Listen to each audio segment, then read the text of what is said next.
Children, ma'am, ngarang ako'y hainagi ba matungin na ayusi online lecture live lecture adayda ma'am na kay karay tare na anom tatana ako'y ay channel jidayda ma'am na hangbirak na ade nga phabay prong phabay boiro ade to pa ayo nga phabay korpagi adagi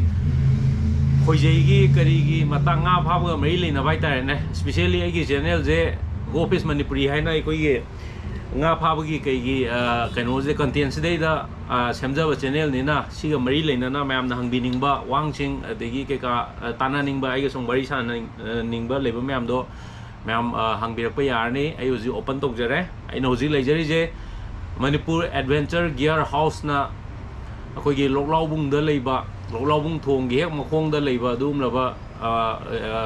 Manipur Adventure Gear House dai ai live tokjare ni hai river Manipur Adventure Gear House se ai won da sinara me nga si yoina nang thok ta horo na adu na ai camera setup to re legi light setup to re duga ai thanda ne hoji lai ji ado ma'am na sigi Adventure Gear House dai da fangi jana mana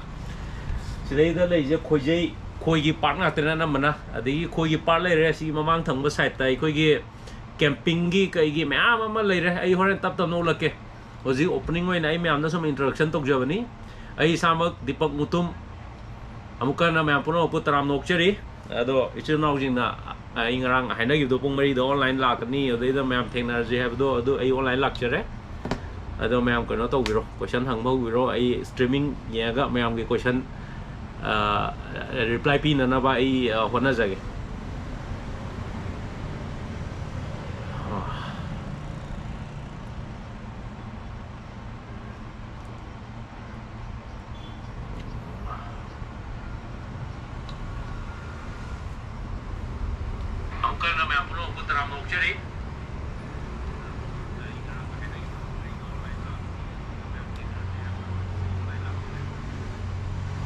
Hi brother James Nong Thombam brother hello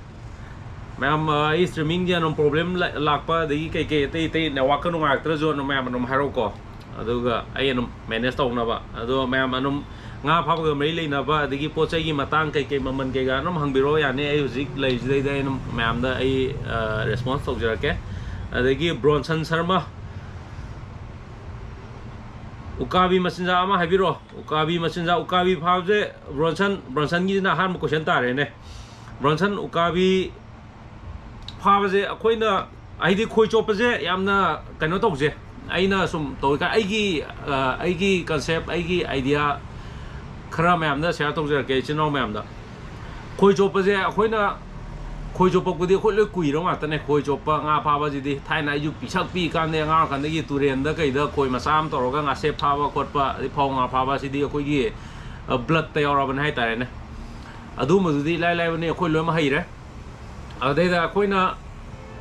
amaina wasnai gi khojei to ga khoi chopam ba da gi khoi si dei da khoi gi ahom ma lak pa je kaino da akoina machine khoi ga pai dana khotana sigi casting rod ga pai dana to rei je sigi transition period sidai da akoina yamna lu boina khalle nga phab je adagi mi na khoje atang pai machine ni obi ga pai ma di asmo yu di khoi so bolangi nga so pai kai na khoina yamna isa da thakat pa yamna kai hai tare ne kano ba no phore ju ado nga phab je aina hainingi de te kemna te yamna complex oina khanjulu no nga phab je am live ni akoina thaina wasnai gi khojei ma toroga tinthok lengaga ukabi phaba ngamu phaba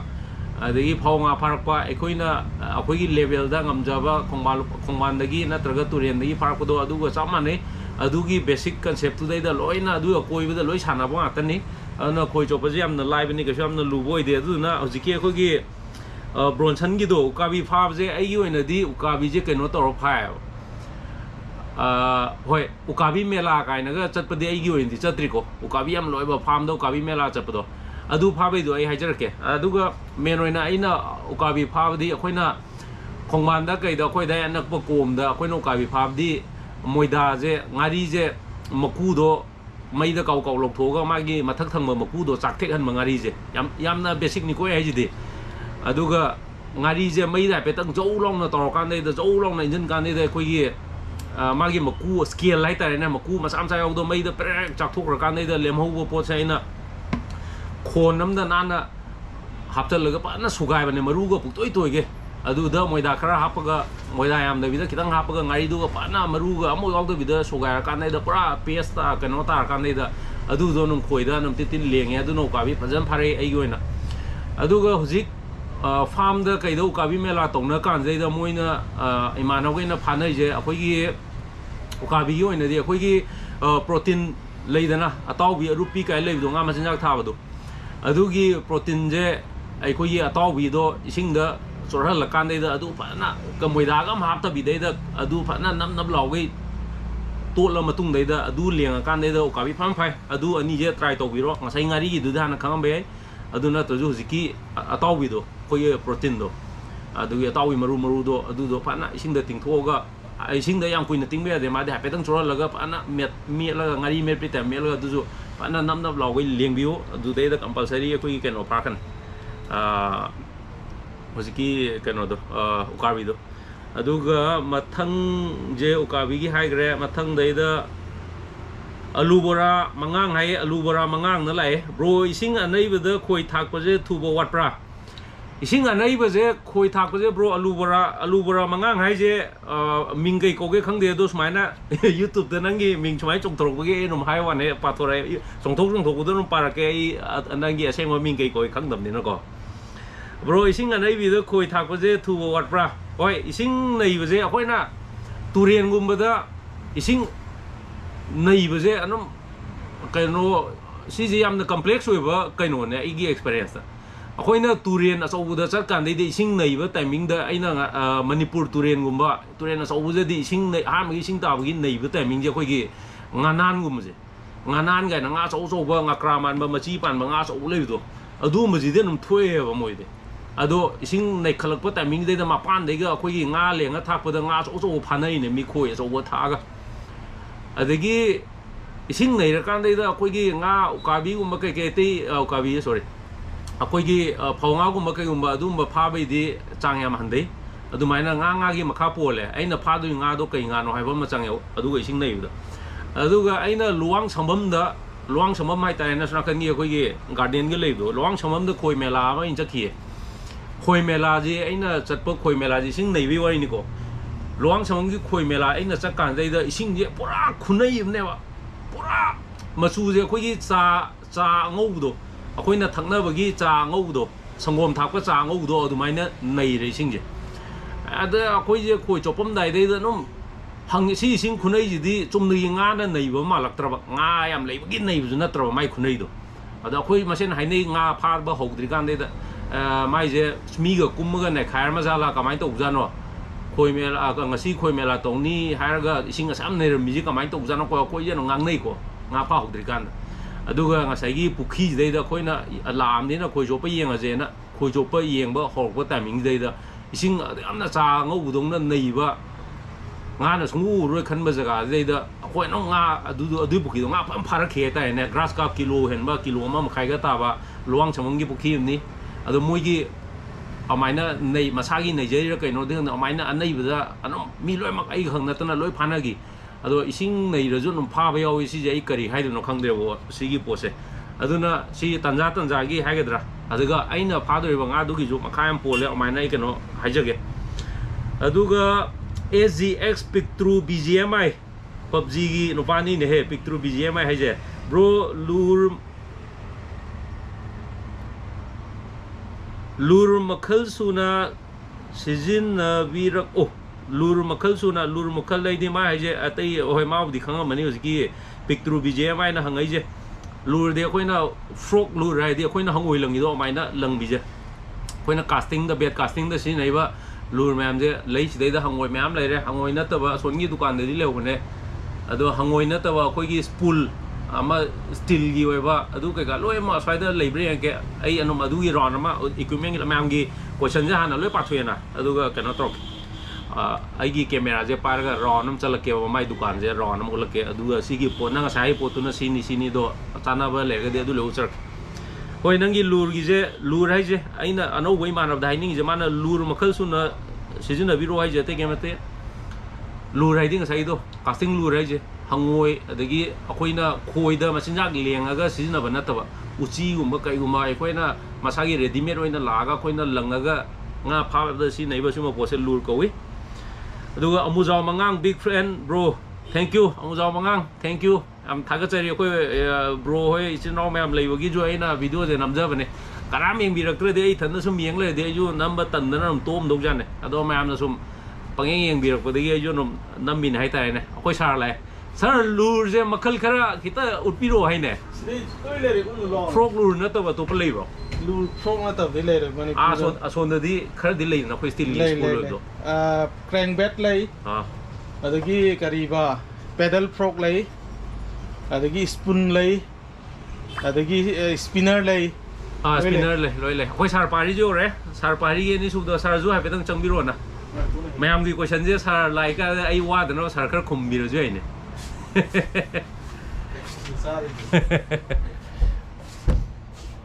chatrabo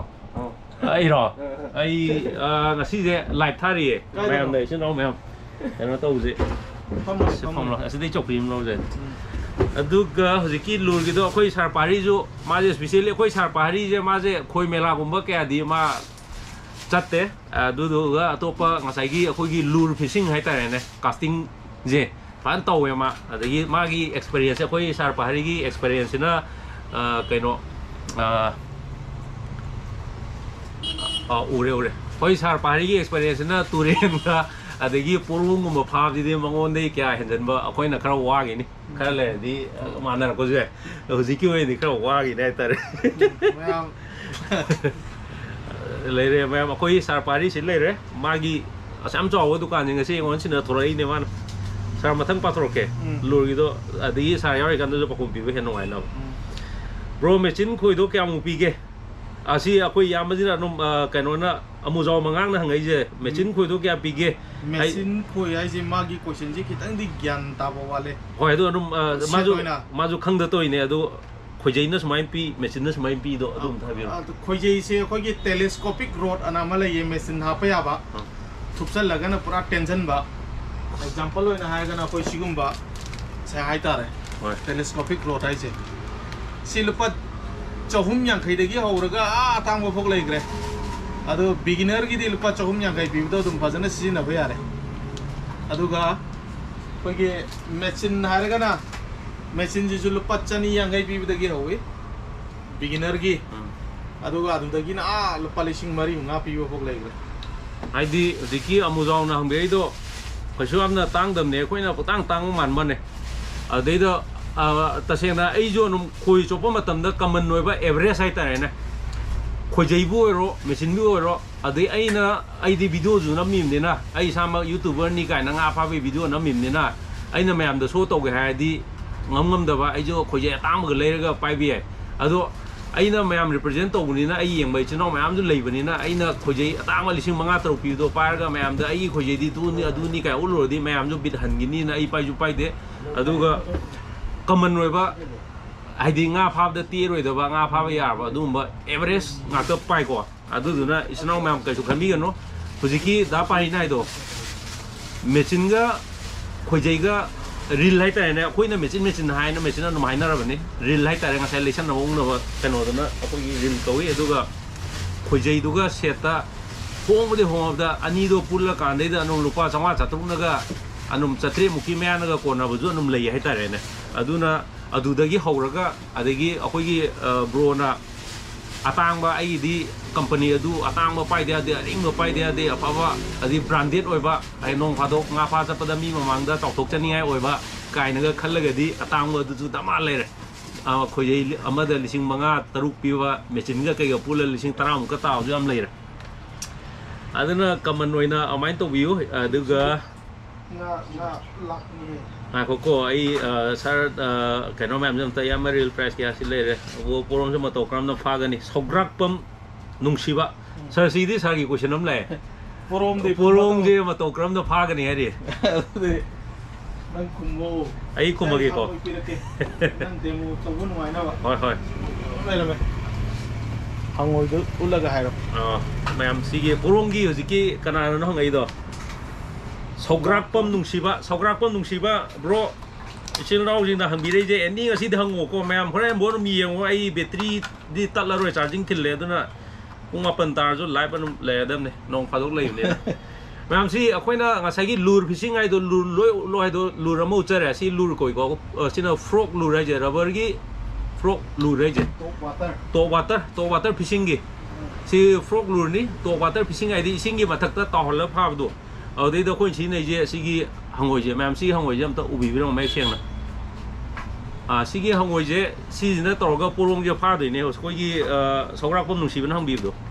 mai mechanism je porong hai ba jib je yam na koi kare hai tare na sarma je kai hai ne yam na aggressive yam na ma je predator type fish ne ma je predator di atopa sa ta la cha bai tare ne magi prey je thir kan de chaba sa ta laga ahing ba chaba jibam ne porong je predator ai mi to pa sa ga lum ga phar ga ta la chab je dum predator ai khang nei na ana magi ma je porong je amain to ga jibani na magi mamang da tumir kang jiba hangoi khang de am ta smai na tubat sam kan de chen ba yaw ja na te porong ji mamang je phar ga hai ta re adu na magi kare hai ta ne magi haina bini na magi kano ni na akoina sigi hangoi je sidai da langki ra masin da langki ra matung dai da langaga akoina pukhi dai da yasal laga dar chingak ba dai da ising matak da ching ba dai da ngasai gi mai masin ja or winning da na porong ji gi machin da smaina khela sakhi na ta ba lamna mitar ama ni lamna le ju tanara ga asida kano hangoi ching re tanara lang lak tuini adugi mechanism dai dai akoina porong je pha ba ni am lai ba kaino ne hai tare ne ngasai gi porong pha ba je adu aina lai ID theory da am lai practically to kan da di akhoi gi kitang mi moina ngasai gi hangoi ga porong ga leinari ba mai do na ta ba pha ga do ri ba ai gi idea kai bo sina bi ai gi keno je kai bo sina bi ai du da zum am nam ka pole ado yam na basic oina ha da porong pha ji di hojiki concept tu da pha ne am line ma'am ai reply je pn raju no habiro ko ai no makoi sar da pn lake aduga ma to kram da pa ne vision ukabi phawagi masinja ngari moida ga tolo duga chopo vision na reply bi be rang sai gi ukabi phawai do vision no habire ai na jo sai gra vision ukabi phawai di khoi ngari do moida ga tolo na khun to pa te ai na na kitang hen pa jan hai gram de maku da pe pen mai da trak trak chak thol ga pura khon da sugayo moida khara pa aduga pura paste ki type ta paste mak tinate paste oi di mai lang la ni lem ya ro pura paste mak ta de kitang kalap anum tor aduga bro ai la ras luwang bro ai la mai je akhoi si de la kuma le ras ai je sar kara no ba ras luwang rajesh or ja lo rajesh lo khang din ras luwang bro ai la he lao si dei da huji ai gi live streaming eng mir sin lao mem ko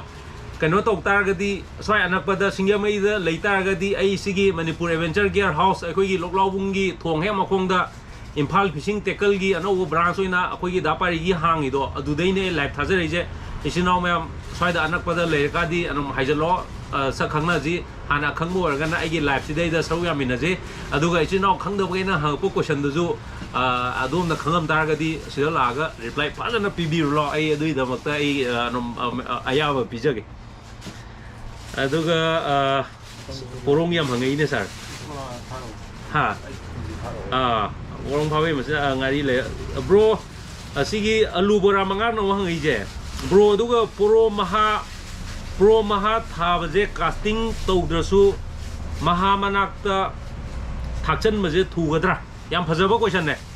alu bora na hai je em tang explain tok jage aina pa da tap khra tar ju ma hai je hujiki porong maha thab je porong maha je ma'am udriba mi na di u ka na ngakni ko au mi na di khang ne porong maha je phajaga la ne asagi ngamu masagi tap da porong maha je ngasang nga porong maha je pi ka na ngai ko prang ngasang ngang ma je chabun na ma piril cholem ne adu ne porong maha thab hai je adu ge porong maha thab je ma na hangai question je porong maha thab ji koi gi casting hangoi natra ju atopa khoi da pha ba ya brai bane si yamna simple loi ba adu ga yamna phajau question ne sanam da ba khum pi bi sa ya yam phajana pha ba yai koi jahan bada koi chopa sum pat num da chatpa matam da kari gumba porong ma se leiram ta ga di akoi na puri ba khoi maton du da fibre sang matat ama same fiber sambagi maramna asagi porom hai ba jiba sim maya se am thawi hogi chumna gi khoi chopna riba langduna tawragadi maya da thenguragadi dum tatle adona fiber matiek ama hapaga adugi matonda do khoi kitang chawba ma kibirani aduga khoi du do khoina phabonga se magi mayang len da kopi ba aduga maha thari ba marak to da gara chawba ma tawra langjan taragadi adum mat maina phai mane porom maha phab je adune maha avatar yam lai re ado hujiki kaino do maha tharikan timing je porongi sum series ta question la amni na maha tharikan timing adagi mahum harikan timing je porom ju mahum hai wa ka hai ba si timing je porong je amukhe na aggressive oi be hele ba sogan mayam na pingan bai ta na porong je adu na mahum tharikan da phab di kitang challenging oi kain ha kan dai da mahum thaba timing da di porong la ba ga among je makon saraga makon da adai da marung kong na ba ready to lei dui ni mai specific oi ba jaga part am da porong gi la ba mom je adu duga adu matam du di mai sai kom du dei pa hendura roi porong la ba mom piar je adu na magi kom mahum hai ba jaga dai na khoi lang jal ro ba compulsory nam la la ne adu na mahum hai kan timing ne adu ga akoi gi nga sai gi maha thar ba macha olo matung da di moi na macha jing de koi pu bur chalak tu ni na macha sangu group to ngasang ngang gai chapun pur chap timing da di sai gi adu da ju mapi ani ni ine ba porong la ba ma amom dina always porong da di chong ni adu ga la ba ji di amom du gi tangkhai mung chong ni example la bu la ba du na kilo makhai lung kan da amom na kilo lum ne ba porong gi size difference amai tau da nga sai gi porong maha myam je guard tor pu du ne la ba mo mani jina porong maha je mayai chabun sidei da chahan ba je mapi ani du na oye se senara pu du ne oirom da pu ge jo moi mapi jing da na guide tau to pu du ne ba adu timing du da akoi na hangoi langjan ba na tar nga sai gi phau nga lenga thakchal lu matam da mapi du na porong na khan doi je magi macha do cha thok pa na tar ga mai macha do attack to ba to pa jibam lai na khal kan dai da hek ta ba adu di ang kuina le ro nangi nga sai gi khoi da phau nga gum ma man lenga thakchal lu ju hek tup long ta san mu ga pa long la kan ne de porong ni na me attack to san bro hai do ga ro pare bro ming do kem no ya so ta ke lam ne no thoban da gi a siam lam lai khulum chok chi ai nga sai ma ai ban ni ko bu kong na ai ju lai am kan to camera le chok pa ta thoban da gi so ban ta na ai bro ma yengo si live se ko na heng recorded oi na group lo yaw ne hoi akoi porong gi isenau ne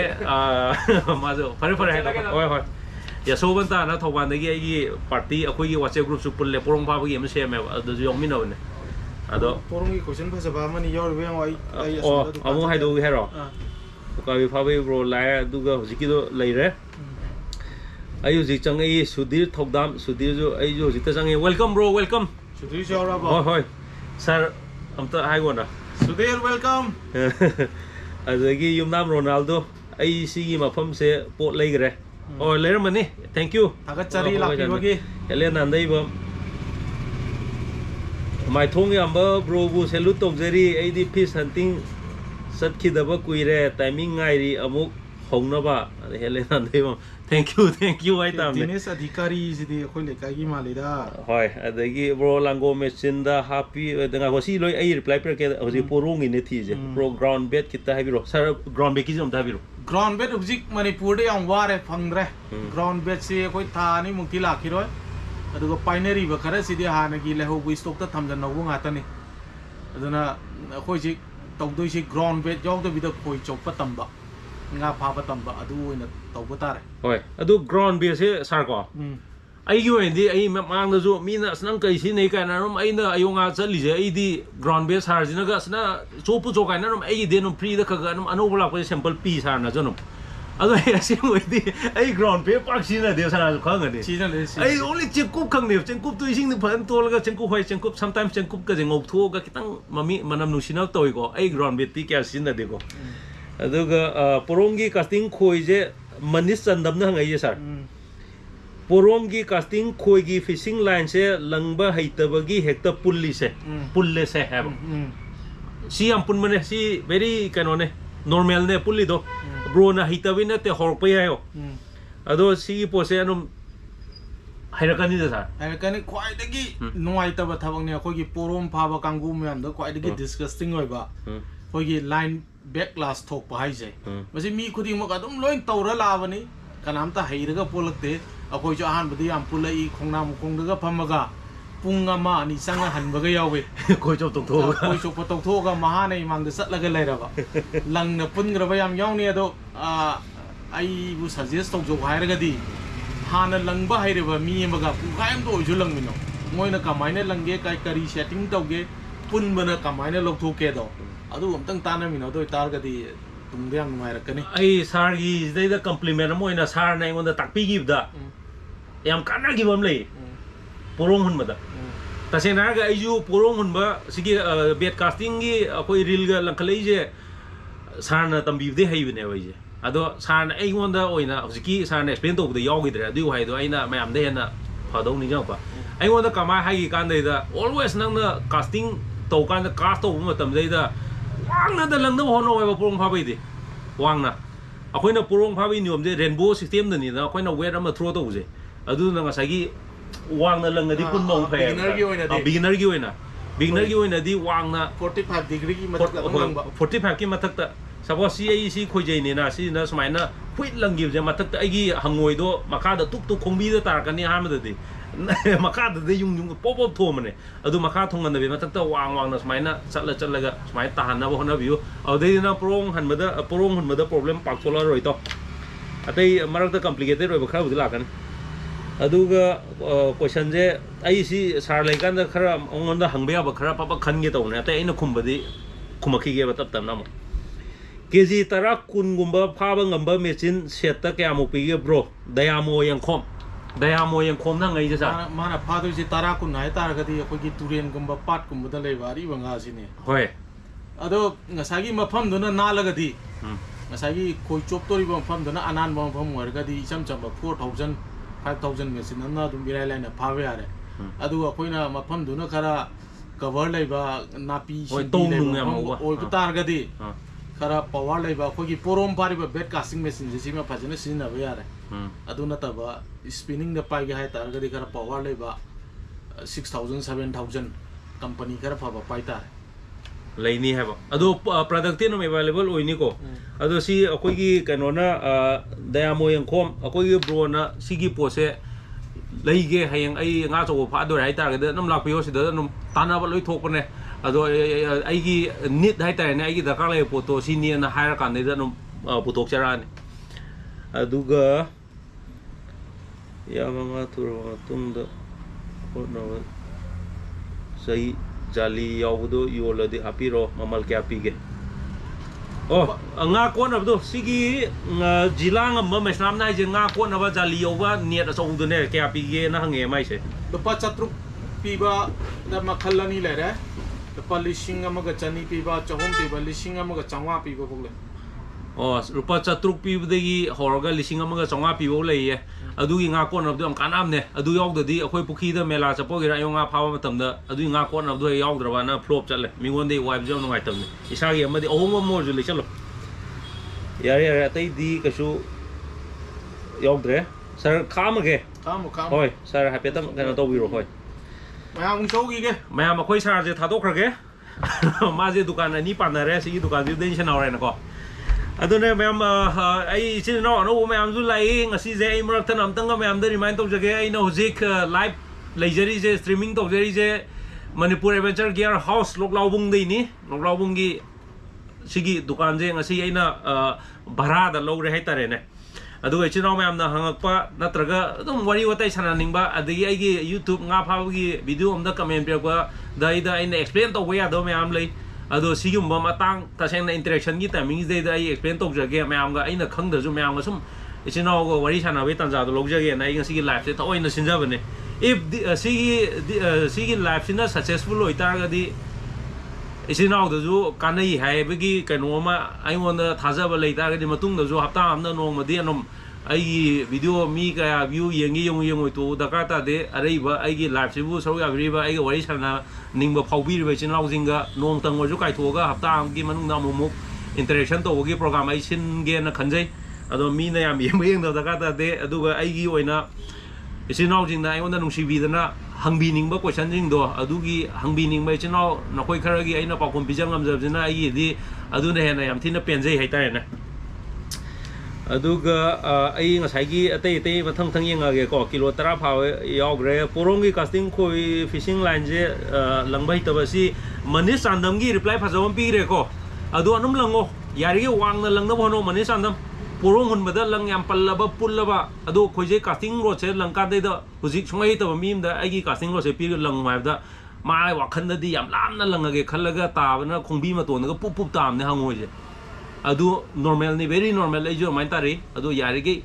ꯂꯪꯕꯤꯔꯤꯕ ꯏꯆꯤꯜ ꯏꯅꯥꯎꯁꯤꯡꯅ ꯋꯥꯡꯅ ꯔꯦꯟꯕꯣ styled ꯁꯨꯃꯥꯏꯅ ꯃꯈꯥꯗ ꯑꯩ ꯁꯣꯟꯗꯤ ꯂꯪꯈꯠꯂꯛꯄ ꯋꯥꯡꯅ ꯇꯧꯔꯒ ꯇꯨꯞ ꯂꯥꯎꯅ ꯁꯣꯝ ꯅꯥꯀꯟꯗ ꯇꯥꯅ ꯋꯥꯡꯅ ꯁꯨꯃꯥꯏꯅ ꯂꯪꯈꯠꯅꯕ ꯍꯣꯠꯅꯕꯤꯌꯨ ꯑꯍꯥꯟꯕꯩ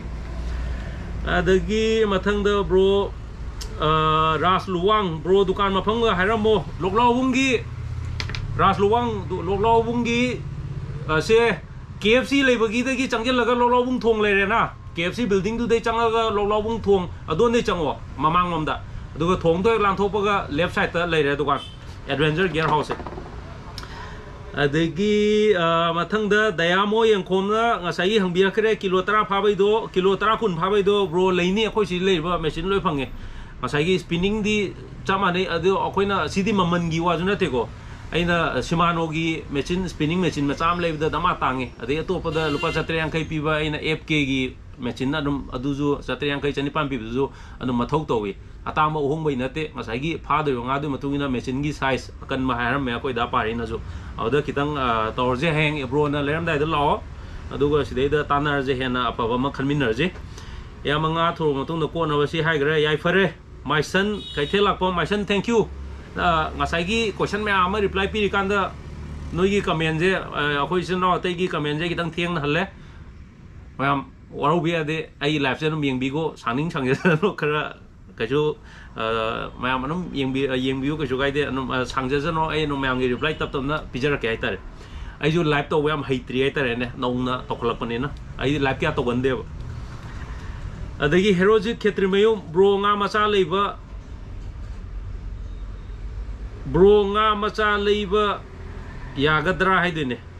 ꯕ꯭ꯔꯣ ꯉꯥ ꯃꯆꯥ ꯂꯩꯕ ꯌꯥꯒꯗ꯭ꯔꯥ ꯍꯦꯔꯣꯖꯤꯠ ꯈꯦꯇ꯭ꯔꯤꯃꯌꯨꯝꯅ ꯍꯥꯏꯔꯛꯏꯁꯦ ꯑꯗꯣ ꯉꯥ ꯃꯆꯥꯁꯦ ꯂꯩꯐꯝꯁꯦ ꯑꯩ ꯍꯪꯅꯔꯛꯀꯦ ꯅꯪꯁꯦ ꯌꯣꯛꯅꯅꯕ꯭ꯔꯕ ꯁꯤꯝꯇꯪꯒ ꯃꯈꯥꯗ ꯑꯝꯇꯒ ꯀꯃꯦꯟ ꯄꯤꯕꯤꯔꯛꯑꯣ ꯅꯪꯒꯤ ꯉꯥ ꯃꯆꯥꯁꯦ ꯅꯪꯒꯤ ꯄꯨꯈ꯭ꯔꯤꯗ ꯊꯥꯗꯒꯦ ꯉꯥ ꯃꯆꯥ ꯂꯧꯒꯦ ꯍꯥꯏꯇꯥꯔꯗꯤ ꯋꯥꯡꯒꯣꯏꯗ ꯀꯩꯗ ꯑꯁ꯭ꯋꯥꯏꯗ ꯑꯩꯒ ꯈꯪꯅꯕ ꯑꯗꯨꯝ ꯐꯥꯝ ꯇꯧꯕ ꯂꯩ ꯉꯥ ꯃꯆꯥ ꯑꯗꯨꯝ ꯌꯣꯟꯕ ꯀꯤꯂꯣ ꯑꯣꯜꯂꯒ ꯂꯩꯗꯣꯏꯅꯤꯀꯣ ꯑꯗꯨꯒ ꯑꯣꯛꯁꯤꯖꯦꯟ ꯍꯥꯞꯄꯒ ꯆꯦꯔꯪꯗ ꯄꯨꯔꯛꯄꯤꯗꯣ ꯅꯪ ꯅꯌꯨꯝꯗ ꯄꯨꯖ ꯇꯥꯔꯦ ꯑꯗꯨꯃꯥꯏꯅ ꯇꯧꯔꯒ ꯅꯪ ꯄꯨꯈ꯭ꯔꯤ ꯊꯥꯗꯒꯦ ꯍꯥꯏꯔꯤꯔꯥ ꯑꯗꯨꯒ ꯀꯩꯒꯤꯅꯣ ꯍꯥꯏꯗꯣ ꯑꯗꯨ ꯑꯝꯇꯪꯒ ꯑꯦꯛꯁꯄ꯭ꯂꯦꯟ ꯇꯧꯔꯛꯑꯣ ꯑꯗꯨꯃꯥꯏꯅ ꯇꯧꯔꯗꯤ ꯑꯩ ꯍꯪꯕꯤꯒꯦꯕ ꯑꯩꯒ ꯈꯪꯅ ꯆꯥꯟꯅꯕ ꯑꯩꯈꯣꯏ ꯐꯥꯝ ꯇꯧꯕ ꯏꯆꯤꯜ ꯏꯅꯥꯎꯈꯩꯗ ꯑꯗꯩ BK North East Manipur BK North East Manipurꯅ ꯍꯥꯏꯁꯦ ꯕ꯭ꯔꯣꯒꯤ ꯕꯤग ꯐꯦꯟꯅꯦ ꯂꯥꯏꯚ ꯊꯥꯕꯤꯔꯛꯄ ꯌꯥꯝ ꯅꯨꯡꯉꯥꯏꯖꯩ bro BK North East Manipur bro thank you very much ꯑꯩꯈꯣꯏ ꯕ꯭ꯔꯣ ꯍꯣꯏ ꯀꯔꯤ ꯍꯣꯏꯅ ꯃꯌꯥꯝ ꯑꯃ ꯄꯨꯛꯅꯤꯡ ꯊꯧꯒꯠꯄꯤꯕꯗꯒꯤ ꯑꯩꯁꯨ ꯀꯔꯤ ꯍꯥꯏꯇꯥꯔꯦꯅꯦ ꯋꯥꯈꯜꯁꯦ ꯆꯥꯎꯊꯣꯛꯆꯔꯤꯅꯦ ꯑꯗꯨꯝ ꯚꯤꯗꯤꯑꯣ ꯅꯝꯅꯤꯡꯕ ꯑꯃ ꯐꯥꯎꯔꯤꯅꯦ ꯏꯆꯤꯜ ꯏꯅꯥꯎ ꯃꯌꯥꯝꯅ ꯄꯨꯛꯅꯤꯡ ꯊꯧꯒꯠꯄꯤꯕ ꯑꯗꯣ ꯑꯗꯨꯅꯁꯨ ꯑꯩ ꯑꯗꯨꯝ ꯚꯤꯗꯤꯑꯣ ꯅꯝꯅꯤꯡꯕ ꯂꯥꯏꯚꯀ ꯊꯥꯅꯤꯡꯉꯩꯁꯦ ꯑꯗꯨꯅꯅꯦ ꯃꯌꯥꯝꯅ ꯑꯩꯉꯣꯟꯗ ꯁꯨꯝ ꯁꯞꯄꯣꯔꯠ ꯇꯧꯕꯤꯕꯗꯨꯗ ꯑꯗꯒꯤ SG ꯄꯤꯛꯇ꯭ꯔꯨ BGMI ꯑꯃꯨꯛ ꯇꯥꯔꯦ ꯉꯀ꯭ꯔꯥꯗꯤ ꯂꯨꯔꯗ ꯐꯥꯕ ꯌꯥꯒꯗ꯭ꯔꯥ ꯉꯀ꯭ꯔꯥꯁꯨ ꯂꯨꯔꯗ ꯐꯥꯏ BGMI ꯄꯤꯛꯇ꯭ꯔꯨ ꯉꯀ꯭ꯔꯥꯁꯨ ꯂꯨꯔꯗ ꯐꯥꯏ ꯑꯩꯈꯣꯏ ꯁ꯭ꯋꯥꯏꯗ ꯀꯩꯅꯣꯅ ꯉꯀ꯭ꯔꯥꯒꯨꯝꯕꯁꯦ ꯀꯌా ꯀꯩꯅꯣ ꯇꯧꯗꯦ ꯂꯩꯅꯗꯦ ꯑꯩꯈꯣꯏꯅ ꯂꯧꯔꯛ ꯉꯀ꯭ꯔꯥꯒꯨꯝꯕ ꯀꯩꯒꯨꯝꯕ ꯑꯗꯨꯝꯕꯗꯤ ꯑꯗꯨꯝ ꯈꯣꯏꯗ ꯀꯩꯗ ꯇꯤꯟꯊ꯭ꯔꯣꯛ ꯂꯦꯡꯉ ꯄꯪꯐꯥ ꯐꯥꯏ ꯑꯗꯨ ꯅꯍꯥꯟꯋꯥꯏ ꯑꯩꯈꯣꯏꯅ ꯑꯉꯥꯡ ꯑꯣꯏꯔꯤꯀꯥꯟꯗ ꯉꯀ꯭ꯔꯥ ꯐꯥꯕꯁꯦ ꯌꯥꯝꯅ ꯅꯨꯡꯁꯤꯖꯥꯠꯅꯦ ꯈꯣꯡꯕꯥꯟꯗ ꯉꯀ꯭ꯔꯥ ꯌꯥꯝ ꯂꯩꯔꯝꯃꯦ ꯄꯤꯀꯥꯟꯗ ꯑꯩꯈꯣꯏ ꯏꯌꯥꯝꯕꯁꯤꯡꯅ ꯐꯥꯕꯗ ꯃꯇꯨꯡ ꯏꯟꯅꯔ ꯐꯥꯔꯦ ꯑꯗꯩꯗ ꯈꯣꯡꯕꯥꯟꯗ ꯑꯩꯈꯣꯏꯒꯤ ꯇꯤꯡꯗꯧꯒ ꯇꯧꯒ ꯍꯧꯕ ꯑꯗꯥꯏꯗꯩꯗ ꯈꯣꯡꯕꯥꯟꯗ ꯆꯠꯂꯒ ꯈꯣꯏ ꯑꯆꯧꯕ ꯑꯗꯨꯁꯨ ꯈꯣꯏ ꯃꯔꯤꯁꯤꯅ ꯁꯨꯅꯥꯅ ꯑꯣꯏ ꯑꯩꯈꯣꯏ ꯃꯥꯍꯣꯏꯅ ꯐꯤ ꯁꯥꯕꯒꯤ ꯁꯨꯅꯥꯗꯨꯅ ꯈꯣꯏ ꯃꯔꯤꯒ ꯄꯥꯜꯂꯒ ꯗꯨꯀꯥꯟ ꯈꯣꯏ ꯂꯨꯄꯥꯒꯤ ꯃꯔꯤꯒ ꯇꯧꯕꯗꯣ ꯑꯗꯩꯗ ꯇꯤꯟꯊ꯭ꯔꯣꯛ ꯍꯥꯏꯗꯤꯅꯦ ꯉꯀ꯭ꯔꯥ ꯐꯥꯒꯦꯗꯤ ꯑꯩꯈꯣꯏ ꯇꯤꯟꯊ꯭ꯔꯣꯛꯀ ꯂꯦꯡꯗꯦꯕ ꯑꯩꯈꯣꯏ ꯏꯌꯥꯝꯕꯒꯩꯅ ꯇꯧꯕꯗ ꯑꯩꯈꯣꯏꯁꯨ ꯇꯧꯔꯦ ꯇꯤꯟꯒꯟꯅ ꯑꯃ ꯇꯤꯟꯊ꯭ꯔꯣꯛꯇ ꯑꯀꯟꯕ ꯂꯩꯕꯥꯛꯇ ꯂꯩꯕ ꯇꯤꯟ ꯉꯧꯔꯣꯛ ꯉꯧꯕ ꯇꯤꯟꯊ꯭ꯔꯣꯛ ꯑꯀꯟꯕ ꯑꯃ ꯂꯩꯕꯗꯣ ꯄꯥꯛꯇꯛꯇꯕꯗꯣ ꯑꯗꯨꯝꯕ ꯇꯤꯟꯒꯟꯁꯦ ꯊꯑꯣꯏꯀꯤ ꯊꯤꯔꯀꯥꯟꯗꯩꯗ ꯉꯀ꯭ꯔꯥ ꯐꯥꯕꯩꯗꯤ ꯑꯗꯨ ꯄꯨꯔꯥ ꯐꯨꯜ ꯆꯥꯎꯅ ꯂꯦꯡꯖꯜꯂꯀꯥꯟꯗꯩꯗ ꯑꯗꯨꯁꯨ ꯏꯆꯝ ꯆꯝꯅ ꯊꯥꯛꯄ ꯅꯠꯇꯦ ꯋꯥꯈꯣꯛ ꯑꯃꯅ ꯈꯣꯡꯕꯥꯟꯁꯦ ꯍꯦꯛꯇ ꯇꯧꯔꯒ ꯅꯩꯈꯥꯏꯔꯒ ꯂꯩꯅꯥꯡ ꯐꯖꯅ ꯊꯣꯛꯍꯜꯂꯒ ꯈꯣꯏ ꯊꯥꯛꯐꯝꯁꯤꯅꯤꯀꯣ ꯅꯩꯈꯥꯏꯔꯝꯗꯣꯏꯁꯦ ꯋꯥꯈꯣꯛꯁꯤꯅ ꯒꯣꯔꯣ ꯑꯣꯜꯂꯒ ꯅꯩꯈꯥꯏꯔꯒ ꯐꯖꯅ ꯂꯩꯅꯥꯡ ꯊꯣꯛꯍꯜꯂꯒ ꯑꯗꯨꯗꯩꯗ ꯈꯣꯏ ꯉꯁꯥꯏꯒꯤ ꯇꯤꯟꯒꯟ ꯂꯦꯡꯕ ꯈꯣꯏꯗꯣ ꯊꯥꯛꯆꯜꯂꯝꯗꯣꯏꯅꯦ ꯂꯩꯕꯥꯛ ꯊꯦꯡꯒꯩ ꯑꯗꯨꯒ ꯍꯣꯔꯦꯟ ꯍꯧꯖꯤꯛ ꯊꯥꯝꯃꯦ ꯍꯣꯔꯦꯟ pung mari manga ma ayuk ta tham aduna nung din na ta nung doram da kai ba lak pa da ngakra o cho thuram dine amaina ngakra je nawa mai phare ado hujikti lur gai je anum pha bai ai nang ngakra yam le ga di yam ti phan ni hangoi lang aju ngakra di pha bai ai ko ado amaina porong dong na yam kung na leba ngakra lebam lei tawan aduga Chandra Kumar Thokchom bro WhatsApp group to ai su yong ninge yaw ya bro hoi sigi bro smile ai hajar ke WhatsApp group che ai na hang WhatsApp group tin ate porong phaba mi ga gi khoi da pari na hang jabani ado si yong ninga di number do ai Facebook ta Deepak Mutum na leibane Deepak Mutum na leibane adai da ai Facebook ki messenger da phone number do message thajan biro aduga WhatsApp group to kano ai hapiro na ID Facebook tadi message mayam la phone na nangi phone number dang thara joi ko ngau ge tuna bro ai ngasai WhatsApp group yaw ge have ne haro adu de num hapala ge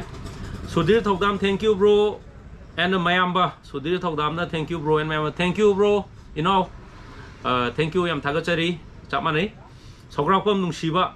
bro porom phanaba machine se lupa kya piradi sijinaba yagani bro porom phanaba machine je si yam phajare ai machine ama ulak ke si leita jala porong phanaba machine je aina nangai lupa lising ani ga yangkai piba sani chom piba machine lising ani ga sani chom piba machine hai do em tang ulake ko mam 1 minute sigi phem tum di pen woni ni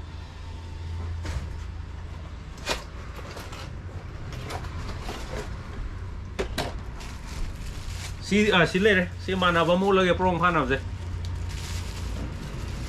porong phanab je manaba mo chara ge sigi si porong phanab machine ni ko se sin mai je oi no more to sile to porong phanab machine sina kwai hong e porong phanab machine je sigi machine je khoina anum casting machine keno ha reel ha casting reel ha ju khangnai adagi kanagumba isin law gaina multi machine ga anum hai ko multi ga join ni ko hai di koi spinning machine dagi sina mathau yam hele nungai ba ju hen ba san ba ju hen ba ado si na mathau yam thi hele du na kanagumba na si je multi machine ha ju khangnai adu casting reel ha ju are adu chumnagi porong phanab machine ha ju koi khangna lore maming khangba khang english ta hai dia de leite ado ma any dukan da porong phanab machine do yenge ha di sinum buthorani adu maina num hairo adu nen fire ma am pau phong na loe natra adu ne sine sigi machine je porong phaba je si lising amaga ai exactly di khangre sina hong mane lising amaga songam ki mya da lengani sigi machine je sia mu je phantom mai je sigi phantom machine hai je si na kwai hong e sigi dukan zai da atei hoi atei dukan da zo nam leinarang mi to pagi dukan da do sigi magi da pari da sigi machine na kwa hong ne si 1500 ki maya do le ngani si na kwa hong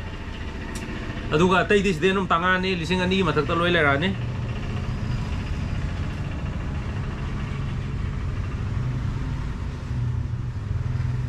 ai kai me salu ro sile aduga si num yara hojiki machine gi do ado no miengo bro lising ani ga chani chahum piba aina pai chang do mai num pairo da yare da porong hai na koina asuna khan gi Japan lungi Thailand lungi porong kilo tari ni panga taw mu gi porong higo ka ba asang ko sang ngom nei da na adu ma porong no koi Manipur da leite adu na kilo ama koina chawgen chaw da kilo ama taw porong ne koi pha do ji kilo ama ga makai hero adu di sigi machine hong bai na jonom ingam ngam ne lang ma khot pada nungai bde matung ina pa ma nung khanbi ro la la ga adu ga ai je mathang comment ong pajar ke ko mathang comment na te si di question har ge ai na reply pijar to ni ukabi phaba gi masra ngari ga moi da tolo du go so posi are si are digi olai gre hai gre bro gi video he thagalak pa ga yang houda ba yade amujau mangang na haije bro gi video ek thagla ko yang houda yade amujau thank you wakan mana bai ne maina khalei di aina ga khara tauri je amujau ga ju ko khara ibani khara mana toi ne dun ne atei ai chinong mayam jo khoi ko mana toi ne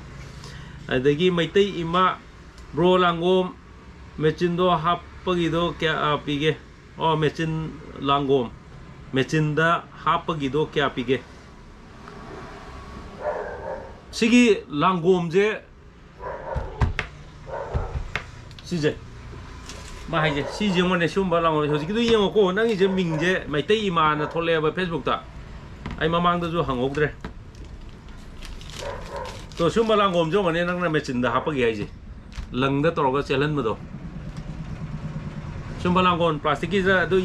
china hoji ki do uradi hangbirai do it mai te ima thap do am ta hai bi ro sum ma jira natraga ko gi blower na oba sam chawba chelan ma do collar gu malang ma da koi na ga atau wi ge chop da sin na dra dum tang kan tor du ga ai reply ang pira ke ko adu ga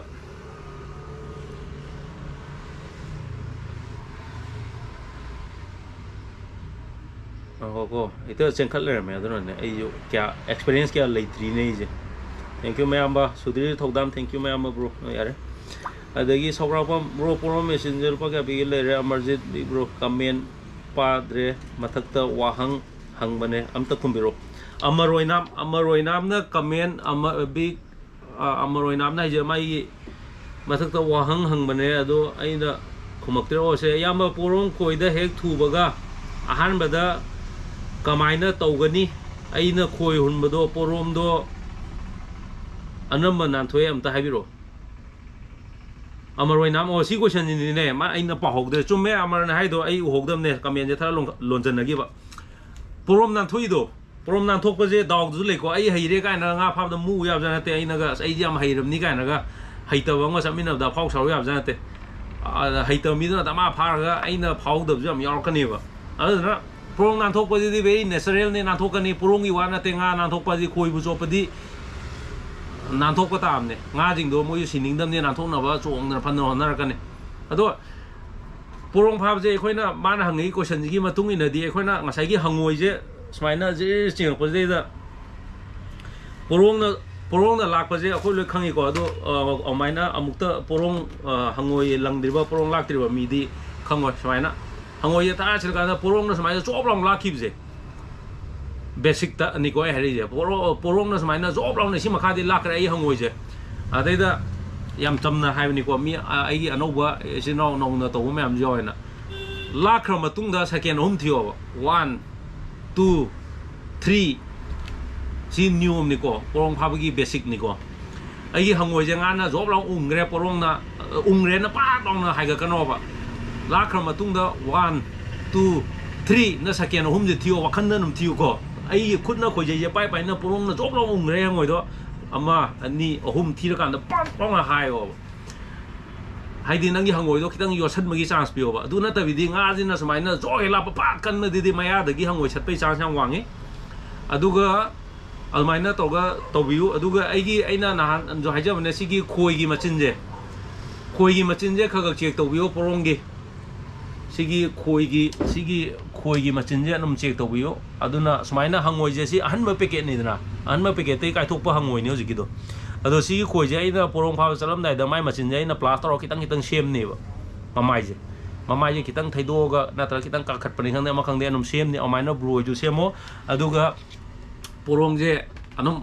yu ba thin mai chang do masagi lakchari da gi ang kitang sem do pom change adu nga sai gi porong no umra matung da ai gi khoi je hagat pa do aduna sakian wakhan da thio ba sakian ama ani ahum thira kan bio haidi sakian ahum do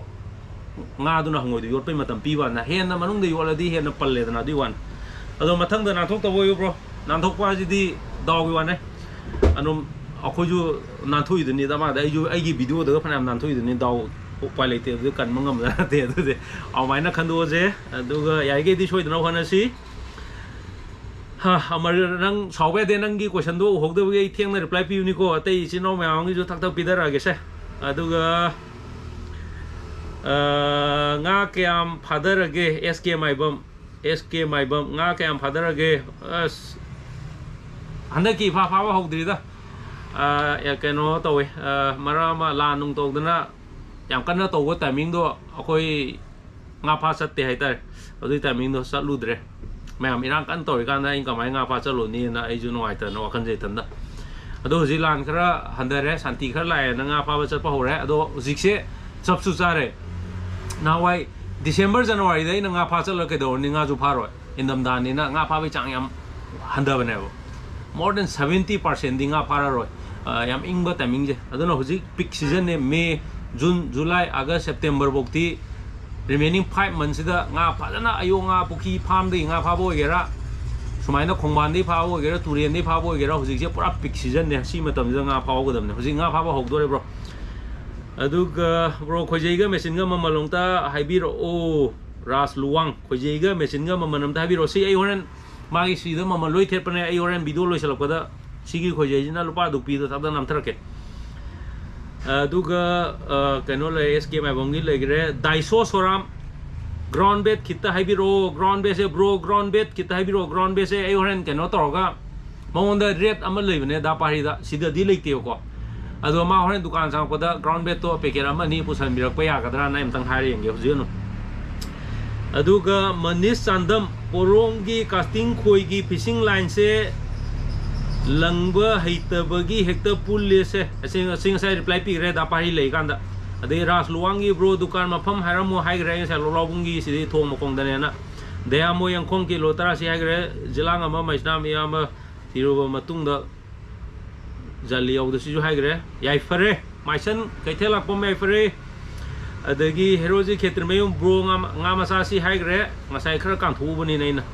ade matang da si hai gre Chandra Kumar Thokchong wase group hai gre Sudir yare hai gre Sograk pam nungsiba bo prom phan aba machine se lupa kya pige aina si ju utkre ko prom phan aba machine khwai hong da lising ama chongai me lei ado sidagi khaga loi tangkhale si ju num pha ve lising am chongai je noina sina khwai hong e sina prom pha ba noi dong man de ka wakhan de khalangani loi nungai bani ko aduga mathang da amaroinam bro aigi comment padre si pagre ko amar sawa de adigi tection mayang lomam si de tekmi ne aigi marup ne mayam si gi tection mayang lomam na comment beri je si aigi party ne mai je kari hanom tenge porom je itaw khoina phaba chatli ji mafam ji da leiramba yai leiramdaba yai je haiphet yengba daga khangba ngambra ngamba jara adu matang haibiradi mataw na hai tekpi na hangai ji am phajau question ne mai ja hangbia question ne aina lamhangam da kya chalaga param da mi khomanam da si jaga je purung lem dong ma le je kamai khangi no hai bane si je chno mam ju tabi romun na khoina kitang tentative oi ba hai tare ne probability wang ba purung lem ngani hai bagi mi na ga hai na ba jaga gumba se suppose lampen pata purong lei hai baje mi naga ngasai purong ama nupam na purong ngar nahan lu do purong am changa me na tra mai tor purong khara phana re ye khoi da mang na tra ju purong je in ching bu ju le ye ga hai di purong lei bagi probability nu wai ko sai lampen pat ki jaga je wari bo adu ita di lampen pata ina purong langba chat pada khojeyim paraga purong langbam thiru yare hana adum ba kitang khangba ma change ising lei pukhi lei na pat ki tap ta pat phajawa ma pukhi phajawa ma akhoi yumgi pukhi ha ji ne to kom phajawa ama pukhi phajawa ayunga ge am lei pukhim lei adai da aina song khang de wi de pukhi ni atai ayunga lei bani na purong ju lei be kai no kai na ga aina heta hangoi langjel ro ge heta phadum na te ba adu pukhi do purong amol lei am de adu maina quite fast ai khoina mina haidi tentative oiba mafam ama ekoina ahamada verify examine khangok pom changi soi jaga je purong le de thowan gi waithau chingwo waithau gi pata purong le re je aina chatrikanda mi na hape haina ba mai tare rumor sama adu matungda chatpane adu ngasai gi mi topana anum haina rakani ba loktak pata hoji je purong ge maha thaba hore ga je loktak pata haina ne adu maina haina ba jaga da chatkani ekoina always chatpa matam da purong phaba chatke hardi adu ga aina chalure thowan gi waithau pata ha jina waithau pa se am pak pani na mina porong asaida hi holaga porong phana gre di khanga ba kumaga mi to pana ju porong pha ba gi wari jam tora ba adu aina ngasi chali jaga je porong lei leite waithau pati pat am tang waitara ga ju ngasi aina porong hunge na hun badi hogjal lure ma pam ma ka chenam da adu si gi jaga je porong lei leite na adu ma khangdu pa ju sina number 2 ni ko an badi mina haina ba pam porong leiwe ba pam du dei da adu ma di chat pa tare sungai leita jaga da ina langro ke kan ne aduga masagi ani suda aigi mafam da yor kan de aina isai thanda kano identify to jadam si jaga je porong phan na ta pharoi je adu ne aina haje ina porong khoje je parba hangoi yor ba हुजिकी हाइबा जगह अमा पीरबा नोंदा सिगी जगह जे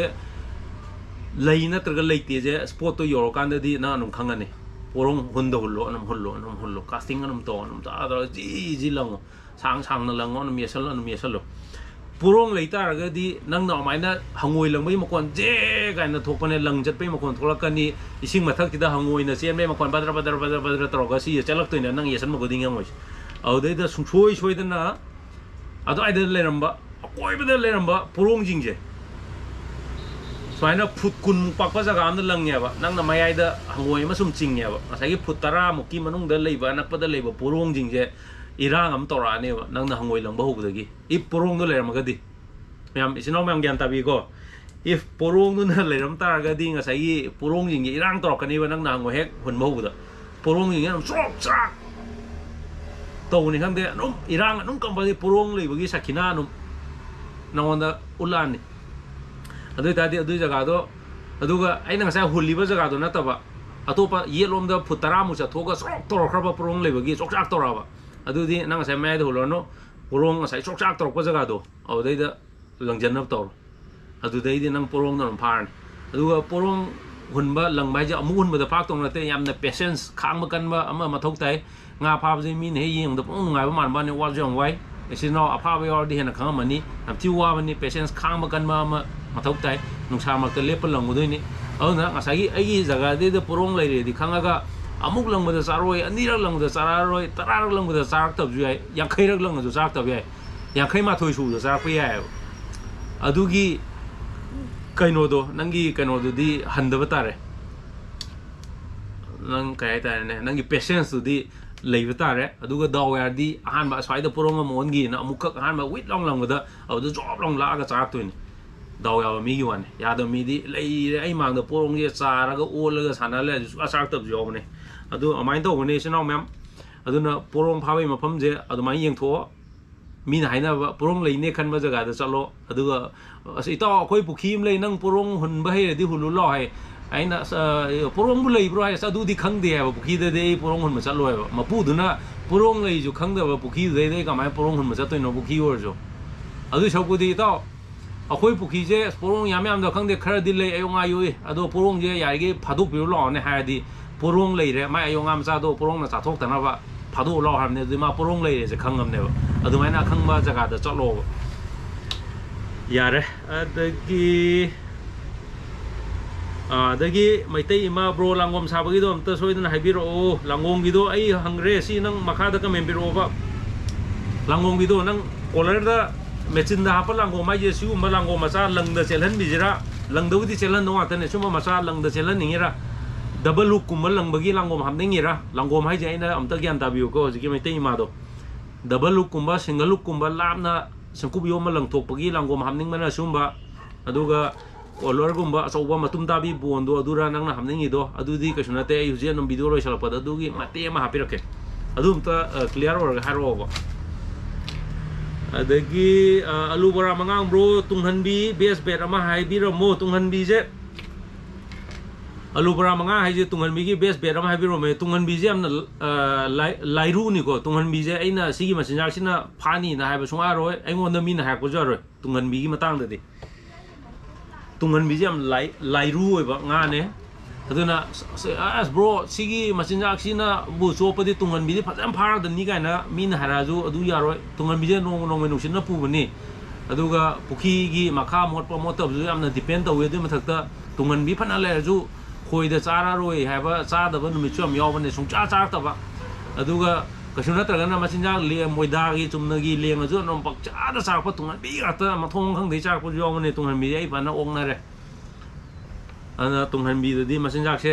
अतै अतै नंग grass का फाबदा सिजिनरिबा मसिनजाक कैकादो अदु लोइमा तुंगहनबी दि सिजिनबा याय अदु तौबदबु तुंगहनबी जे अनो माजे अंगौबगुम्बा कनोगुम्बा जाम पामने मचु खरा अंगौबगी साइड सोताबिंगुम्बा कैगुम्बा येलोवी संग ओइबा अदगी नंबर 2 गाय लेबदो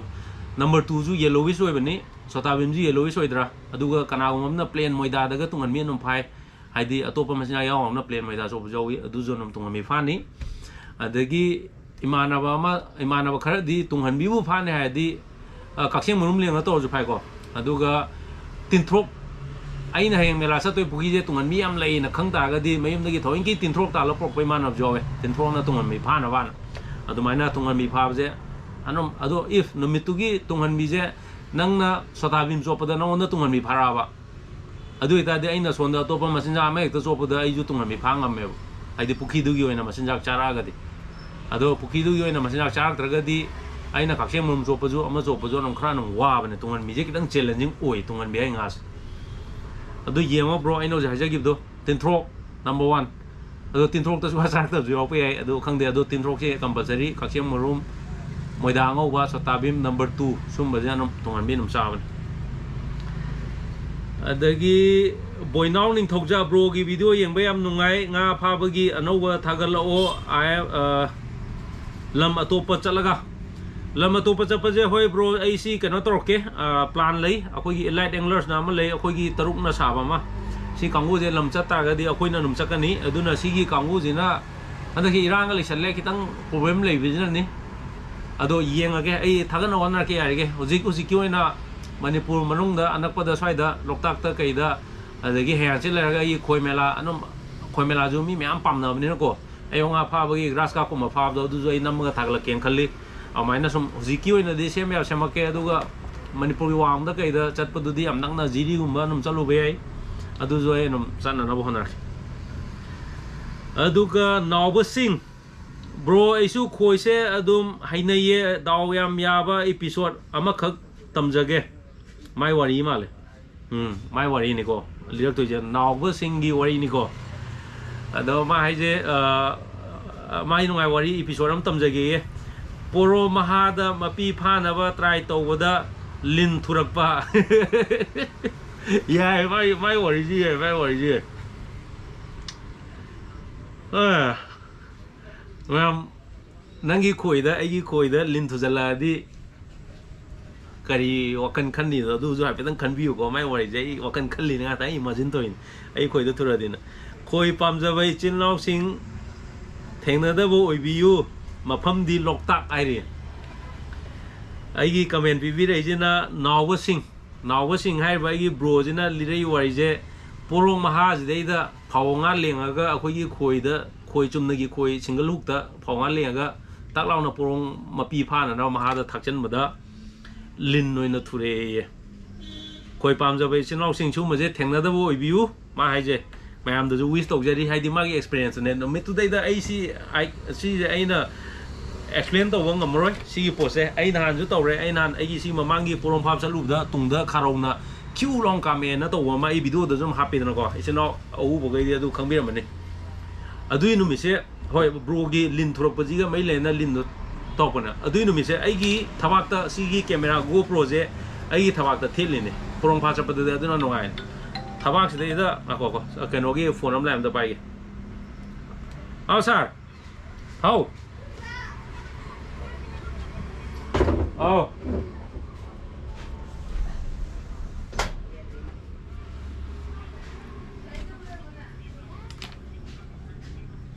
ꯍꯣꯏ ꯁꯥꯔ ꯌꯥꯝ ꯅꯨꯡꯉꯥꯏꯕ ꯋꯥꯔꯤꯅꯤ ꯏꯆꯤꯜ ꯏꯅꯥꯎ ꯃꯌꯥꯝ ꯒꯨꯗ ꯅ꯭ꯌꯨꯁ ꯑꯃ ꯂꯩꯔꯦ ꯑꯩ ꯂꯥꯏꯐꯁꯦ ꯄꯨꯡ ꯑꯃꯗꯤ ꯐꯥꯔꯛꯇꯣꯔꯦ ꯑꯩꯈꯣꯏꯒꯤ ꯍꯧꯖꯤꯛ ꯐꯣꯟ ꯇꯧꯕꯤꯔꯛꯏꯗꯣ ꯑꯩꯈꯣꯏꯒꯤ ꯁꯥꯔ ꯄꯍꯥꯔꯤꯅꯤ ꯃꯌꯥꯝ ꯃꯨꯟꯅ ꯇꯥꯕꯤꯌꯨꯀꯣ ꯑꯩ ꯂꯤꯟꯒꯤ ꯋꯥꯔꯤꯗꯣ ꯑꯃꯨꯛ ꯂꯥꯛꯀꯦ ꯑꯗꯨꯝ ꯁꯪꯖꯖꯅꯨ ꯀꯩꯁꯨ ꯀꯥꯏꯗꯦ ꯉꯁꯤ ꯄꯨꯡ ꯑꯃ ꯑꯅꯤ ꯑꯗꯨꯝ ꯏꯟꯇꯔꯦꯛꯁꯟ ꯇꯧꯅꯕꯒꯤ ꯋꯥꯅꯤ ꯒ꯭ꯔꯦꯠ ꯅ꯭ꯌꯨꯁ ꯇꯨ ꯑꯦꯚ꯭ꯔꯤꯋꯥꯟ ꯏꯆꯤꯜ ꯏꯅꯥꯎ ꯃꯌꯥꯝ ꯃꯔꯛ ꯊꯠꯅ ꯏꯆꯤꯜ ꯏꯅꯥꯎ ꯄꯨꯝꯅꯃꯛꯇ ꯌꯥꯝꯅ ꯅꯨꯡꯉꯥꯏꯕ ꯄꯥꯎ ꯑꯃ ꯇꯝꯖꯒꯦ ꯉꯁꯤꯒꯤ ꯑꯩꯒꯤ ꯆꯦꯅꯦꯜꯁꯤꯗꯩꯗ ꯂꯥꯏꯐ ꯌꯦꯡꯕꯤꯔꯤꯕ ꯏꯆꯤꯜ ꯏꯅꯥꯎ ꯈ꯭ꯋꯥꯏ ꯄꯨꯝꯅꯃꯛꯀꯤ ꯃꯐꯝꯗ ꯌꯥꯝꯅ ꯁꯔꯄ꯭ꯔꯥꯏꯖꯤꯡ ꯑꯣꯏꯕ ꯌꯥꯝꯅ ꯑꯃꯦꯖꯤꯡ ꯑꯣꯏꯕ ꯀꯩꯅꯣ ꯑꯃ ꯂꯥꯛꯑꯦ ꯅ꯭ꯌꯨꯁ ꯑꯃ ꯑꯩꯈꯣꯏꯒꯤ ꯃꯅꯤꯄꯨꯔ ꯑꯦꯗꯚꯦꯟꯆꯔ ꯒꯤꯌꯔ ꯍꯥꯎꯁ ꯑꯃꯗꯤ ꯏꯝꯐꯥꯜ ꯐꯤꯁꯤꯡ ꯇꯦꯀꯜꯁꯀꯤ ꯃꯥꯏꯀꯩꯗꯒꯤ ꯃꯗꯨꯗꯤ ꯑꯩꯈꯣꯏꯒꯤ ꯉꯁꯤꯒꯤ ꯚꯤꯗꯤꯑꯣꯁꯤꯗꯩꯗ ꯂꯥꯏꯐꯁꯤꯗꯩꯗ ꯀꯃꯦꯟ ꯄꯤꯕꯤꯔꯛꯄ ꯏꯆꯤꯜ ꯏꯅꯥꯎꯁꯤꯡ ꯑꯩꯈꯣꯏꯅ ꯂꯣꯇꯔꯤ ꯇꯧꯔꯀꯥꯟꯗꯀꯣ ꯀꯔꯤ ꯍꯥꯏꯇꯥꯔꯦꯅꯦ ꯂꯣꯇꯔꯤ ꯇꯧꯔ ꯃꯇꯨꯡꯗꯩꯗ ꯑꯗꯨꯗꯩꯗ ꯑꯩꯈꯣꯏꯒꯤ ꯁꯤꯗꯩꯗ ꯗꯤꯁꯀꯥꯎꯟ ꯈꯪꯗꯦ ꯀꯣꯄꯟ ꯈꯪꯗꯦ ꯅꯠꯇ꯭ꯔꯒ ꯒꯤꯐ ꯑꯣꯏꯔꯁꯨ ꯑꯗꯨ ꯑꯦꯛꯖꯦꯛꯂꯤ ꯑꯩꯈꯣꯏꯒꯤ ꯁꯤꯒꯤ ꯑꯦꯗꯚꯦꯟꯆꯔ ꯒꯤꯌꯔ ꯍꯥꯎꯁ ꯑꯩꯈꯣꯏꯒꯤ ꯏꯝꯐꯥꯜ ꯐꯤꯁꯤꯡ ꯇꯦꯀꯜꯅ ꯁ꯭ꯄꯣꯟꯁꯔ ꯇꯧꯒꯗꯕꯅꯤ ꯑꯗꯣ ꯃꯥꯅ ꯃꯌꯥꯝ ꯏꯆꯤꯜ ꯏꯅꯥꯎ ꯀꯃꯦꯟ ꯄꯤꯔꯤꯕ ꯏꯆꯤꯜ ꯏꯅꯥꯎ ꯐꯥꯔꯁ ꯁꯦꯀꯦꯟ ꯊꯥꯔꯠꯇꯤ ꯂꯣꯇꯔꯤ ꯇꯧꯔ ꯃꯇꯨꯡꯗꯩꯗ ꯐꯥꯔꯁ ꯁꯦꯀꯦꯟ ꯊꯥꯔꯠ ꯇꯥꯕ ꯏꯆꯤꯜ ꯏꯅꯥꯎ ꯑꯍꯨꯝꯗꯨꯗꯤ ꯀꯩꯅꯣꯝꯗꯤ ꯐꯪꯉꯅꯤ ꯑꯗꯨꯃ ꯁꯔꯄ꯭ꯔꯥꯏꯖ ꯑꯣꯏꯔꯁꯦ ꯍꯌꯦꯡ ꯄꯤꯕ ꯅꯨꯃꯤꯠꯇ ꯈꯪꯍꯜꯂꯒꯦ ꯀꯩꯅꯣꯝꯗꯤ ꯄꯤꯔꯅꯤ ꯑꯗꯨꯃꯥꯏꯅ ꯇꯥꯛꯄꯤꯔꯦ ꯃꯁꯤꯒꯤꯗꯃꯛꯇ isinau yengmiriba isinau mayam naju akhoi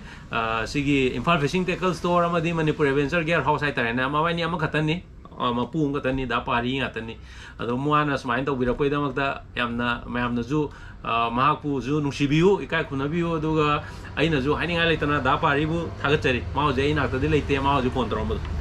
aduga ai mathang comment pathok chadri ngai da ngasai lin gi do nahan je smain to isinau mayam ako ko ai camera ji kitang lakshan bhaya breng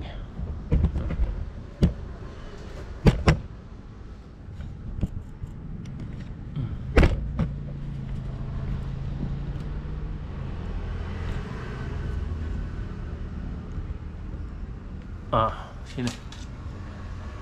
kita nonton lagi aja setting kita kayak gitu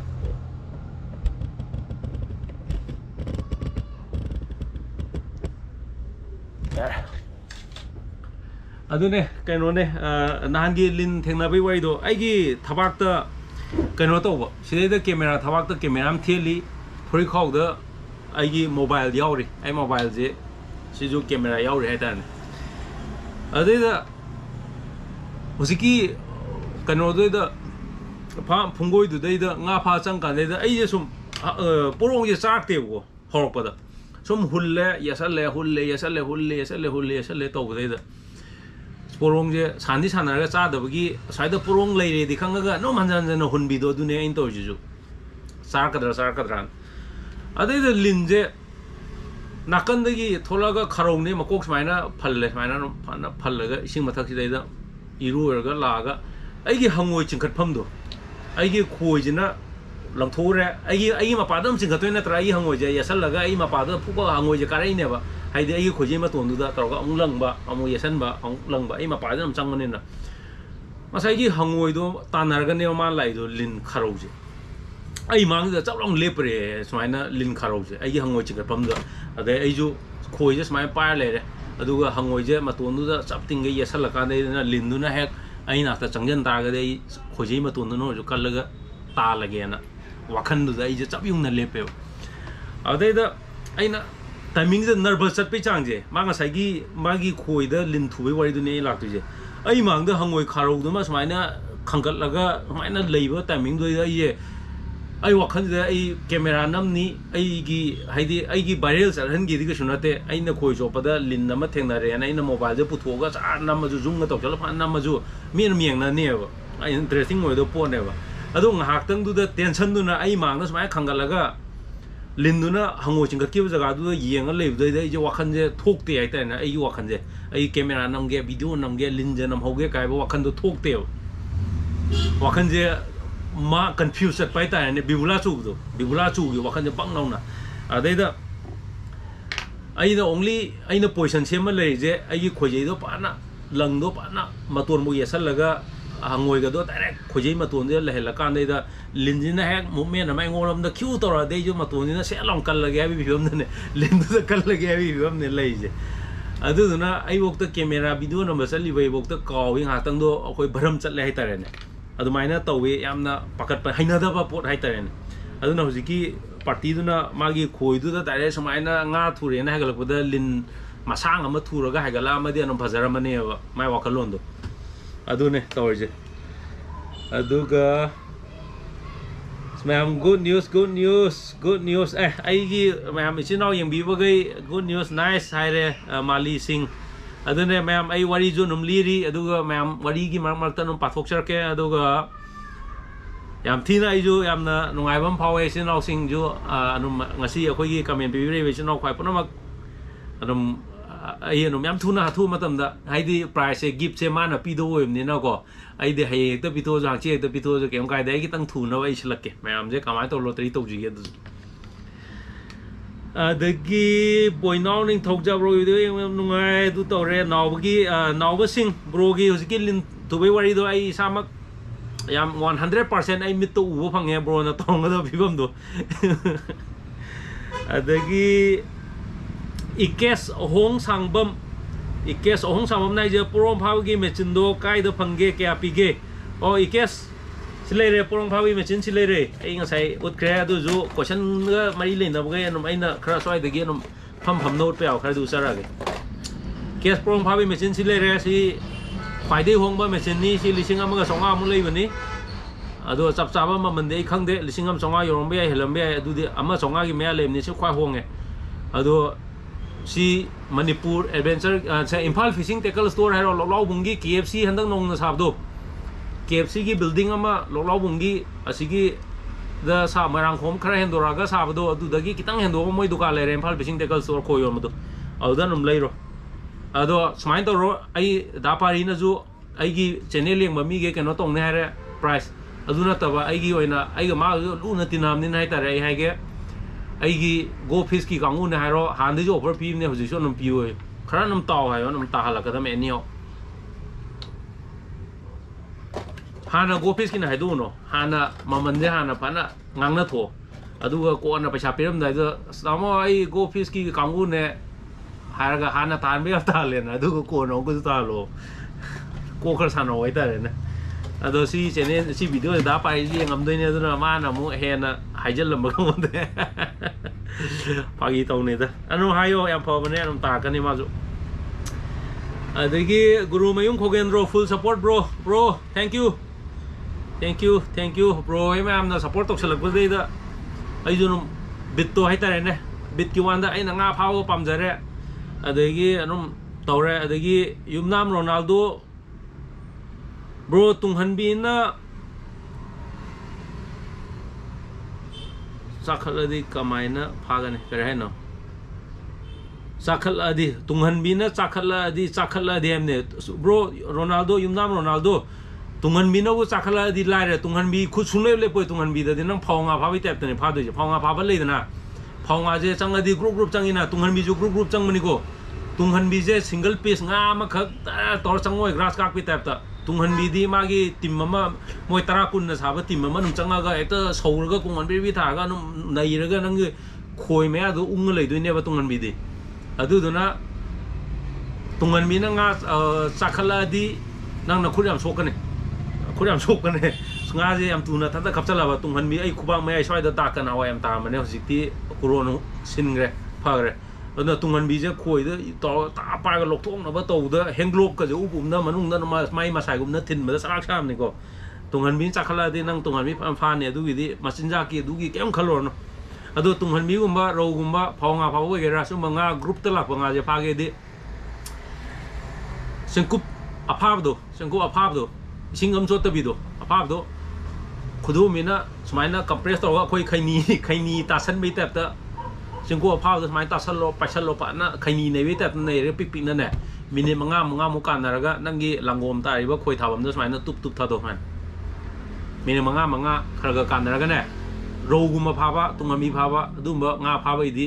ꯐꯖꯅ ꯆꯦꯡꯀꯨꯞꯁꯦ ꯇꯥꯁꯜꯂꯦꯗꯅ ꯂꯨꯞꯅꯕꯅꯤꯀꯣ ꯑꯩꯅ ꯇꯥꯁꯜꯂꯣ ꯍꯥꯏꯁꯦ ꯂꯨꯞꯇꯕꯤꯗ ꯈꯨꯕꯥꯛꯇ ꯍꯥꯞꯄꯒ ꯄꯨꯔꯥ ꯆꯥꯏꯊꯣꯛꯑꯒ ꯄꯥꯎꯗꯔꯗꯧ ꯆꯥꯏꯔꯗꯤ ꯃꯊꯛꯇ ꯂꯣꯏ ꯆꯥꯏꯔ ꯆꯠꯈꯤꯅꯤ ꯑꯗꯣ ꯉꯁꯥꯏꯒꯤ ꯆꯦꯡꯀꯨꯞꯇꯣ ꯑꯐꯥꯕ ꯑꯀꯪꯕꯗꯣ ꯑꯗꯣ ꯁꯨꯃꯥꯏꯅ ꯀꯟꯅ ꯇꯥꯁꯟ ꯇꯥꯔꯒꯗꯤ ꯂꯨꯞꯄꯅꯦꯕ ꯍꯥꯏꯗꯤ ꯈꯤꯇꯪ ꯑꯗꯨ ꯌꯥꯝ ꯅꯥꯟꯅ ꯂꯨꯞꯄꯅꯦ ꯑꯗꯨ ꯑꯝꯇ ꯇꯦꯁ ꯇꯧꯔ ꯌꯦꯡꯉꯣ ꯑꯩꯈꯣꯏ ꯆꯣꯞꯄ ꯏꯆꯤꯟ ꯏꯅꯥꯎꯒ ꯐꯖꯅ ꯀꯟꯅ ꯇꯥꯛ ꯄꯥꯏꯁꯜꯂꯣ ꯈꯨꯗꯣꯝꯕꯤꯅ ꯆꯞꯈꯥꯏꯔꯒ ꯈꯩꯅꯤ ꯆꯞꯄꯩ ꯇꯥꯏꯞꯇ ꯑꯗꯨꯒ ꯅꯪꯒꯤ ꯈꯣꯏ ꯆꯣꯞꯐꯝꯗꯣ ꯇꯨꯞ ꯊꯥꯗꯣꯛ ꯑꯗꯨꯒ ꯃꯥꯁꯦ ꯆꯨꯞ ꯊꯥꯔꯀꯥꯟꯗ ꯇꯔꯥ ꯂꯨꯞꯊꯈꯤꯅꯦꯕ ꯌꯥꯝꯅ ꯅꯨꯡꯉꯥꯏꯕꯅꯦ ꯑꯗꯨꯒꯤ ꯊꯕꯛꯇꯣ ꯑꯗꯨꯒ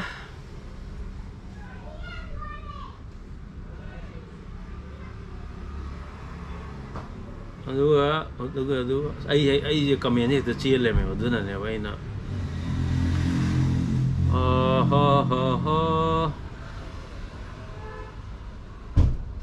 ꯅꯣꯡꯃꯗꯤ ꯁꯣꯏꯗꯅ ꯂꯥꯛꯀꯅꯤ ꯅꯪꯅꯤꯅꯦ ꯑꯩ ꯉꯥꯏꯔꯤꯁꯦ ꯀꯩꯅꯣꯗꯣ ꯅꯣꯡꯒꯗꯥꯏ ꯀꯃꯦꯟ ꯂꯩ ꯂꯩꯃꯤꯅꯦ ꯑꯩ ꯉꯁꯥꯏ ꯎꯗꯕꯅꯤꯅꯦ ꯑꯩ ꯀꯃꯦꯟꯁꯦ ꯐꯅꯌꯥꯝ ꯌꯥꯝ ꯂꯩꯔꯝꯃꯦ ꯑꯗꯨꯗꯨꯅꯅꯦ ꯑꯩꯅ ꯀꯩꯅꯣ ꯇꯧꯍꯧꯗ꯭ꯔꯤꯁꯦ ꯂꯝꯂꯥꯏ ꯑꯐꯥꯎꯕꯒꯤ ꯀꯃꯦꯟ ꯌꯥꯝ ꯂꯩ ꯂꯩꯔꯝꯃꯦ ꯁꯤꯗꯤ ꯑꯩ ꯈꯔ ꯊꯨꯅ ꯁꯠ ꯄꯤꯁꯜꯂꯛꯑꯒꯦ ꯁꯤꯗꯤ ꯑꯩꯅ ꯁꯨꯝ ꯋꯥꯔꯤ ꯌꯥꯝꯅ ꯁꯥꯡ ꯂꯤꯕ ꯌꯥꯗ꯭ꯔꯦ ꯃꯌꯥꯝ ꯃꯣꯠꯇ ꯀꯩ ꯂꯩꯒꯦ ꯑꯝꯇ ꯍꯥꯏꯕꯤꯔꯛꯑꯣ ꯑꯗꯨꯝ ꯍꯧꯖꯤꯛ ꯋꯥꯔꯤ ꯁꯥꯏ ꯁꯥꯡꯁꯦ ꯁꯨꯃꯥꯏꯅ ꯋꯥꯔꯤ ꯂꯤꯕꯣꯏ ꯁꯥꯕꯣꯏ ꯁꯨꯃꯥꯏꯅ ꯑꯗꯨꯝ ꯇꯧꯖꯦꯕ꯭ꯔꯥ ꯀꯣꯏꯁꯟꯒꯤ ꯑꯟꯁꯔꯗꯨꯗꯪ ꯗꯛ ꯄꯤꯔꯒ ꯇꯦꯟꯖꯟꯁꯤꯔꯥ ꯑꯗꯣ ꯃꯌꯥꯝ ꯑꯗꯨꯝ ꯀꯃꯦꯟ ꯑꯣꯏꯅ ꯍꯥꯏꯕꯤꯔꯛꯑꯣ ꯔꯦꯟꯕꯣ ꯌꯨꯝꯅꯥꯝ ꯔꯣꯕꯤꯅꯣꯞ ꯍꯥꯏꯕꯅꯦ ꯑꯩꯗꯤ ꯔꯦꯟꯕꯣꯅ ꯄꯥꯏꯔꯦ ꯂꯝꯂꯥꯏ ꯐꯥꯎꯕ ꯍꯥꯏ ꯍꯜꯂꯣ ꯕ꯭ꯔꯣ ꯃꯦꯂꯥ ꯇꯧꯕ ꯌꯥꯒꯗ꯭ꯔꯣ ꯐꯥꯝꯗ ꯄ꯭ꯔꯤꯌꯥꯅꯟꯗ ꯁꯤꯡ ꯕ꯭ꯔꯣ ꯃꯦꯂꯥ ꯇꯧꯕ ꯌꯥꯒꯗ꯭ꯔꯣ ꯐꯥꯝꯗ ꯌꯥꯝ ꯊꯤ ꯌꯥꯏ ꯍꯧꯖꯤꯛ ꯃꯦꯂꯥ ꯇꯧꯅꯕ ꯍꯧꯔꯦ Ado zigi Priyananda dai na hangningi je farm je nangi farm da to haira natraga mi to pe farm da mela to kan yawningi ra adum dang clear review Bisorji Singh Bisorji su yamna kuiraba aigi party ni aigi subscriber ni ma je yamna liraba ni Bisorji se full support ha le me Bisorji aina masa khange na Khogendro dukan da su khangjare okay Guru Mayung Khogendro dukan khange full support bro yare yare sai degi parage Satyajit my firm hello bro yara sigi comment page je kano to ko hayang lottery torga amuko jo remind to jage si price pi ni ko imphal fishing ke kal de price laina atopa paisa nu sa di natre si de po chei khoi ga mai le no pot ni pi do je ras luwang message retracted my message ras luwang na thari do kai no engon da message oina tholok tre Priyananda Singh bro mela to ya ga dro se hagre adi lamla pa hello hai cruzum Singthang Khonba hi hello adagi Robinop Yumnam magida Pukri dagi khoina puklawi kari masinjak thaklaga fagani 20 piba masinjak toroga thakpane lau yade o 20 piba masinjak je manang je Robinop Yumnam nang je packet masam sa yom dong ni ado puklawi je num mai khoina maji athum banum pamne aduna strawberry angang modo adum bada num phai strawberry white to phai strawberry gumba thum je Pulau bi de num chabane ado nangi do pulau bi kyam leiba pukhino ado pulau bi je lumba yamna kan da ba de masina phan tha ga adi changa ga kongon bi tha ga suka cha da bi num to bu ju leiba ni pulau bi ju yamna lu bani koina pulau bi mi pukhi da grass kap ti kam ba se fa ni aina ai experience ta mapuna akhoi je khoi mela ama kar de tholak da pukhi je nga mulai ta ba pukhi atopa migi chopam sum matang asa khoi nga ta chop chagi agadra ne na thangna bai pham da kaida hangu ba kan asra kan semajin lom da mapuna magi pukhi je hana khoi ge ju khangna boi ba khoi hananga audai da nga je grass cup kunthra ga tare lei hai mapu je na grass cup ki nungai be wai ni ko mapu je na ai gi pukhi je kaman ngu ma ke ma masa dinum lei bani hana grass cup lei ta bani ado ai hana ki sona kan gi pukhi je sit pa matam da aina Hojiki pukhi masa hana grass amu lei to pukhi jaida grass ka kunthra ga tare thadagi mnisin kilo ama khara hen ba yog da pa hung gi sa chawi aina grass ka kunthra tare thadagi mnisin ne sine ma pu jin haije majo I kan yok na te chaw ga thadam ne masing khango bai tare na nga khara ma yon ga fraction pharak ta ba yon ma ga khitang pharak ta ho ma na thada da jan pare pare du ju common ke ga nga masam sa lei have ni na ko ju mela topa mafam di kairam ni na yum da haning da bagi da sum common no jung hak so pa ga nga masam sa khara pha we ya ren ji ga na da sum khoi chop lei bai ta grass ka khi sathi jang je mi gi nga ko thra ga tare lei have do mi nga kano gi kun thra ga manga ra ke no phare ba ani ma nan thok kre yo kudra tare to kudra te le grass ka ta di hai di majina sagal le nga ju lot la lei bai te grass ka se dan kangsi king bade ta pai thok pe mo ne grass cup je yamna irang pam bangan ne ma je adu duna atai nga di kona leidara ga kaman gum ji di yamna tan ba yamna kai ta ne masija cha bi cha kani du aina thai ba masija to chaning da gum pran pro bok sak pe am yaw ne ai yam yaw re ana kaman je kitang patience le bom chang ya do no par kan strawberry or di nangi rupa kon bi mo yom no no par kan ne suta bim gum atop an pham ni da kaman de adagi maitai imana haije mane ye maitai imana ngasai gi keno do adagi mathang da lamla pawa dadi pa kai no sibu si keno gi loklau bungi Manipur Adventure Gear House na keno mle ye dukan ma aldani aduga Manipur Live on Stage Song mana haije irang turel da khoi chopa chatpado yam nungai bane yema video do yemba mu Salary drop bro. Oh, irang turing je Manipur Live on Stage Song hai ado mingdi ke kong hong de maina thole nang giming je. Irang turing je yamna nungai ba. Turing ma oiler me. Ai di khang de hana. Ada ai ga irang turing da khoi chopa chami nei ba kaku hai ba iman ba jaina sa mai na go. Ai gi cha lut friend ai jon luna anam tinare yimju thang na ra no. Ado mana chau je adai da aiju aham da di nga kai di nga ga lem do man de da sine ba ado ana sadu ju chau ji sine ai na thaja ba man lei nga soi leng ani ado mi na bom ka pa khot pa tau kan da di nga no ma so phanei hai ꯑꯗꯨꯅ ꯑꯩꯈꯣꯏ ꯈꯣꯏ ꯑꯝꯇꯪ ꯆꯣꯞꯄ ꯌꯦꯡꯉꯨꯁꯦ ꯁꯤꯅꯤ ꯏꯔꯪ ꯇꯨꯔꯦꯟ ꯑꯍꯥꯟꯕ ꯆꯠꯄꯩ ꯋꯥꯔꯤꯗꯨ ꯂꯤꯔꯛꯀꯦꯕ ꯃꯇꯦꯛ ꯑꯃꯇꯪ ꯏꯔꯪ ꯇꯨꯔꯦꯟ ꯆꯠꯄꯁꯦ ꯑꯗꯨꯗꯩꯗ ꯏꯕꯥꯏ ꯅꯪ ꯑꯩꯒꯤ ꯕꯨꯂꯦꯠ ꯑꯃ ꯂꯩꯅꯦ ꯀ꯭ꯂꯥꯁꯤꯛ 350 ꯑꯃ ꯗꯤꯁ ꯕ꯭ꯔꯦꯛ ꯑꯣꯏꯗꯕꯗꯣ ꯃꯅꯤꯡꯒꯤ ꯗ꯭ꯔꯝ ꯕ꯭ꯔꯦꯛ ꯑꯣꯏꯕꯗꯣ ꯈꯧꯄꯨꯝꯒꯤ ꯂꯝꯕꯤꯁꯤꯗ ꯏꯕꯥꯅꯤ ꯑꯌꯨꯛ ꯉꯟꯇꯥ ꯄꯣꯠ ꯆꯩ ꯃꯌꯥꯝ ꯂꯣꯏ ꯄꯨꯟꯁꯤꯜꯂ ꯌꯣꯝꯁꯤꯜꯂ ꯊꯧꯕꯁꯤꯗꯩꯗ ꯂꯝꯕꯤꯁꯦ ꯈꯧꯄꯨꯝ ꯂꯝꯕꯤ ꯑꯩꯁꯨ ꯑꯍꯥꯟꯕꯅꯦ ꯑꯩꯅ ꯆꯠꯂꯤꯁꯦ ꯑꯗꯨꯗꯩꯗ ꯈꯧꯄꯨꯝ ꯂꯝꯕꯤꯗꯩꯗ ꯑꯩꯅ ꯊꯧꯕꯁꯤꯗꯩꯗ ꯀꯩꯅꯣ ꯇꯧꯔꯤꯅꯦꯃꯤ ꯂꯝꯕꯤꯁꯦ ꯈꯪꯗꯕꯅꯤꯅ ꯑꯩ ꯏꯪꯊꯝꯊꯥꯒꯤ ꯑꯌꯨꯛꯅꯦ ꯗꯤꯁꯦꯝꯕꯔꯒꯤ ꯇꯥꯡ 5 ꯑꯩ ꯅꯤꯡꯁꯤꯡꯉꯦ ꯗꯤꯁꯦꯝꯕꯔꯒꯤ ꯇꯥꯡ 5ꯗ ꯆꯠꯄꯅꯦ ꯈ꯭ꯔꯤꯁꯃꯥꯁꯀꯤ ꯃꯃꯥꯡꯗ ꯗꯤꯁꯦꯝꯕꯔꯒꯤ ꯗꯦꯠ 5 ꯑꯗꯨꯅ ꯈꯧꯄꯨꯝꯒꯤ ꯂꯝꯕꯤ ꯑꯗꯨꯝ ꯆꯤꯡ ꯃꯇꯣꯟꯁꯤꯗꯗꯤ ꯄꯨꯔꯥ ꯎꯟ ꯉꯥꯛꯇ ꯂꯩꯆꯤꯟ ꯉꯥꯛꯇ ꯊꯥꯂꯦ ꯎꯟꯗꯤ ꯇꯥꯗꯦ ꯂꯩꯆꯤꯟꯗꯤ ꯄꯨꯔꯥ ꯊꯥꯔꯦ ꯂꯩꯆꯤꯟꯁꯤꯅ ꯂꯝꯕꯤꯁꯨ ꯎꯗꯕ ꯂꯝꯕꯤꯁꯨ ꯈꯪꯗꯕ ꯑꯗꯒꯤ ꯑꯩꯒꯤ ꯕꯨꯂꯦꯠꯀꯤ ꯂꯥꯏꯠꯇꯨꯅꯁꯨ ꯎꯗꯕ ꯑꯩꯅ ꯕ꯭ꯔꯦꯛꯁꯦ ꯐꯥꯔ ꯆꯤꯡꯁꯦ ꯊꯧꯒꯠꯈꯤꯕꯗꯤ ꯑꯃꯨꯛ ꯐꯩ ꯒꯤꯌꯔ 1 2 ꯊꯧꯕꯅꯤꯅ ꯊꯧꯗꯔꯛꯄꯁꯦ ꯕ꯭ꯔꯦꯛꯁꯦ ꯐꯥ ꯊꯧꯔꯛꯄꯁꯤꯗ ꯑꯩꯒꯤ ꯕ꯭ꯔꯦꯛ ꯁꯨ ꯃꯅꯤꯡꯒꯤ ꯕ꯭ꯔꯦꯛ ꯁꯨꯁꯦ ꯃꯩ ꯍꯧꯔꯛꯇꯅ ꯑꯗꯒꯤ ꯕ꯭ꯔꯦꯛ ꯑꯃꯨꯛ ꯆꯠꯈꯤꯗꯗꯅ ꯌꯥꯝꯅ ꯆꯦꯂꯦꯟꯖꯤꯡ ꯑꯣꯏꯕ ꯀꯩꯅꯣ ꯑꯃ ꯑꯣꯏꯔꯦ ꯂꯝꯕꯤꯗꯩꯗ ꯑꯗꯨꯁꯨ ꯑꯗꯨꯝ ꯆꯠꯂꯒ ꯂꯝꯕꯤꯗ ꯇꯪꯈꯥꯏ ꯆꯠꯂꯕꯅꯤꯅ ꯇꯦꯠ ꯑꯗꯨꯝ ꯊꯧꯔ ꯌꯧꯅꯕ ꯑꯗꯨꯒ ꯈꯧꯄꯨꯝ ꯇꯝꯄꯥꯛ ꯌꯧꯔꯦ ꯈꯧꯄꯨꯝ ꯕꯦꯂꯤ ꯌꯧꯔꯦ ꯈꯧꯄꯨꯝ ꯕꯦꯂꯤ ꯌꯧꯕꯗꯩꯗꯤ ꯑꯁꯥꯝ ꯑꯣꯏꯔꯦ ꯑꯗꯨꯗꯩꯗꯤ ꯌꯧꯔꯒ ꯏꯔꯪ ꯇꯨꯔꯦꯟ ꯇꯥꯔꯦꯕ ꯏꯔꯪ ꯇꯨꯔꯦꯟꯁꯤꯗꯩꯗ ꯑꯩꯈꯣꯏꯅ ꯄꯪꯕꯒꯤ ꯆꯥꯡꯁꯦ ꯑꯍꯥꯟꯕ ꯆꯠꯄꯗ ꯈꯪꯗꯕ ꯍꯥꯏꯇꯥꯔꯦꯅꯦ ꯁꯤꯅꯦꯕ ꯑꯩꯁꯨ ꯈꯪꯗꯦꯕ ꯈꯪꯗꯕꯩ ꯆꯥꯡꯁꯦ ꯌꯨꯝꯗꯒꯤ ꯑꯩꯈꯣꯏꯅ ꯄꯨꯔꯤꯁꯦ ꯆꯦꯡꯀꯨꯞ ꯑꯩꯈꯣꯏꯗꯤ ꯈꯣꯏ ꯃꯦꯂꯥ ꯄꯨꯈ꯭ꯔꯤꯗ ꯑꯌꯨꯛ ꯉꯥ ꯐꯥꯕꯒꯤ ꯈꯣꯏ ꯃꯦꯂꯥꯒꯤ ꯋꯥꯈꯟꯗ ꯑꯗꯨꯝ ꯂꯩꯈꯤꯕꯅꯤꯅ ꯆꯦꯡꯀꯨꯞ ꯇꯤꯟꯊ꯭ꯔꯣꯛꯁꯨ ꯄꯨꯏ ꯇꯤꯟꯊ꯭ꯔꯣꯛ ꯈꯔ ꯄꯨꯏ ꯇꯨꯔꯦꯟ ꯆꯠꯄꯅꯤꯅ ꯇꯤꯟꯊ꯭ꯔꯣꯛꯇꯤ ꯄꯨꯏꯀꯣ ꯑꯗꯨꯒ ꯆꯦꯡꯀꯨꯞ ꯑꯩꯈꯣꯏꯅ ꯄꯨꯔꯤꯁꯦ ꯑꯗꯨꯒ ꯀꯛꯆꯦꯡ ꯃꯔꯨꯝꯗꯤ ꯑꯥꯗꯒꯤ ꯈꯨꯜꯂꯦ ꯑꯥꯗꯒꯤ ꯂꯣꯛꯑꯦ ꯑꯗꯒꯤ ꯑꯩꯈꯣꯏ ꯁꯣꯇꯥꯕꯤꯝ ꯀꯩꯀꯥ ꯂꯩꯔꯤꯕ ꯑꯩꯈꯣꯏ ꯑꯌꯨꯛ ꯉꯥ ꯐꯥꯕꯒꯤ ꯃꯆꯤꯟꯖꯥꯛ ꯃꯌꯥꯝꯁꯦ ꯂꯣꯏ ꯄꯨ ꯆꯠꯄꯅꯦ ꯑꯩꯈꯣꯏꯗꯤ ꯆꯠꯂꯀꯥꯟꯗ ꯑꯥꯗ ꯌꯧꯔꯒ ꯇꯨꯔꯦꯟꯁꯤꯗꯩꯗ ꯑꯍꯥꯟꯕ ꯅꯨꯃꯤꯠꯁꯦ ꯈꯣꯏ ꯆꯣꯞꯀꯥꯟꯗꯩꯗ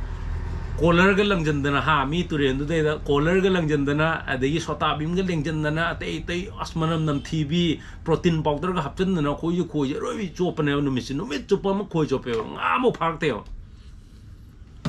ꯆꯥꯎꯗ ꯑꯩꯅꯒ ꯍꯥꯏ ꯀꯥꯀꯨꯗ ꯑꯁ ꯌꯥꯗꯦ ꯃꯥꯒꯤꯁꯦ ꯅꯪꯒꯤꯁꯦ ꯑꯩꯅ ꯍꯥꯏꯕꯗꯅꯦ ꯁ꯭ꯋꯥꯏ ꯖꯒꯥꯁꯦ ꯉꯥ ꯂꯩꯇꯦꯒ ꯍꯥꯏꯖꯤꯜꯂꯦꯅ ꯈꯪꯗꯕꯅꯤ나 ꯉꯁꯥꯏꯗꯒꯤ ꯈꯣꯏ ꯀꯣꯂꯔ ꯂꯪꯉ ꯊꯥꯏꯗꯨꯕꯨ ꯈꯣꯏ ꯑꯃꯈꯛꯁꯤꯅ ꯈꯣꯏ 3 4 ꯅꯨꯃꯤꯠ ꯆꯨꯞꯄ ꯑꯃ ꯊꯥꯛꯄꯗ ꯐꯥꯔꯛꯇ꯭ꯔꯕꯅꯦ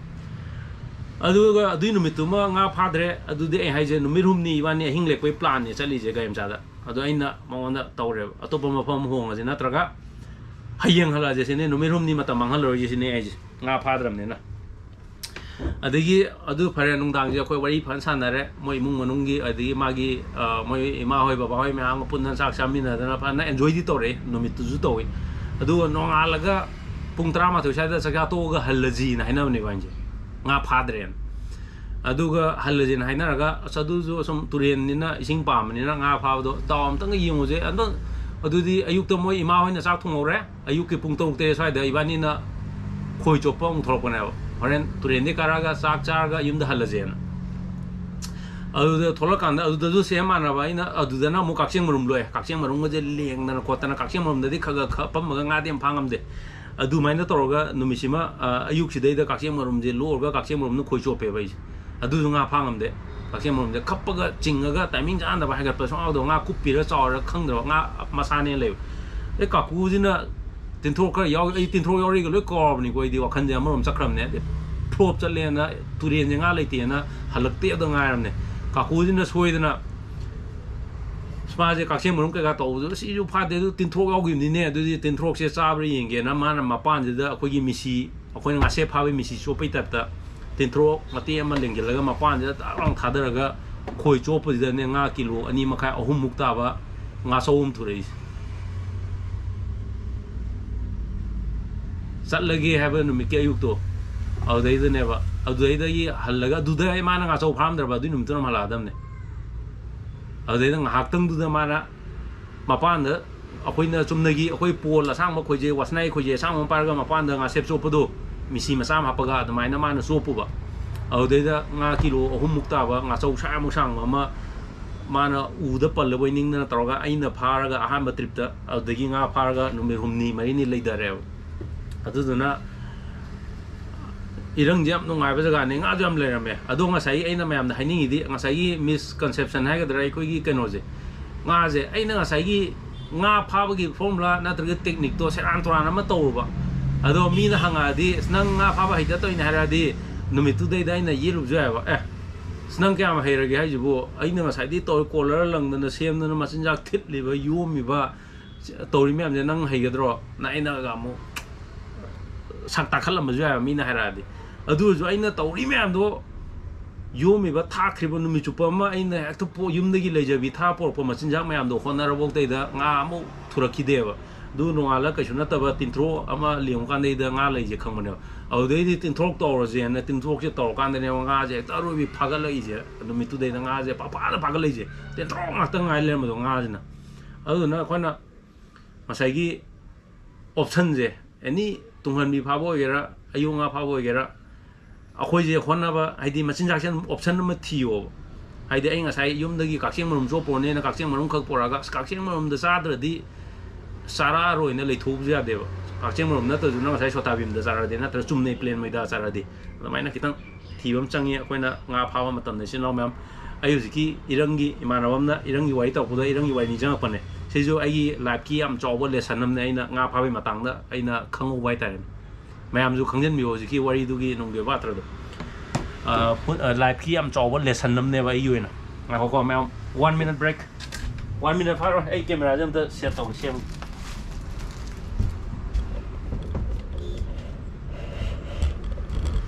camera jam xem quang man ge anh em thân lôi đi ai camera jam quang man lên đó khi tăng xem này lôi đi cái tăng khai chân gì đó power bank mà ta cứ thao mà ai power bank chỉ cái nó sai đi anh tôi chứ trả sang đi rồi có gì sang cái bên 35% charging chang đi cái nó ai sih charging sang menit dah. Oh, ai power bank sih na berat tu mal. Memang ini kami patro ke ai kena je kita problem lagi tu kan. Itu coba berat kado dah. Ya, kena tu. Ai sih itu charging dong siapa yang. Siapa tu itu? Pas charge full ni dah. Itu button nam jauh bro. Jauh. Button nam ni.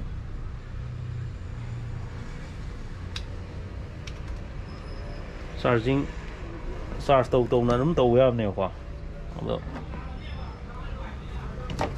Oh. Liang aja sih na zon pernah punya ini. Itu pai mana? Sira. Sulit pai tahu mana. Oh, pai. Air mama non dah bayu ini. Siapa? Ya. Ada. Harus lah Adune irangi wari hokdrok tan irangi wari matiam sum wari ma'am nongai ma'am akoi sarpari ma'am taram no opiu Anirak suba session gi sarpari je ma'am sarpari de ma'am taram no opiu sarpari na ngasai haigi do ma'am aigi live sidai da comment birakpa ichinaw ge mana yam chawa special offer ma pi ni na ma'am loktok ki bai da makta akoi sarpari ma'am agak pondok ceri.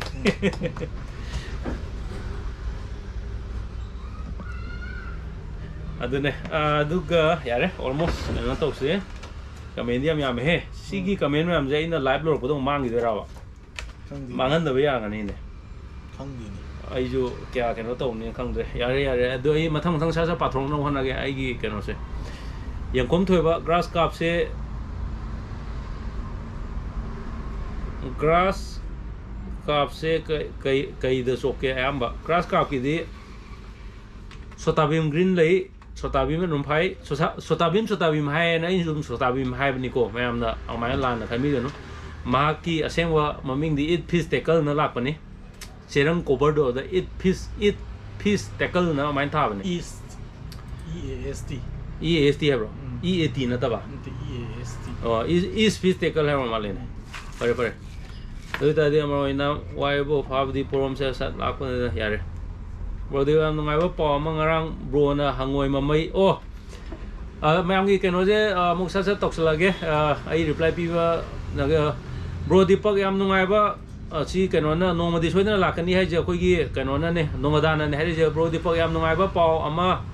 ngarang bro na hangoi mamai पानबदो खोइदो खरा फाक्तोगे अदुगा वान तानरक्पा पुरोम अमा ngarang phare sis अदुगा तानरक्पा पुरोम फारे ahan bada नोंगदा दि कनानो नोंगदा जे माइ ममिंग से नोंग दिसो लाकनाइ जे यामना congratulation नोंगदा मा हाइजे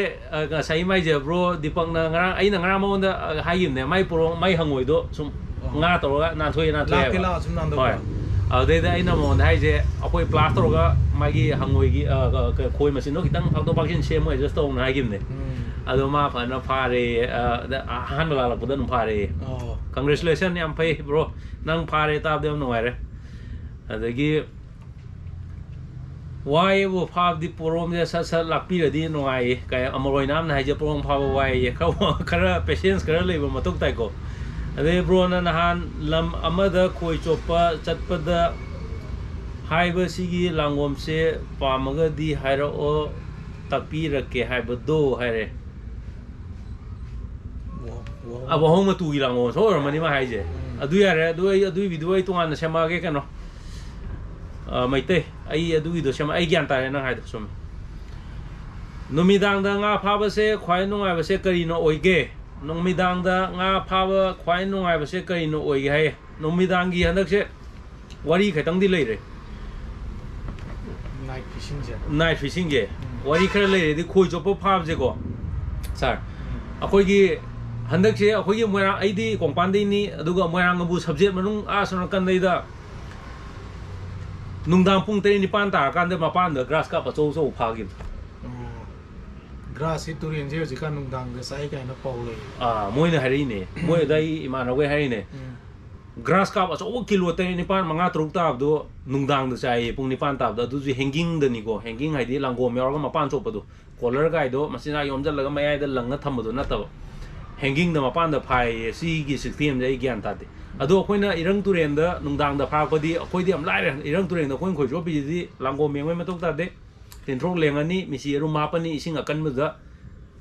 अखोइगी मिसी चोपै ताबता नुम लंगथरेदना अदुगा नुम कनो तो खुत्ता गरक तोपदा कनबा अदुना इरंग तुरेंगी हम लाइरे अदुगा नुंगदांग the माना nga फाबा दु nga क्रागुम्बा फाबो ओरमबसु याय nga क्रागुम्बा फाबरो क्रागुम्बा फाबा अयो nga फाबदो नुम फादि फाबने नुंगदांगी दि अखोइ समाय तोरो रेडियम यावदो सागी लेब्रो लैये लांगोम दो रेडियम की लेको अतै मसिनजाक लेम खोप चामा नै ngaदी नुंगदांग दजु चाबने चाबदी अखोइ थाइना खोइ मेला अयु ngata नुंगदांग द नुंगदांग मक्ति चोपत्रि अयु ngata मम्मी कान द खोइ मेला जे लॉटरी सिस्टम ने लेत्रि कान द अन्ना पुंग 3 द अनि मखाय 3 द चलगा चोपना बि तोंग नरमे अबद अखोइ पुंग 3 द ग योरगा मम्मी कान द खोइ चोप जुम योरे नावा अबदै द अनुम चिंकुप थाब nga अनुम चंगे ngaदी अनुम चंगे nga जे नुंगदांग ओरजु मोइदि मनम द चंगिरा कैनो हंगदे उ बुजाने नुंगदांग ओरजु अदु फानी अयोंगा फाजन फानी अदो ngaदुना चाइ चादे दो मैक्सेंग उनबा तोसाय नुं कापा येंदि सोबुदि लांगोंगुंबा अदुमा तौरो कॉलरगुंबा लंगागा सम ngaइबो दि याम लाइने अमाइना तौबिरो नुं कंपलसरी फान नुंगदांगजु नुं फाबने nga अदुगा रंजन खुंद्रा कोन नुमिदांग फाबे हारे रंजन नुं फानी अदो नंग मपान द चोके लांगोम यावबि हेता दि रेडियम यावबि लांगोम दो लो दा पारि दे ले लो लेबनी अतई दजु नंग अनक कंफर्टेबल हो दम फम दे लेरो अदगी यंगकोम थोइबा ग्रास काप से कई द चोके ग्रास काप की दिम लाइरे ब्रो ग्रास काप से अनुम मादी अनुम इफा द फारे अखोई लेबा मैदागा सोताबिंग ग मिक्स तौर थित पोगेरा ग्रीन ग तौबो गेरा सोताबिंग ग्रीन काइन अनो मसिनाक्ति मखन मैम लाए अनुम फानी अयुंदी सोताबिंग इज द बेस्ट उजि पोगी ओइना मसिनाक से सोताबिम हाइबा ईस्ट फिश टेकल जैसी क्वाइदी बेस ने ना यूज पोगदे नो माइनुम लौर मा यावदि केम कीदरे तो पे यावदो युंदे अदुगा रंजन खुंद्राक पम ब्रो नुमिदांग द थाबै मरम द खरा थंबिहो नुमिदांग दो ए हाइग्रे को रंजन आई अमो हंजन न पासले जिलांग अम्बा मासनम यामबा अनि सुबो क्वेश्चन ने यामना सु लाइबा यामना सु लुबा nga फाबा चपद ड्रेस ए याम बेरा काय तोंगाना ड्रेस फंगद्रा नुसा मरकता लेपे यामना बेरा ड्रेस खन मजु मतम चंगी सजेशन पिबिरो सी याम फजो क्वेश्चन ने जिलांग अम्बा मासनम गी जे आई ngसाय युमदगी आई live तौद्रि can't दैदा I हाइगेना लाखने ai ngasai lakpaga sije ngakta ai ngasije upta jaiba ai si mayam da ulugen lakpane si mark sema ai ngasai ngakta si anum lai bhok ko opam mi do ai mayam da ulugen thai bhok ne yum da kaum ta re nam lusala shuma mark sama anum compulsory upio shuma mark sai ta ne siam hong ne sai da kya le shuma do pakuntra ka pc mark se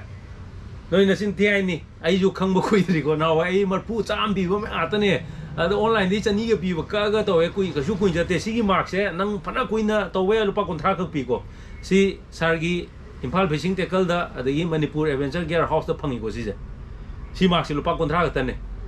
aina porong pha chapa da ga jun upane si mark se ma compulsory mai mit khara na pong na ton lukham khan na ba si ma compulsory lebi ro aduga aina porong pha da lipa frito chida lei ri oh sa li je tu sigi purisi yang biro sina ma khoina porong pha da li do si purisi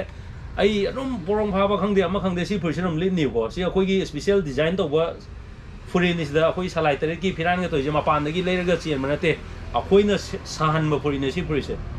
ado si purisi elite angler thare si di elite angler sargi da yor ma du di elite thara ro adubu smaina salai tare ki ma chu to kani aduga khoi gi sargi Imphal fishing tackle ke ga thani sigi pije kyam nungai da akoina Agartala chapda san mane Agartala chapda litna ba sije akoi masagi oina akoi gi nungsa mangan je manung da sangma ngamde ing ju lawe amna SPF oirani adagi dry fit oirani hoi UV protection phanna tawe na hai ai kuchan da kra ngok thore je ai lo yam ka sal lam ne aduga anum ing lawe si purisiam nungai ni si num lelu sida makan ani lei tupi awam ju lem ne makal ahum ne lai makan la ko ne sida ju me am lei re maman di si je kya maman MRP 650 ne da koi logo ni hapagi discount piraga 500 ta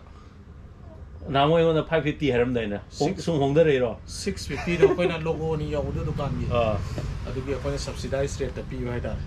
sigi kano je pa chonga ai jam hong e sigi pura furi se sei da ju yam lei re ai ama uchar ke sum si khangjel nungai bane ba adagi machu je variety ahum lei ni ko si je especially koi yamba pahari akoi gi da binki akoi gi elite angler na koi taru ki team du gi damakta akoi na design tok jagi ba furin ne au dei da si project phajai haibadagi akoi gi logo elite hai do yon da bi da mayam gi koi sai nga pha ba ge ju sum project nam lisa jano koi na nungai je koi na test tor ba na da Agartala chapda aduga to si le to si purse size makana num phangi na tro round neck ama collar ama hoodie mam tupi yo bom ju le hoodie yo ba adagi adu pa me du lo ro pam dre si lo ro si purse pa changa lo mo man changa di ro sam ti hong he di changa di changa pi ba furi uji second lane da wo phangoi sumai na to ya dam ne wa sigi purse mem la gi yeng biro ai pangai jam na te ado purse akoina Bangalore dagi akoina elite ki damakta tuhon ngim ne do mayam da ju sarna koi elite ki logo lok thoge yon man ka ju kai de si jo koi yana ga to bun to se da koi di elite angler thani ba aina lila ko du de ado asida ye yoli di si elite angler jaw do bi da salai ter ki fran jo wen san sa ta ti so aduga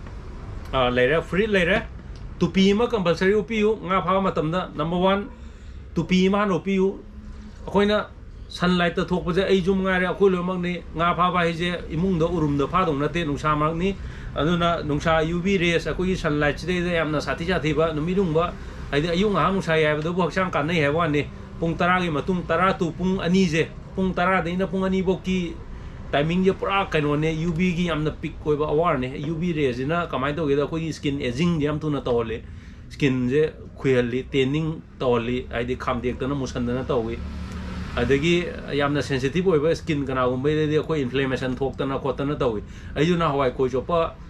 hor podai da mai je uring ngak thoktana inflammation thokpai je mai je sagala bang bang torga uring ngak to tholoktana tawdana ayu tawgre bai chama aduna kana uma sunscreen taibiu sunscreen taibo ko pa hinaraga di kasukai de aduga masagi nungsa manganda toina chapa midi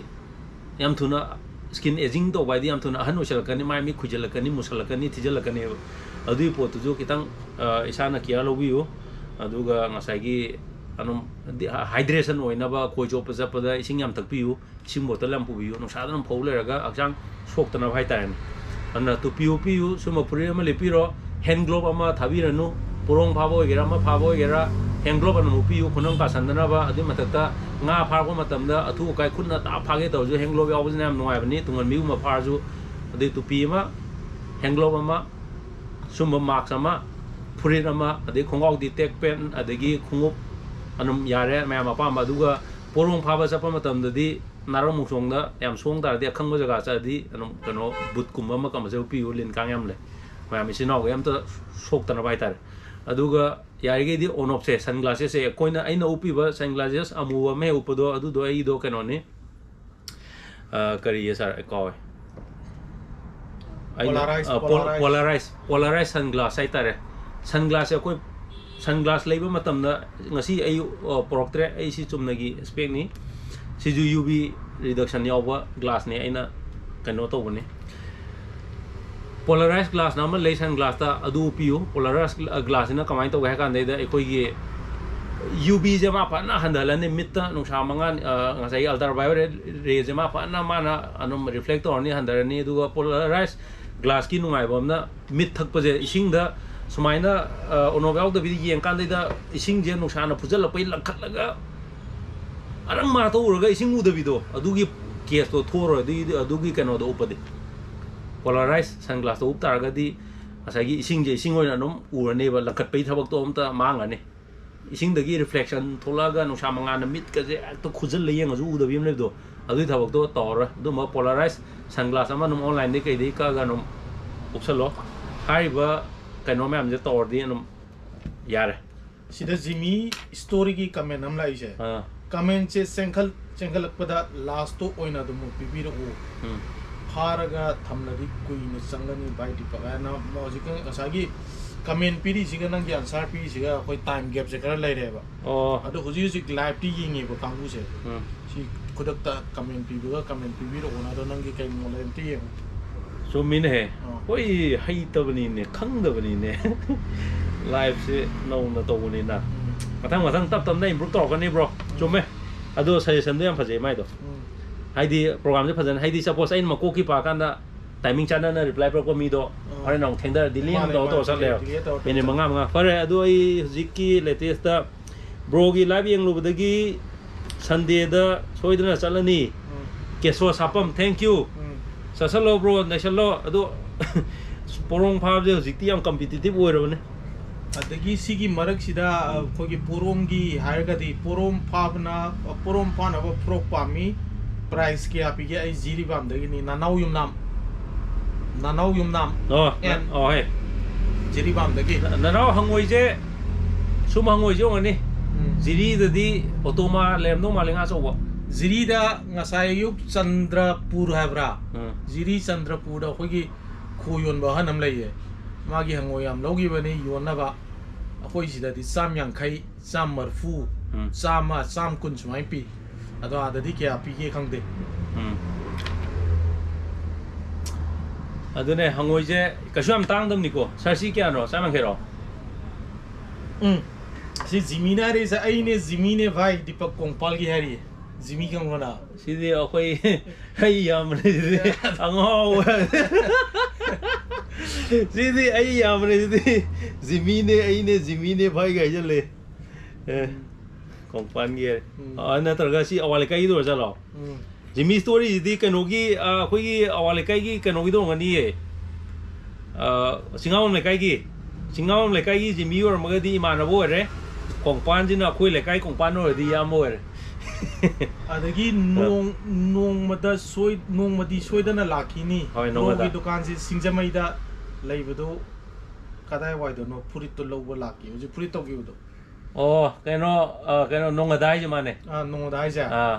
nong madi soidana lakini hai bani hoi nate nong madi soi lakini ma minga sem nong ada ko ba se nong ada sine akoi gi singjamai gi loklau bung da KFC gi dukan am leibne KFC gi store am leibne am samna habda wai chicken chawam adu KFC gi building do adu yordi adu aida no hangbada khangani koyo ma dukan haraga lai ban singamai line da moirang konkret la koida adu ga ai yanga ge sa kaino sa de no yanga ge ro mi jumane hare adu mi ngorang yengo ai no sum maro makta phasa ba ngala koiwa fare ꯑꯗꯩ ꯒꯨꯔꯨ ꯃꯌꯨꯝ ꯈꯣꯒꯦꯟꯗ꯭ꯔꯣꯁꯦ ꯇꯤꯟꯊꯣꯛꯁꯦ ꯀꯃꯟ ꯑꯣꯏꯅ ꯉꯥ ꯈꯨꯗꯤꯡ ꯑꯩ ꯀꯃꯦꯟꯁꯦ ꯑꯗꯨꯝ ꯂꯣꯏꯅꯃꯛꯁꯦ ꯇꯞ ꯇꯞꯅ ꯃꯈꯥꯗ ꯑꯣꯏꯅ ꯄꯥꯈꯠꯂꯛ ꯐꯗꯣꯏꯕ ꯃꯈꯥꯗ ꯑꯣꯏꯅ ꯄꯥꯈꯠꯂꯛꯑꯒꯦ ꯕꯣꯕꯣꯁꯦ ꯑꯝꯇ ꯈꯣꯏꯖꯩ ꯍꯥꯞꯅꯕ ꯕꯦꯒꯇꯣ ꯄ꯭ꯔꯥꯏꯁ ꯀꯌꯥꯃꯨꯛ ꯄꯤꯒꯦ ꯕ꯭ꯔꯣ ꯑꯃꯒ ꯆꯅꯤ मासु सब्सिडाइज रेट ने अखोगी कैन बैग तो 1600 अखोगी ना अखोई लोगो हापगी 1200 बोबो जे अंतन हाइजे अखोई इम्फाल फिशिंग टेकल स्टोर हागा खोजे या पे खावदो असिदा याम लेरे अमुबुजु अमुबा गा तोर माले ना मन मेरून लाए अमुबा लाए ब्लू लाए असिगे खावदे नम चावगा फजबने हाफम साइट अनि यौबने असे लिसिंग अमगा सत्रुक का नम हाइना बने दो कनो तोवे लिसिंग अमगा चनी दा सिदा होलसेल दा योने अखोई यामबगी दुकान जे नुगाइबमना अइना थाइना हेक खंगबदेजो माजे अनम होलसेल दा अनम हाइदि ममनजे नम खगक ता ताना नम योन मा थेंगनाजे अइ योइना हाइतर द मैम जो कई खनगे दो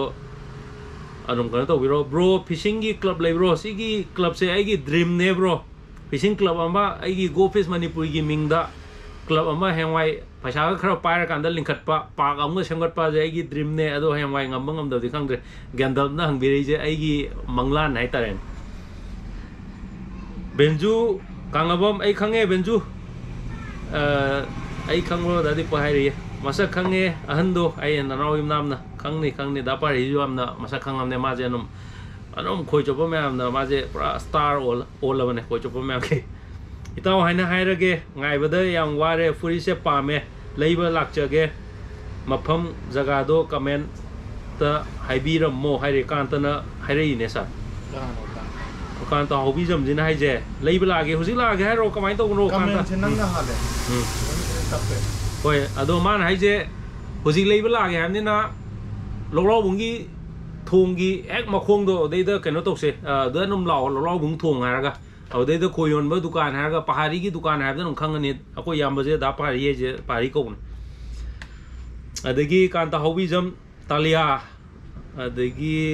लेरे उकाबी फाबगी मचिनजाक से करी करी होगे आई सिंग साइ ममांग हाइदे हाइजरमने उकाबी गी दे नम ngari के गा नम सि नै अदुगा खोगी प्रोटीन हाइगद्रा अताउबी के गा दो प्रोटीन नत्रो जो माने अदु अताउबी दो अदु नम फाना ह फिश फिट तो अदु फाना सि नै उकाबी फाब दे आइजु अदगी ब्रो खोइ लेबा लाके होंग ब्रो खोइ लेबा लाके होंग न पिबिउ हेमजिर वाइखोम लाओ हुजि लादि अमेन होंग जाइने लाउने हेमजिन हाइजे वो खोइ लेबा लाके होंग न पिबिउ रॉबर्ट थोकचोम इताउ सिमानो FX 3000 दो क्या सोपता लेगे हुजिक लुपा लिसिंग अनि गा हुंफु ऑनलाइन दिगे खोइ नेन होंग ने 2060 सिमानो 3000 दो लिसिंग अनि गा हुंफु ऑनलाइन दगी याम थिनो होंगे येसिना ऑनलाइन द क्या होंग लेगे खोइ न ऑथराइज डीलर होइबा हुजिक यिंगबदा लिसिंग अमगा अनि गा साम हुंफु ले नॉर्मल सिमानो FX 3000 येंग थोकसिने सिदैदा अतै खोइजै खोइगी कंपनी खरा नम अकोइ सिदैदा डीलर होइना अकोइ दा पारि न पाइरि बको मोइ लिसिंग अदुना फुमंगा लेरि कैब्रेल आउटडोर द क्या लई लिसिंग अनि गुम फुमंगा अदम सी ऑनलाइन ममन दम फंगे सामान पांडगी लेरि गने सिदा शिपिंग चार्ज पैकिंग चार्ज अमु तिंगबा ऑनलाइन दा सिमानो FX 3000 नो ऑनलाइन दा लेबा ममन दुगा सामान सिदा पीरन हैबल पा मंगा ताने हुंफु मंगा दे फा मंगा दी तारे ना सिंगारा का साग तो आई तक लगी है सिगी पोस ओ सिंगै थोगम काउ नि साग लो इंगे ने मैम वारो वे दिस इयर्स सागी लासा अमसुम खनाव कंबगी थके को वरी नुम सागी जे मैम कैमरा द थेना सवा दे हाउरिंग पोरो मसा पामी काइदा फंगनी ब्रोदा लैगद्रा खरा हाइबियो पोरो मसा जे ngasa khoi group tum thaga khimne adune ngasa binki gi ju wari sanai khoi gi group ta leiriba mi sing ju पोरो मसा पामे ने ngasa phone toro wari sanare hangai sina ya saha पोरो मसा जे khoi gi ada loktak ta moi phari do adu nati ngasa tawri sina hybrid to होगी मपान की bulls आई कहना है पोरोम kilo अनि हुंगा ताबदो होइने अदु मसा मदल पतरा हाइंग अंसित लाकनी पामगदि अखोइ दीपकते याम थुना फोन तोरो ऑर्डर तौगिनाबा ngасai ऑर्डर तौद पीस सनी सुग्रबन तौरबाबा तौरे बिंकी की सामा क्वालिटी ले अखोइना तौदे रा मैहोमना तौरी दे ओ बेरेमना अदु दियाम फरे सिनाव मा मुजिकी काइनो माई मिंगो यासा दो आइगी फेसबुक ता Deepak Mutum na leibane aigi account je Facebook account je Deepak Mutum du dai da message thajan biro adongi phone number ga thabiro aduga keno torse ngasi yeng sida nangi porong masing do porong hai je hybrid ama sang mapan gi thalin gi sok do tro adu yare adu ma aiju yam lohening adu ba porong do adu bro gi yaski hingon aidi pukhi le di loiro adu chelaji adu aigi Facebook da Deepak Mutum na leimne adu gi Deepak Mutum du dai da kanom da toksan biro phone number ga kanoga amta message thajan biro likla comment ore na nuan ngamu macha pa me kadai da phangani na ngamu ji dei kan wangoi gumba sai da ha ke farm to mi ge da mari kara wani na ngamu di wani ha adu akoi na han jiri gi ra kaino aina yamna nusiba ma thengnai ye jiri kasar suna kan gi male nga masa lobugi farm to wi ma Facebook te thaglai ne mazu yamna interesting oi akoi irang hitang nemdaraga aiju moigi nga farm do amtang koi ba chaningi mayum da pana tingki challaga ichino wei khang mayong ani tingki challa kan de nga marung ko phom madu da ka yam to do mai nga farming ko to do ayam meaning do ayang noma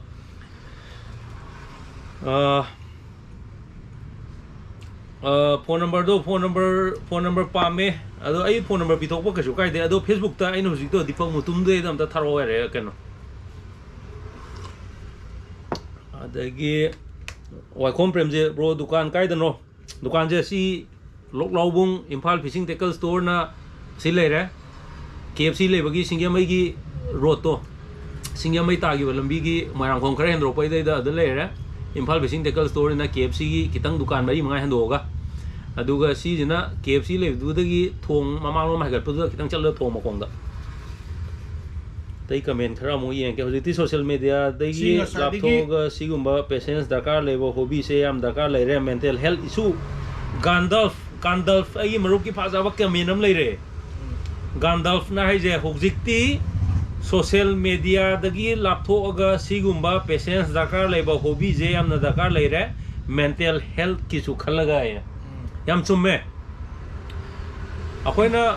relaxation hai tan mental health fully mental relaxation hai peace of mind ga do peace of mind ga do phangge di atai da phangoi ko nang khoi cho pa chalo phangne adu bokti sida anjana question je ahum mari ra repeat lak ba khara yori bu ko sigi maitai imanai je pro na pai re ba langom du gi maman kya no se ma ani ro hom dak sure hang pakun 20 silu pakun aduga amana ngasai yamna hang sigi ras luang na purum phabagi khoijei do kaya pige adu si khoijei je ma hangai ka am to ro ge ma'am da pa ni ming bio ko chana man nunga di phang gadra phangadi kadai jaga da phangi nunga ai si nunga macha pa me hai ra ngasai na nai nunga mu macha pa me hai nunga macha pa me hai ran natraga nunga cha na ba pa me hai ro nunga di puki da tingki de pe ro yo nunga pa me kadai da phangani nunga di ising isen da yok tradi ya ro puki di yok ya ro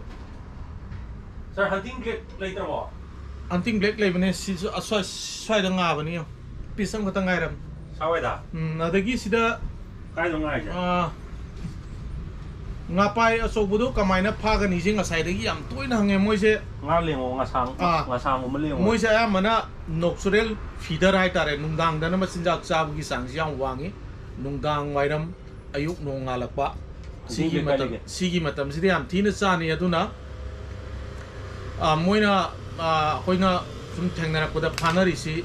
tharoi lenga ga thai tharoi si thugai raga manungi matong do lenga ga thai adagi yamna effective oibana khogi kharambi masa se masa ga pan bor po kharambi masa sima dum soidana lai adagi khogi ngasang a hikmul de lenga ga thai adam moi phage ta ga di technique sina khoina sum thengna ko da moi sat lang no on gi ba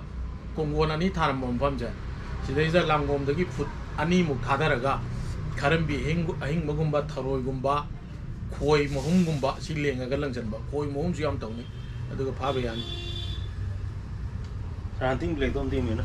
hunting black no si program oi jam ta ai kai lem no khang de ibai ekenda hang mada khangani guru muyung khogendro ibai ekenda hang biro ai phajana khangmane oi ibai ekenda hang oi 5000 price kya legi ai 5000 phangi ba kana no 5000 dai se geino kai no sakoi sa na 5000 dora kai no BKS ang job machine 5000 hai bane machine machine hai re ma ja hoi machine 5000 hai FK do ra kana lupa samapan yankai aduga atopa brand di chatret pi ba chatro pi ba le nga pai fagi di only khazing the best hai ri diksan beginner gi equipment gi matang de kitang hai biramu beginner gi equipment se khoi khojei da lupa chahum yankai telescopic rod machine hapaya ba aduda haptoriba machine duna plastic ki machine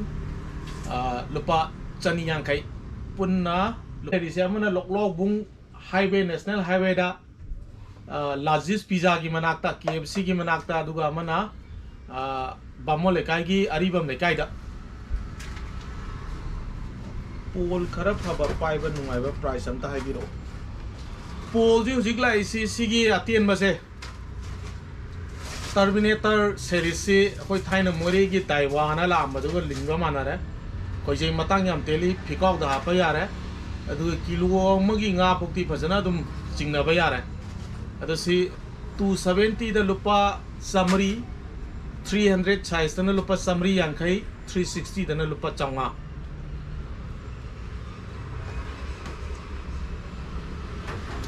karangda porom phaba nong mala odana sketchenel nahan da sula ame nonglei nungsi tawun mi to pau phong je yo pau phong se phone number amta aingonda thajan biro bro aigi kano ne aigi Facebook ta aigi kano leibne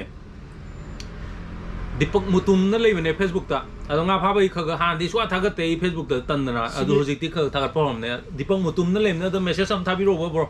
chi porom phabai braided line je ani rak sure hangba braided line je size kaya oiraga di yagani lang yamna quality for white ply gumma 9 ply gumbo oiraga di akoina langi se 20 to 26 moisina lang bada sali casting di amna nungai ba duga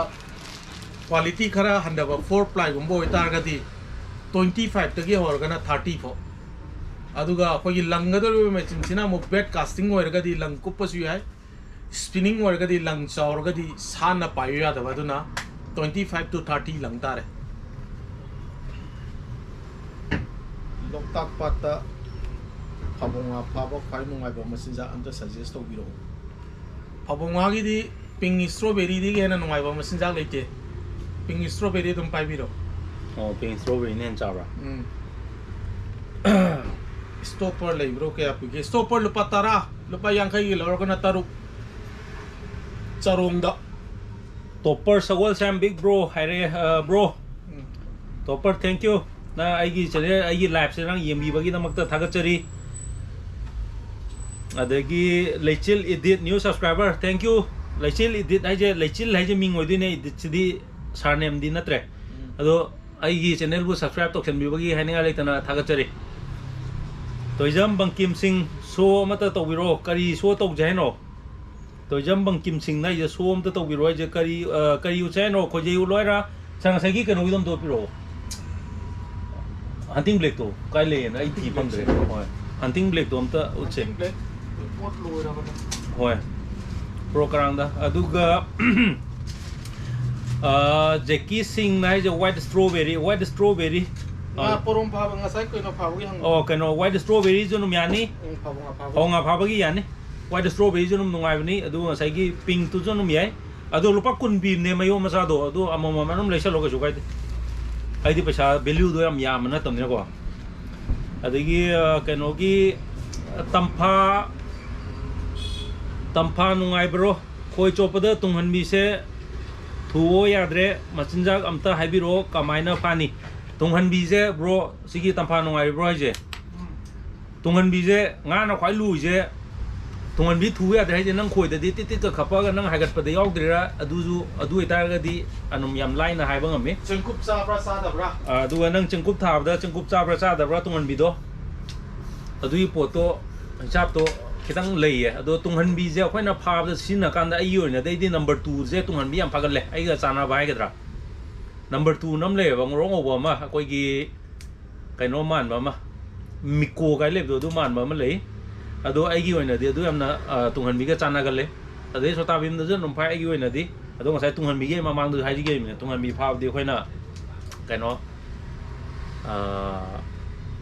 tin throng na kai na tro ga jon pa pha le atei ma chin ja am ta chaw ga tra ba tin thro tin kup chaw ga ta timing da tin throng ta pha le ko tunghan mi pha tunghan mi je kitang complicate oi ne complicated oi ne pha da ma je amna I ang ka bangan to sigi hunting black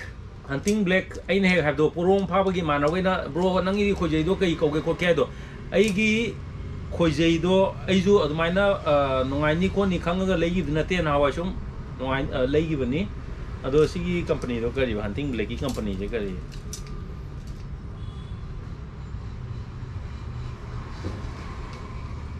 ai khoi jei do ga company sa ma ram ne maming ya ai yam maming yang ko gol le sa sigi hunting black ki company do kai ming ham no mai cover do adune si aina porong phab do si nei khoi jei do ga company sa ma nei sin ano bone ba aina pai ri ba khoi jei do du lak tre ado si oina ano goin lak pani si lupa lising ani ga kano pi bani ai ma na ga ju si loi pai ko ai ano mai won ha pa ga di si pai ne adu na to ba si jo no lupa lising ani ga chamri mung lei bane si gi kano gi je AMP thab je si jo no ngai bane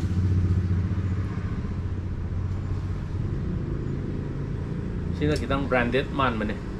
sina da duga sina kaino oire sina Barclay ne Barclay di ayam na khoi je Barclay jum sina tu si Barclay khoi je masam phajam ne wa mandi ke su kena de sina lising ani ge yang khai sina lising ani ge chani on pa cha man khai ga kenam ne ado sigi Barclay na branded oire aduga anum kano ne haiwa ne ado aina recommend to ordi sigi lising ani ga yang khai piwa sigi maton ani yaw khoi je je beginner odi maton ani yaw le maton ja mana nongni amana lingni ba ado haitri mi di aring baje hana lang tam adu haira kan di mathanda ano jena num painingan ono sum khoi je je num to we ai ado hayang aina video do pa de no ga jugyam tar la kan de da yumingbu nang na pairi khoi je du su yumingbu ne ai yumingbu ma ming de ta ko oi yumingbu do ai le ton da le ra ko ma ming yam nong ning ba ai de do no ai ni khala hai di phai na pai gi ba wakan do ka jam na le je snow in si di na magi second version nai tar upgrade version se yumingbu gi upgrade version ne se ai gi porong ching thana ba da tek ti ai khoi je do kai no hang po do du khoi je du ji phang da ba yai phang roi da na lak tre ba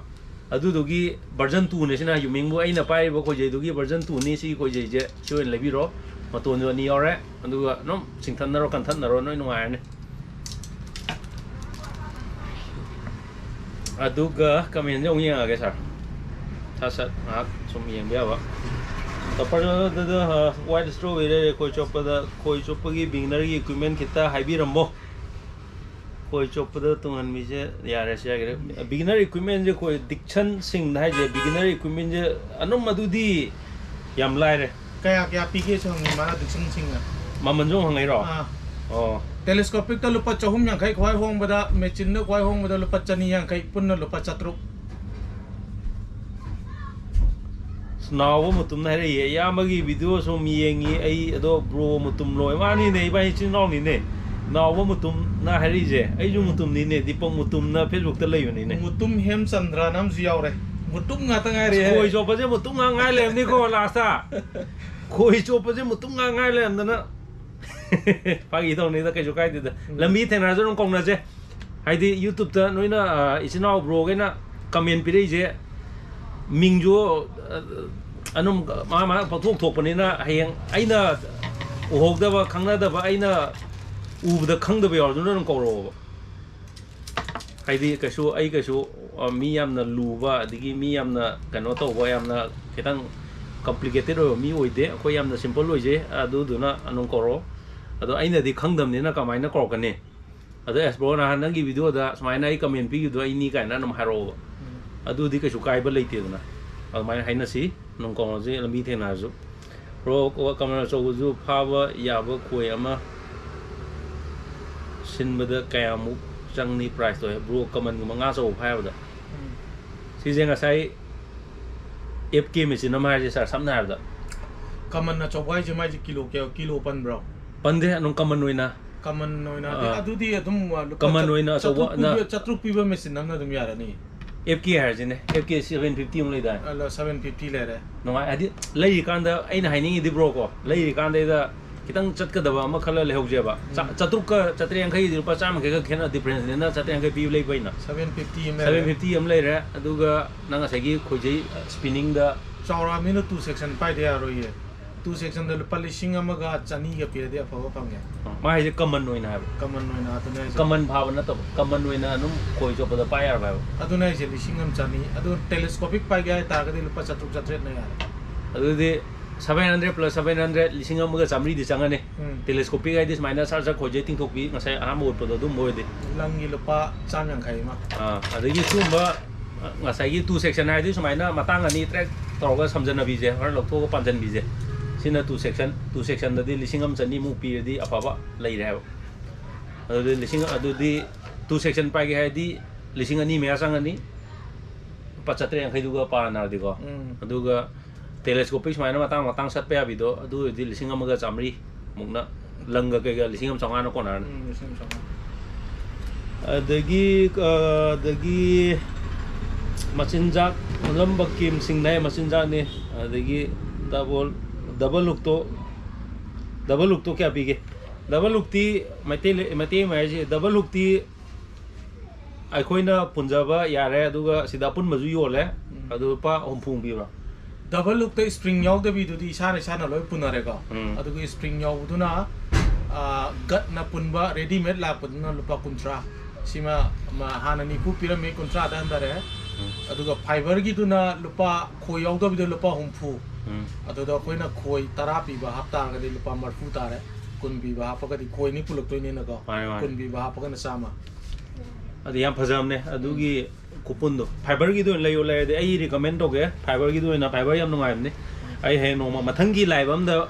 adu magi la kan da fiber na nungai mam kai no da mathang video da ge ma no mai stay tune ai gi channel mi yang review mathang no ma mathang hafta da live thar ke same day date kya no si ja Wednesday Monday Tuesday Wednesday next Wednesday da mu live thar ke ai si da gi thar ta ba ya yum ni thar ko bor ju ko audai da wari sa ji aduga ngasi sana ba nang hauda ba mathang hafta da jo amu sa ja ta mongi amu interaction to we si di kai su mangjab leite nang ha nga ko som wan wari kano to wena aduga ngasai bro ai medical representative oramba khelem bagi marang pa doni handak ti chatrabo topper sagol sem khangi ne topper khangi ne khelem bagi marang pa ne khamlem bagi handak che chatre di handak che hojik chatpa horne topper hoi chalani namu ibani nang khamlem man phone toroga phone daga wari sanai du di namu khoi thengna gar du di ai khangai ni jange hojik chatpa horani in mela ke ga lo hong na ni irang ni na kitang dem dara de ram tong ni irang kanjala di lepe upa leite ya mai video se ye do bro mutum lo se hagre de markta mukhang ko sandra so dom prom pha bagi bradel line ne size kya or di ya ga ni se hagre madak line gi size hagre bo hagre oh fare ado markta udi comment khara num je thagre ado comment per paisa lau gai anum hayeng sarna price pi ni have do adu gi lottery de lo ma yon no bo na jarake adune husi leije last sigi khoi nawbo nam yo je nawbo mutum je ma je ziri da gi ne ari ye mutum nawbo ja ai di ziri bam da gi ne ai su bro go chup ningi ari ye ada ina nawbo da hai ningi sna ziri bam da sai su forum pha bagi hangoi me ama legi moi si khoi inwa ga na lai do inwa ro moi turel chele maga kangi ba pat me am do forum bazna lai na pau tai ba aduna nawbuna akogi khoi chopa mising da tana birga aduda porom le re nga le re hai tar ga di khoi jiri bam da dum chape ya ge no jiri bam chalu ye jiri bam da paisala adam ne mamang do sulam me flight service le na helicopter le di adu yengo ne kano to ro jiki nawbu do nawbu mutum ha metro nawbu smai to ro hapet jiri gi noina jiri do noi lekai oi bani na noi hapetang update ama tok to ro ai di smai na sport phajaba sport happen ma pham happy yang thoro ba nga pha ba ya ba lei re ta di paw phangna ji ai Facebook do dipam mutum da lem ne dei bani wari sanar ji number ga longna da na num phone da phangna ji du ga นั่นน่ะสปอร์ตตัวพาเจอร์ให้ตาก็ดีเอาคนหลังนั้นนะว่า plan ต่อเกี่ยวฟลายตัวเฮลิคอปเตอร์ตัวงรักถ้าด้วยเฮลิคอปเตอร์ยังพกตัวงดีอันเด็กคุยจบจะไปตัวตัวงได้เรื่องนี้นะอันเดสิกีตัมพากีบรูงอาศัยกีตุเงินบิกิโดอันตาให้บีรมเซนกุปโตคาร์ดีไซน์อันดูขับปะกันดุมตัวเอรีอันดูเกี่ยปวดพุทธราเกอ๋อขับที่ขับไปว่าคุยแต่ขับที่ขับปีนัดรออันดูที่พานิกันคุยแต่ขับไปดูที่นั่นแต่คุยแต่ดูขับปะเงินนี่มันขับปะตัวเอเจซิมพูลูเจอ๋อสิกีตาสุกใช่หรอ10% พูลูตุเงินบิดที่สิ่งอะไรเบสนะสิดีอันนั้นสินเดินบิดไม่ทำสิกู bro สิตาสุกก็อีกสิน้ำมันนิ่งเนี่ยให้ยังคุยจะท่ากันนะสิเดินลังกีนี่นะลังกลมนุ่งกลมลุยปานนี่ก็สิเดินลังกีนี่ช่วยตัวพูดนี่สิ่งดูมาตรงนี้นะแล้วสิดีเลวักตาด้วยนี่ก็เลวักตัวสมัยนั้นตาก็เลยนี่ใช้ตัวเชิงกุบโยมมันนี่แล้วก็เชิงกุบสิเดียวมีเชิงกุบสิเดียงาจะหลากันได้เชิงกุบสิเดียวก็สมัยนั้นถิ่นเลือดซาว่ามาตั้มเด้อลังกลมนั่นคิดตั้งติดแรงพวกสิเดียวน้ำปากอะไรกันเต้าแล้วงาแม่เลยสินะโอละก็ถิ่นเลยเอาดูมาเลยนะดูนั่นตัวออปชั่นนั่นมันสุดเลยก็สิตาสุกสิดีงาใส่กินงาเชิงกุบซาร์ก็คุยแต่เช้าว่าแต่ว่างากี่ดีสินะเบสตายสิดีน้องงาเจนอันนั้นสิดีนะน้องเชิงกุบปุจาประสังกับงาโดนน้องพาร์เนี่ยสิมาบุกตัวนี้ก็อยู่ด้วยสิคุยแม่เนี่ยนะมาบุกกุมบ้าขัดมาขัดดังกุมมาไม่กุมเลยอัตโปะมันสิเลริสิทราเวลหุสิชิอัมตรงนี้เด็กยี่สิกิลังได้สปริงมาสามาฮับก็มาปาลัมเดิมยังไงเนี่ยตรงนั้นดูมวยเราพาไปคนไปดูได้กันนะยามนะวิดีโอน้อยน้อยยามทั้งเรื่องนั้นไม่ยังเกี่ย Facebook ตะเกียบแต่มวยน่ะ travel look ใช้ยามซีนี่ก็ไม่ยังเด็กคือมาคุยอุ้มลงมาจะ travel look คุยก็ดูก็เช้าไว้เด้อมวยตกด้วยเจ้ใช่เด้อสปริงมาซาก็มาหาไปยองตัวจอยสิเราลังกีเด้อเช้าไว้เด้อมาสินค้าสิยูมันเนี่ยที่ก็แต่สุกก็เมคานิซึมสามอันนี้ช่วยมาใส่หน่วยเด้อมันนะกันว่าจะยูมันก็พอเรนมาสินค้าตัวก็โตเด้อสิคุยอุ้มเนี่ยนะปะขังกันมาเด้อมากระดังเด้อขังเดียวมาเด้อยูไปวันแต่สุกตัวก็ยาปีเกย์รันจันยมน้ำนะลุปจันยังใครอะดูก็บรูสปินนิ่งไลน์ดาฮับไปอ่ะวะอัพพะคารุโลอาเจสิกิดายามยังคมsuffix की duraflex original suffix company से दे तुम अनुगाय मन असे की ranking the 1 2 the ले रहने असे इसी ने असे अखोई की अखोई ना डीलर ने इंफाल के होइना लुपा चनी के हुंफु द फंगने नंबर 30 mm लुपा चनी हुंफु आई सी नहीं अदु ngasai की braided line की लंग की साइज तो हाई रे वंग साइड दो हाई रे आई जॉब भी 26 ni ko 26 आई होइना इन जॉब से 26 ni 0.26 mm ให้แต่ 0.026 งากดนะบนเน็ตตุกแกปีเกลปะจัตรุเตหอร์ก็มาจังว่าบ่ปรมพาบกีข่อยใจเซตตะแกอะไรแกเซตลปะลิซิงมกาสันนิปันปีดกี้หอร์ก็ลปะลิซิงตรุกตะเรปีบฟงเดเรเซตตะ price แกอะไรแกดูบรอดูก็ข่อยใจดูนะกรัมบะซีซั่นตัวนี้สิข่อยใจยังมันหังนี้ตัมพานุ่งไง bro ให้เราprice แกอะไรเงี้ยดูตัว bro ดูก็ข่อยใจดูนะกรัมบะซีซั่นตัวนี้โอ้ซีจงอันนี้ตาสุกเชตาสุกี้เราไม่ใช่ bro spinning line อัพว่าขนาดอุลโอฮาวะไม่ใช่ spinning rope เนี่ยประมาณนั้นใช่แต่ยามยังคงมันไม่ก็ฉันดูที่ clear ไว้เลยป่ะดู high เลยนะสิคือsuffix สินะรอลังยูเอ็นดีสิ suffix ยามนับ100 meter ลักได้เนี่ย100 meter จุดลักคนเนี่ยดูสิยามไปอยู่สิเนี่ยประชาชนอันยามตั้งเดิมเนี่ยห้องเนี่ยดูก็สิกิบิ๊กเตอร์สินะฮันจันอันนี้เรื่องของไอ้เจ้ในรีบผมจะกระไดแต่น้องหุ่นจิงน้ำมาผมจะกระไดแต่น้องโอ้บิ๊กเตอร์ I'm sorry นั่งกี้ให้ดีคอมเมนต์เจ้ยามันนี่นะก็มีนกี้ reply ปีนเอาจุฮอนาบ้าดีคอมเมนต์เจ้สมมาทั้งเลยฉันรู้ว่านั่งกี่ตัวสกิปตัวกี่วันนี้ตัวคนเลยหุ่นจิเลยเจ้กันว่าเนี่ยสิ่งจะไม่กันว่าทุ่มบุทงเราบุ้งทงด่ะเราบุ้งทงให้เจ้ยามน่ะทงหมกคงแต่เนี่ยคุยเจ้เลยใกล้ที่สักจริงเหรอวะอารีบังเลยใกล้บาโมเลยใกล้ดีบาโมเลยใกล้เนี่ยก็ตัวคนหุ่นจิเลยว่าดูการนี้มณีปูร์เอเวนเจอร์เกียร์เฮาส์ไอเจ้สิ่งที่ไม่เมนรถตะกี้ national highway ตะกี้มามังเดอเราบุ้งทงให้กักขลานี่เราบุ้งทงด้วยให้ลานทกพวกมันจิ้นดูเดินมากิตัมพานุงไงบรูนะไฮรีหังนี่เจ้ bro tungan bigi tu ne hari je ko na bado lupa chani yang kai adu do ne ma ise si ko na lupa chani yang kai ni tasuk ne nang sai gi khoi da suka charo ya dra banga din changa ga anum seran tran tawler ba si na kal lo du din palan matang da si gi je lupa chani yang kai adu sai si travel di hong ne si di lupa kya kun si na lupa kun si di pa wa ni si ne no ain si ne no ain sin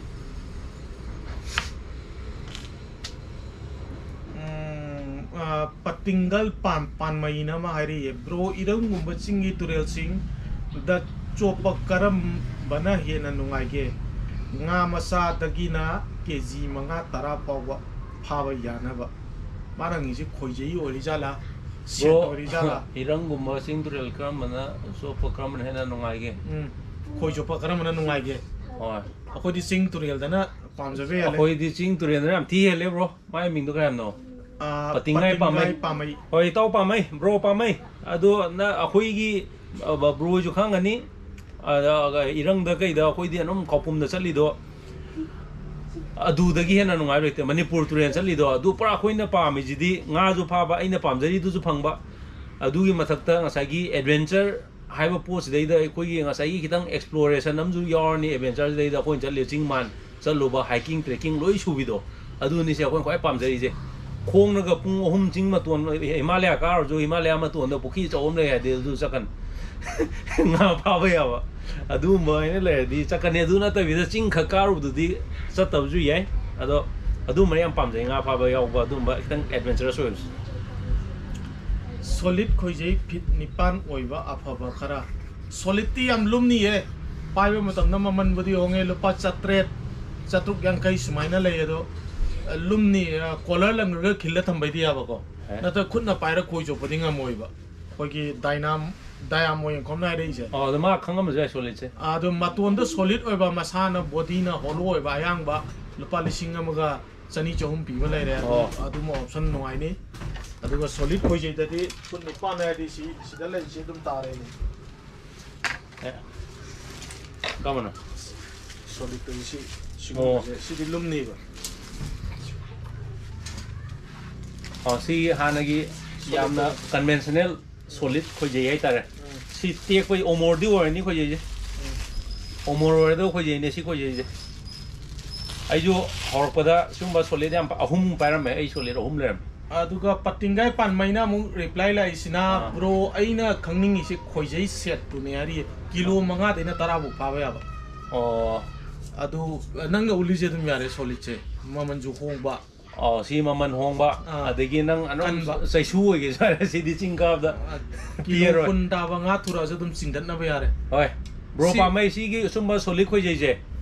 akoina samna kan dai da hoi akoina irang na kai da chalu da di khopum ata kano da di kya khoi chopa mi kya thengna de ado khoi manipur turen asoi da arong no mai khung ngumba kai gumba asoi turen chakan da mai am pa na kai da akhoi nganan gumba chogo pha na mi khoi chop na ra me ba इधर मोय वाखो कुमम तरोगा थौरी चौब तरोगा nga je phaba ma natraga summa solid khojei pa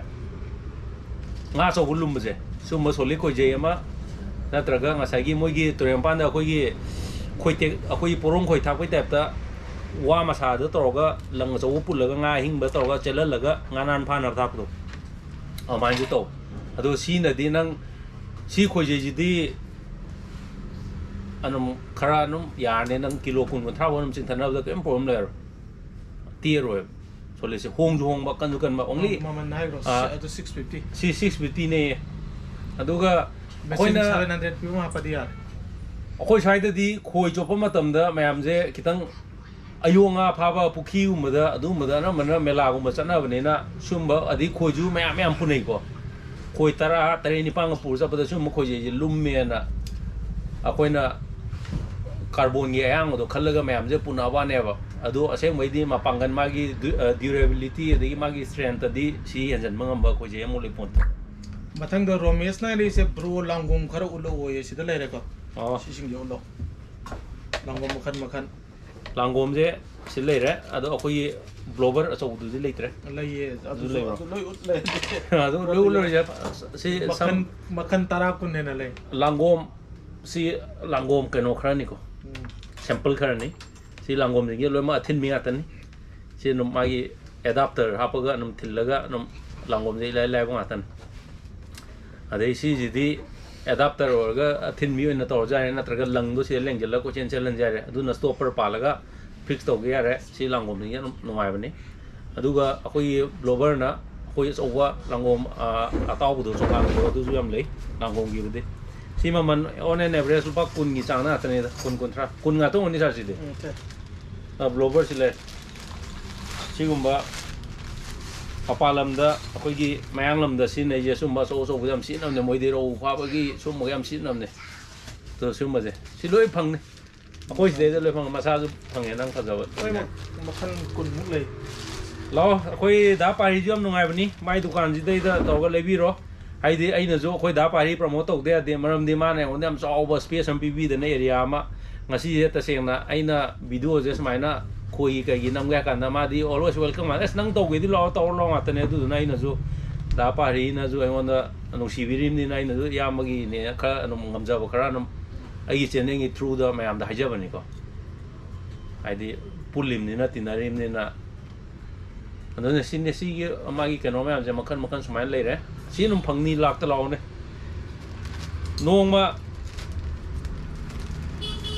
ai num mai gi dukan da na man lei ma pang gi da kai da jo nong pha do num theng na jo ne ado num ko ro ba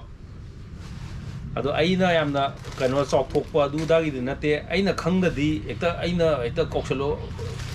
ba do ai na ikai bai ne bo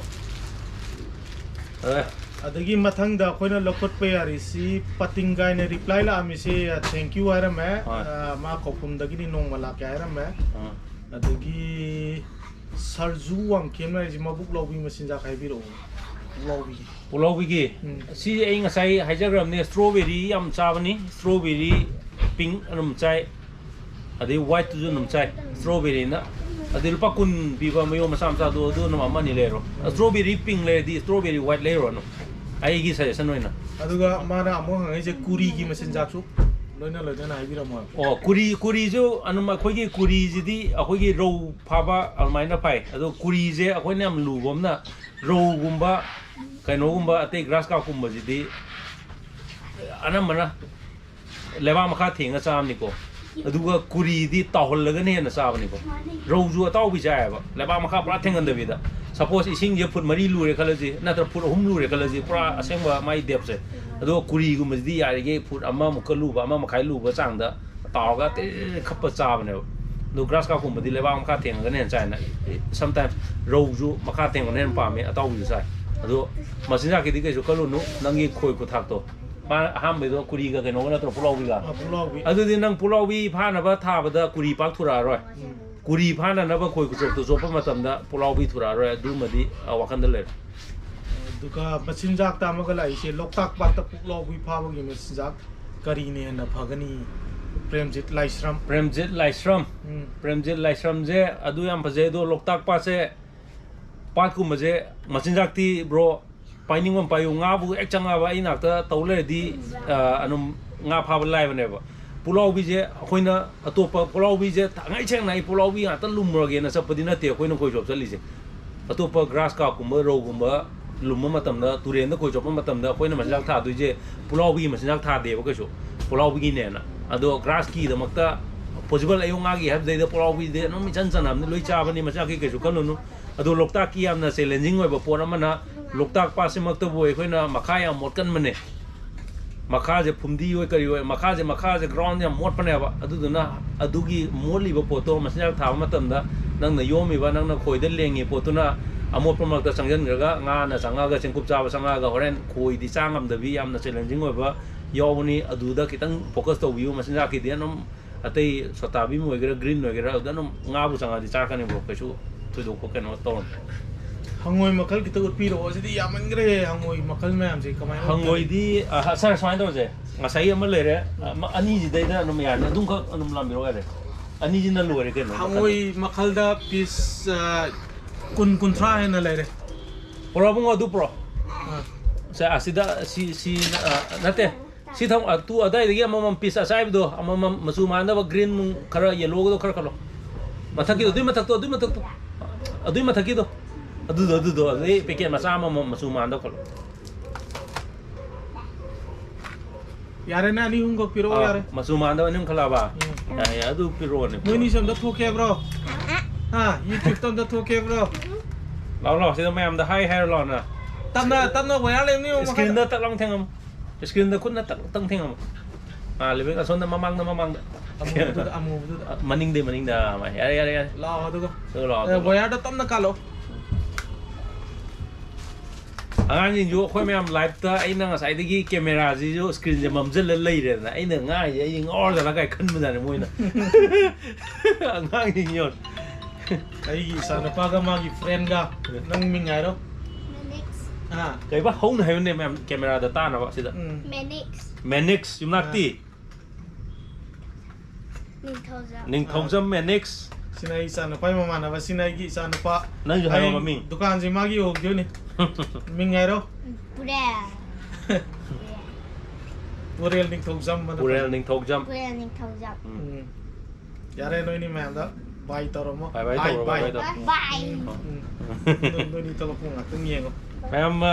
cái nó đi hangoi je nó sidai satora ke hangoi je yamna kana no jiki hangoi ulo ha all in one hangoi makal ki to utpi ro all in one hai ba ekoi itok do silai re hangoi makal je khoi first thing sa utpa do sia basic we ba sigi hangoi ji gi maman na rupa chaman kai chamaga kun sigi size se sigi hangoi je cham kun mai weight che kyang ni sir 6 gram ngai dro 6 gram si 6 gram ne sidai da pa cham kun le ni si hangoi yam phaja ba makong wa ma je ising da ching bai di si yam phaja ni makon barabar law ne pedal frog se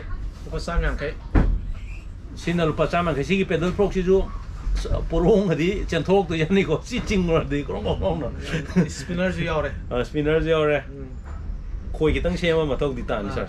khoi kitang akoi na ai na do si anum akoi de gi anna traga nang asar gi da pari dukan di lei re na eta si ne ekta lang ro ga ya ro ba khoi je kitang de yaw ri ba khoi je kitang phak to phak chin adjust to bo sema ma thok ta aduga sigi jo trimala si conventional like traditional folk lure hai ta na more hangoi ni sigi hangoi je no si ne hoji mayam ne am kan binary je si akoi gi han ma gi akoi gi kai no the di entry level hangoi ni se si hana loi lange ju lange nom nongai ba hangoi ni si jo nom phai si jo hangoi koi kitang phak tu ga nom yar si ne sigi ma man de kya lege sa chi ma to na 6 gram da na te ado 6 gram na te ado 12 gram si cha ma yon de da si no hung na lak pai ta o si hangoi dam ho nge chno ahan ma tam noi hangoi je ai na have do hangoi do yari ge ma chu wanium thamo have do si lo akhoi sar pari da lupa cham khak pi ai ju khang de ai lei do koi re hangoi je adem ai ge hangoi de ma pirak pa free da pirak pa ta ju ne lei ju lei dre auna sigi je cham oi di hangoi sum ba da size se ma chu anihum lei ga thamjal lo ahan gi beginner gi hai ta ne sinau no na porong pha ba cho poi da ga di sum hangoi je kha lei ga thamjal lo anihum ma chu apa ma khalo lei ro aduga nam hullo aduga khoi phak tok do nang da pari gi dukan da lak ta ga di if mi komam ta ga di dukan do nam hayo yam ma khoi je kitang phak tok pi ro ma phak tok jar ka ni yam pha ne yam jo mi yam chin ta ga di ngak tang ngai bi ta re ko kom ba ado mi cheli kan do ai jam ta tor ra di ya ta ju ye timing khitang yeng bi ro Nishikanta Sharma line da lei bira ga di ma keno porom pha ba gi khoji ki de yeng ge nai Nishikanta Sharma porom pha na ba khoji yeng jage mai ro sile ai sa ut kro ba Nishikanta Sharma bro sile re porom pha bi khoji sar sim to si Berkeley company gi m porom kilo amga gram chahum puta ba chingda nagre magi mamal lupa lising ani ga samri ama branded to re aduga akoi gi branded oi de bida ohong ba pha ba ga na dipak no li ji si aina porong chingthan do loktak ta pallaga lang ga ko khala ga hi da tor ga aina trailer ma thagar pane ade na hanju si mamangi video porong pha ba gi uchi wa gi dei da chingthan ba khojai do pallaga amung nan tho pallaga to do phung ga ga khojai ga kon ge sang ga chingthan do du gi version 2 ne da pai ba ina khojai du gi version 2 ne taren sigi keno je hunting black se company sa ma nei ai du na hana lak pane ai do sig lak kidre siwen la si food tereki khoi ne porong phaba gi aina strongly recommend to udi si tor maram di khoi nong na lekal pai je chinau jing je hana experience leiba hi be rom be ai beginner rom be ai adu si di maton anim ha pe tu maton extra ni ha pe mai tips ama te khar zo ama aduga nang haira matung da zo aring ba sin na ba matam da na ring ba ano ba gi nang hayang mafam sa sin na ba si am kana nai si khoi je layu porong pha be wendi sidagi hen hong ba mu lai ga di nunga ro adum de ai kaino assurance pi bangam matang da bipin thurai jam season aba nungai ba fishing rod amadi machine nungai ba khara haibiro fishing rod ka machine ga sarna no maming oina khara haibiro option yam na laigre si dukan dam tang koi thok pira di budget tu ki matung ina koina haibe aba ado ai ba jo ai ga di branded rod ta pai ga di lising ani dai na hum bok lai ni te ki be ko ki be aduga branded na ta bi da quality afa ba akoi ne recommend to bu khara lai lupa lising amaga chani chahum pi ba adu pai bi ro aduga machine dana lupa chatruk chatre lupa lising ani mu pai ra ga di set apa bu phangani adu machine jak ti kyam kaman no ne sin ne sotabim green pink strawberry mo edum yare aga chari lokta pa se pulau guna nai re phab di sungong ngam de tawri si ari premji lai sam premji smai to we pulau bi ja khoina loktak ta chalui ai na facebook ta reel ga thaga kim ne ba ado ai ga facebook ta friend oram der ga di khangre facebook ta dipang mutum na lem na do jo friend oina ji a message tha ba khot pa facebook na yamna thu bani na ado ada power je moi gi hi tonga ga long tor ga hi da kok thil ka nei da kongon tha ga chel ga long na thin bi do au dei da khoi ka pulau bi he tare ne kaman kap se so ba kilo mari manga ga ta ba ahung gi mathak ko ba yam phana ba thengnare amai tor ba phai moi long ai ba ai di hi on ba hi ba lokta ki karang sona kan da ado khoi da pha bai di urak te moi ju khoi kya somna moi da pha ba gi se latest hoina khoi gi ningtau khong gi sing chinjel la bi chinjin ba gi khoi gi maton gi wana kha ba do so sakal le da ji hi on do ga panai si khoi gi atha phum da phamaga panai si khoi gi porom lobi khubang pa pa si kun tra de dum pai na ani to kong kenel gi amanung da moina lei di ba masijak si sota bing ga pink strawberry ga ani si ma leire aduga nga kopsana ba chutney je khoi gi chutney na ba khoi gi bengali gi lai ba nga kopsana ba je si me am leire point dagi ngasagi dagi ani ra khanna message thar pa ma leiye thoi ba laistram bau phab si kamaina tawni na ai thoi ba laistram ani rak suri mana bau phab ro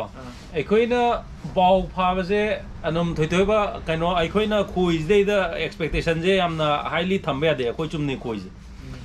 color ogera amo ogera bau phani na thambe de bau ji di aikoina kaino da phai anchor hagadra anchor je to ming kai ma hage anchor na mai jupi teba jupi ya khangna ba asema jupi kolkata mogi asna kan da bengali da di jupi hai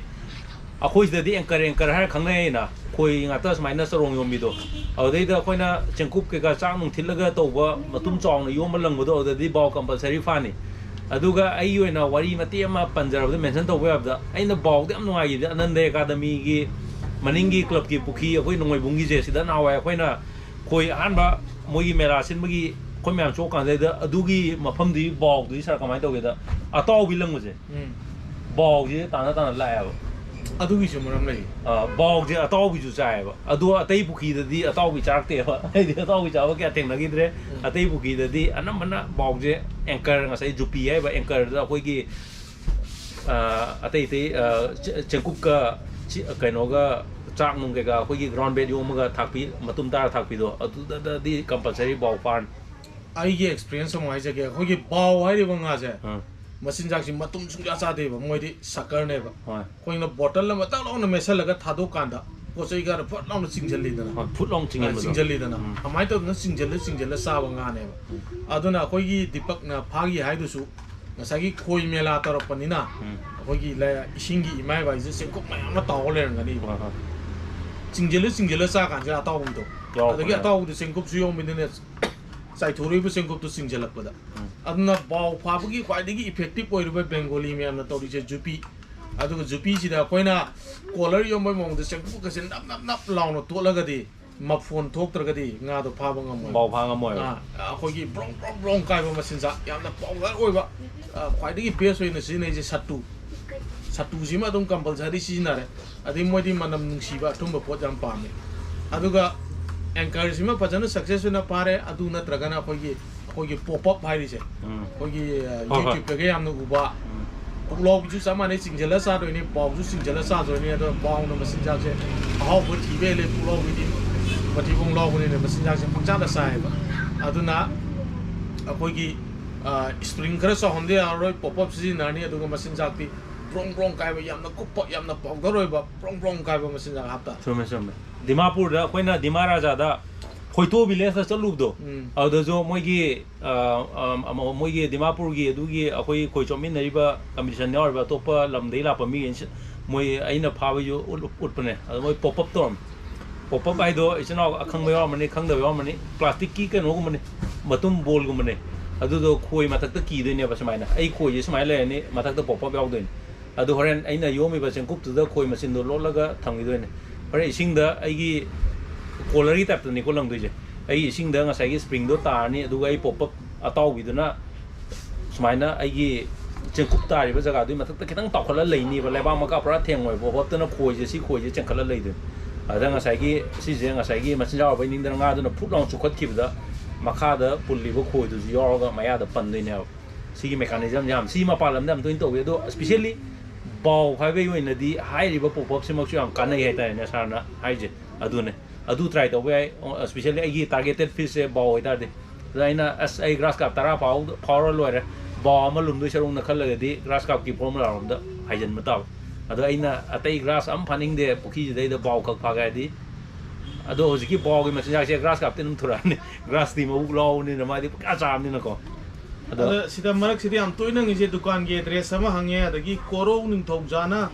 bro sensor ꯌꯥꯎꯕ stick ꯂꯩꯔꯗꯤ ꯑꯝꯇ ꯍꯥꯏꯕꯤꯔꯛꯑꯣ ꯁ꯭ꯇꯤꯛꯇꯗꯤ sensor ꯌꯥꯎꯔꯣꯏ ꯑꯩꯈꯣꯏ ꯁ꯭ꯇꯤꯛꯁꯤꯗ ꯑꯩꯈꯣꯏꯒꯤ ꯕꯦꯜ ꯂꯨꯄꯥ 10 ꯄꯤꯕ ꯑꯃ ꯂꯩ ꯉꯥꯅ ꯍꯦꯛ ꯆꯤꯡꯄꯒ ꯈꯣꯏꯖꯦ ꯍꯦꯛ ꯂꯦꯡꯕ ꯒ꯭ꯔꯤꯡ ꯈꯤꯡꯕ ꯂꯨꯄꯥ 10 ꯄꯤꯅꯤ ꯑꯗꯨꯒ electronic alarm ꯄꯥꯝꯃꯒꯗꯤ ꯑꯩꯈꯣꯏꯒꯤ ꯌꯨꯇ꯭ꯌꯨꯕꯇꯒ ꯎꯕ ꯉꯥꯅ ꯆꯤꯡꯕꯗ ꯇꯤꯠ ꯇꯤꯠ ꯇꯤꯠ ꯇꯤꯠ ꯇꯤꯠ ꯈꯣꯡꯕꯗꯣ ꯄꯥꯝꯃꯒꯗꯤ ꯂꯨꯄꯥ 150 150 ꯄꯤꯕ꯭ꯔꯣ ꯐꯪꯉꯕꯗꯣ ꯌꯥꯝ ꯂꯩꯗ ꯑꯗꯒꯤ ꯌꯥꯝ ꯍꯪꯉꯤꯁꯦ ꯀꯃꯜꯒꯤ ꯃꯆꯤꯟꯖꯥꯛ ꯑꯃꯨꯛ ꯍꯟꯅ ꯍꯪꯉꯦ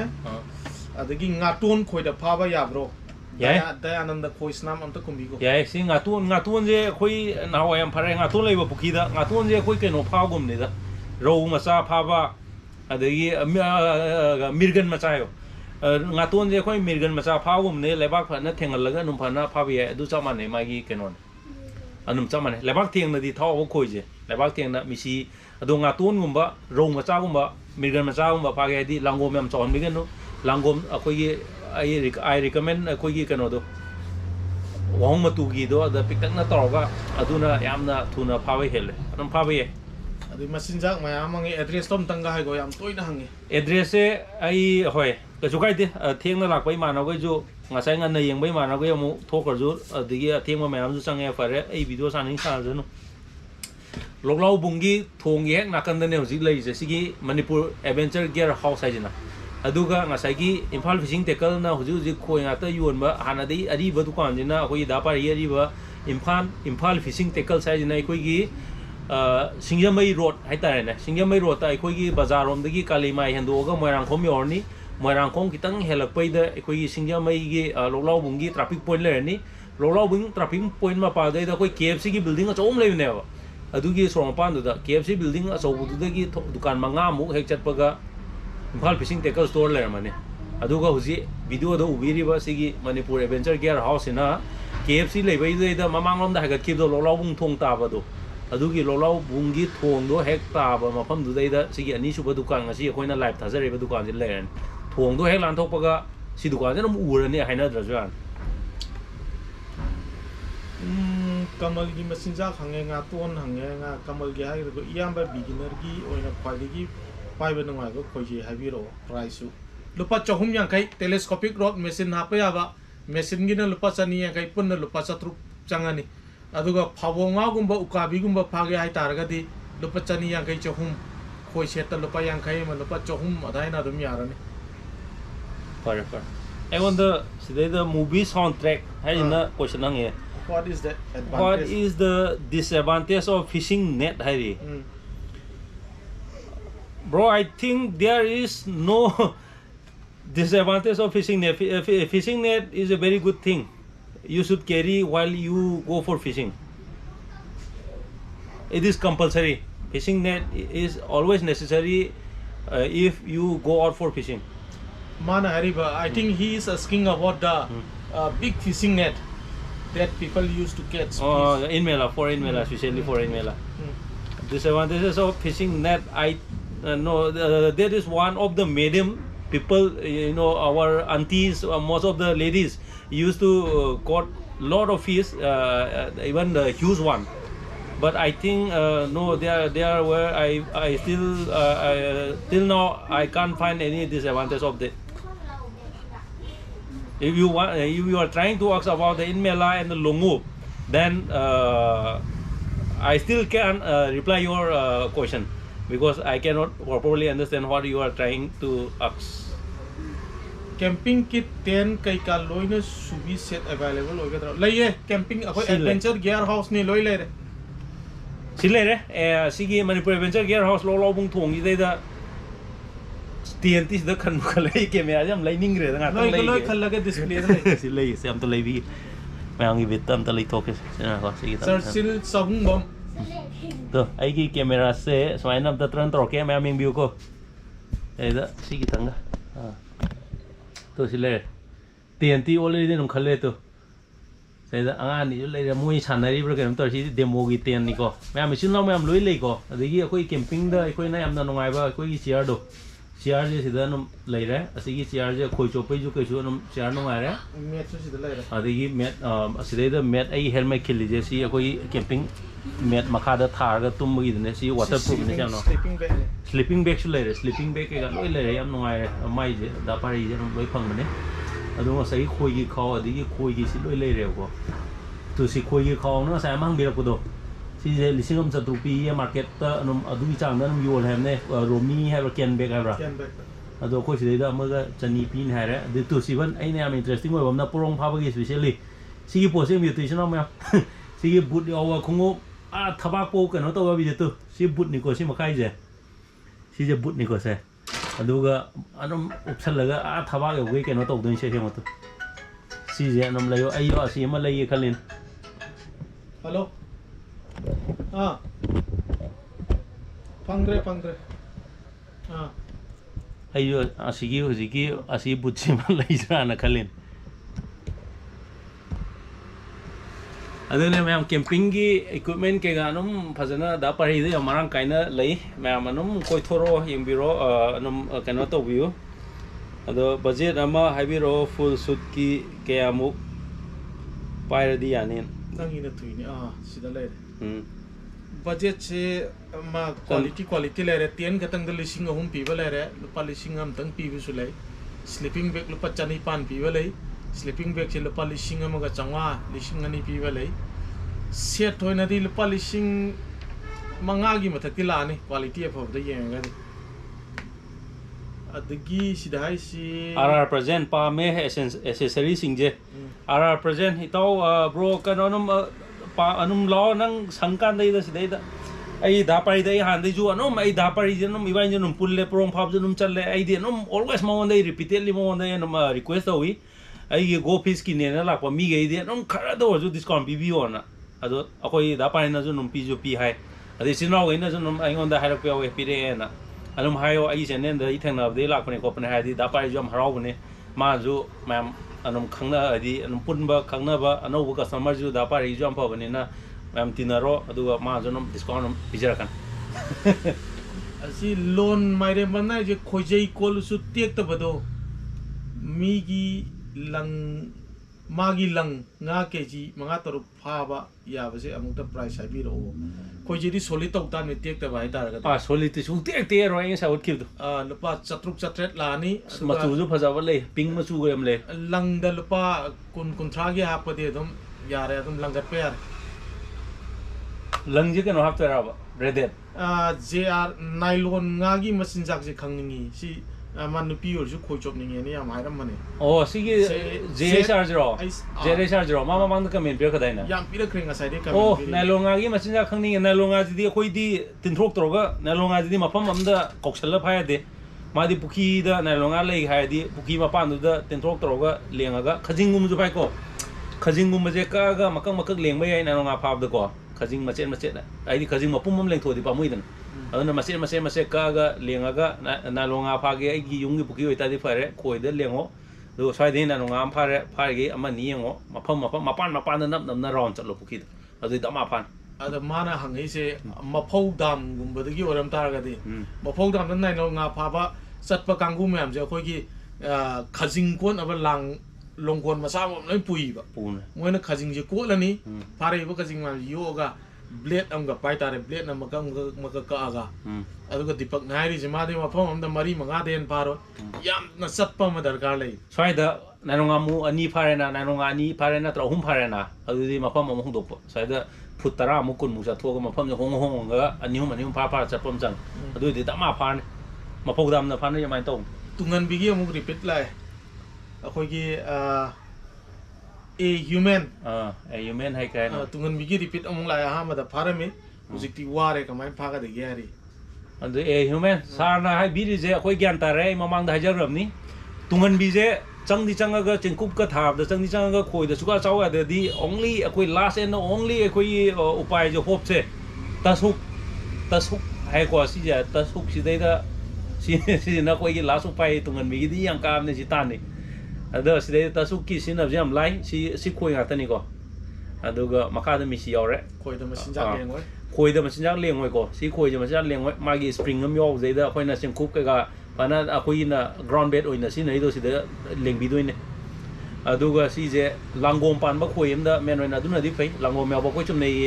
लंखरा कनममदा तौरगा थादरा थमनी nga je sanga ni sigi gi spring dai dai yaw ma cha to ka hal cha ba pada langom da khapak ni na kitang tak leng pudo dai da sing manga ro da di hek leng pa ga pak long ha gat pa da num tungan bi anu man nim yoran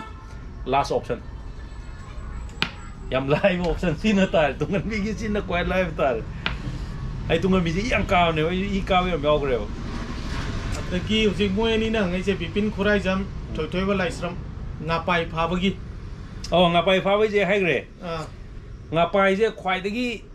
laina khwaidai nungai na phab je ngapai je akhoina ngapai je tinthok lenga ju phabe iji and yamna laiba keno di tinthok so je ekta mareng cha kai lenga ga sarna ju sai gram ne ngapai je am da toina ongen mane ba ngorong ngge ma mai ga ta ka to ga on dro man on gi ba jaga da tak tha da ba ngapai phabai di tinthok te na phaba hai tara ga di akhoi gi खजिंगुम माजु ngapai phabju khajingumba ading ngasang haitare ne ngasangum nga makukkum je moye ati gumna bleram da thata kakthla kan de adu na lengbi yoba adu ju ngapai yam thu pham ne no phan mathibong ju yam pa me nga mathibong kari kana se thank you so much jet isar do ngasai do ma reply pire ye happy to be your subscriber have a nice time ahead thank you welcome and thank you so much for watching my channel haitare ai live streaming je pana yambi bagi adigi question ga hangbirak pa je you are now become a part of my channel and thanks for your support thank you very much and in future you can ask whatever you want to know anum share tong na sai tare adi malem sinamna manglem sinamna bek to sargi ni foot मापन की खोजे हाप यारे अदुगा खोजे मसिंग न खोजे तारा हाप यारे अदुगा नाकन दे accessories अखोगी मसिंजा करी करा खोइनु ngapam bek acho bani ngo yaure si fut nipan gi खोजे चन बदन त्रो चले मापन जु चले अदुदि मिनिमम हाइट में 4.5 ओवर ने फुट मापन gi चलदि यारे बेक से आइना पोनरिबा बेक तो फुट निपान gi नेबा पोन निपांगी ने हाबी मरमदी खोई खोजे जे सुंबा 2 सेक्शन जे थुदे कांदा सी फुन निपान सांगदोइनी ना अदु थुदे ग फुन मरी सांगदी फुन निपांगी खोजे चले हाकन अदुगा फुन मापन गी खोजे चले हादी एटलीस्ट मागी बैक टू गी हाइट तो 4.5 फीट ओरमन सर केनोगी मंगैनी हे पोरोंगी ख्वाइदगी पांबा हंगोयंग ता हाइबिरो वाइ सीदी अखोय सार पारी दंग बिरो माना हंगोयगी ओजानी पोरोम जे अखोगी फाबगी स्टाइल जानी ले हाइतारे अखोगी ब्लाइंड कास्टिंग आबामा blind casting ji da tawri je koi porom ji leiram ba ya bam phong kai ji da hangoi ji langdela sum chingba adu sigi condition ji de kamai tawe porom ji na hangoi ji machu adagi kayam chawi kayam pi yengaroi la iba web to the tanaraga lak toini aduna sidadi ai gi thengnar ko experience adi color khande aduga sida moina khali je hangui gi mama ji sumaina zoom zoom lawa pan ba ma sina tholok po web adigi amana sumaina spinner yawa ma sina tholok po web adigi pedal makong je tak tak tak thil lam patrak sina tholok po web ama adigi kicker frog kaina se moi ji kicker frog ana hare adigi mamangda kano yawa ungnaba yawa spinner yawa adu web sing sigi matungina moi gi attraction je tawe blind no ba hangoi sing je aduna sidadi akoina khwaidagi success hoina pari je hangoi pian ba aduga magi maning sida spinner am yawa spoon nam yawa sigi hangoi masa sina khwaidagi success hoina pai pi igai pare aduga mahadadi akoigi porom sida maha marak sida sum thajan doinina porom sida hangoi gi masu ji am laina pick up tawe thajal laga jar launching to thajal tak tak tak ana koi phabonga phabugi langung khapodom khapale doine aduna white color langani yengani lau yadre try tararak suraga di masu mo phalang no sindok pi green dam green ji dong lau yadre black dong sindok pi almaina akoi gi alternate colors ji thajal laga na success wo ina khalle aduna blind casting to ga ta ga di yari ge ngoi pick kan bi ro maning de spoon yo kan bi ro aduga mahada di chaw pick kai ta lete color yam to ina change to bi ro comment ma'am लाए sir हाउरोंग बम थांग आई फार्म द silver फानब मचिंजा अमुक हाइबिरो सिल्वर जे अखों ngसाई बाव फाबगी अमा हाइजेगिबदो अदुगा चामानर बाव फाबगी मा जे होय अखोइगी कइनोना सिल्वर जो अदुगा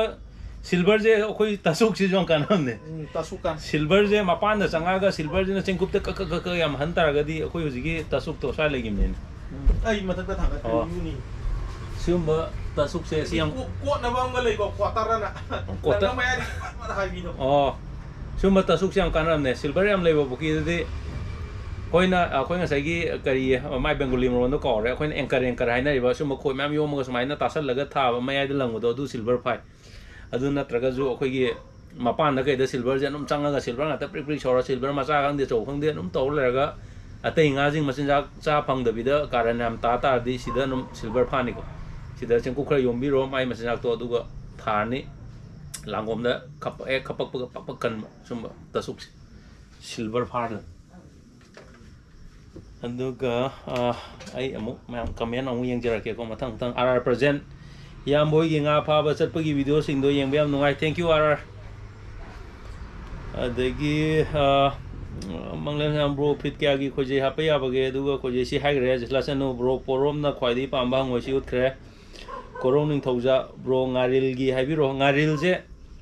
ngarin je nawai di rin turen da kai di am phar mane akhoi di tin throk ta na boka phai ma pan da kai da adagi kano du ju akhoi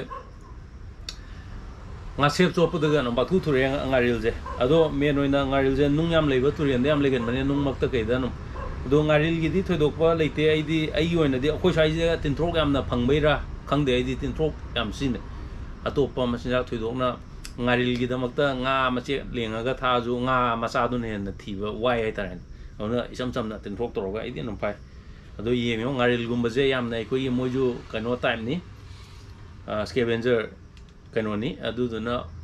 moije anam apum masa num khara pamane ngaril je ngari la chobang ngari lena ko makai ma pha je ai rang tu rena kai da mayam phana hori do ko gi nungdang gi ngari je na mana nungdang gumba sumba timing da moi je chakta ba thoya ngarin pha je ayu den day time da gi night time da na na masin jak cha ba thoya ba ngarin gumai variety je atai ngarin na choboi gi na masa wa ge awna moi je nungdang da nga gumba adi kai anum nga ma chet nga gumba sumba fresh oiba pot yen marin gumba kai ga anum sinar ga thakchil la thamamba natraga lumbada anum pan adagi ngawaje kamai phage bro ngaril ge hero de yumlem bam subha chandra na hangai je ngawaje kamai phage ngawaje amna nungai ba wari le ngawaje ai ju tammi ni ko ngawa phawje adu ai gi imana ba yamna experience leiba moi de gi tam bai ta moi na phawai wari do lira ge ai gi idea na te moi ne ngon da ko do hera ge ngawa je kamai phage kan da turien je akoi irei hanjan mam leidana ngawa ji moi gi khufa di matung ina di ngawa pha da na kakcheng marum pha da ba sungai ro do kakcheng marum je kamai to ge da turen cender ga irei ga kitang ungjal la ga hanjan ma jaga je suma jaga je da kitang waling ma mang di moina kakcheng marum nga sai aina phar pa kakcheng marum khara nu khik thane kakcheng marum je tawk da la ka ne ba sing ji da kakcheng marum je tawk da pu da ngawa mayam je num sor ne nga sai tawk da rei ba kakcheng marum mayam je num ngawa mayam je na tak lak tu ne num sa du ne ngawa je sangu phau nga ma cha bai tat ta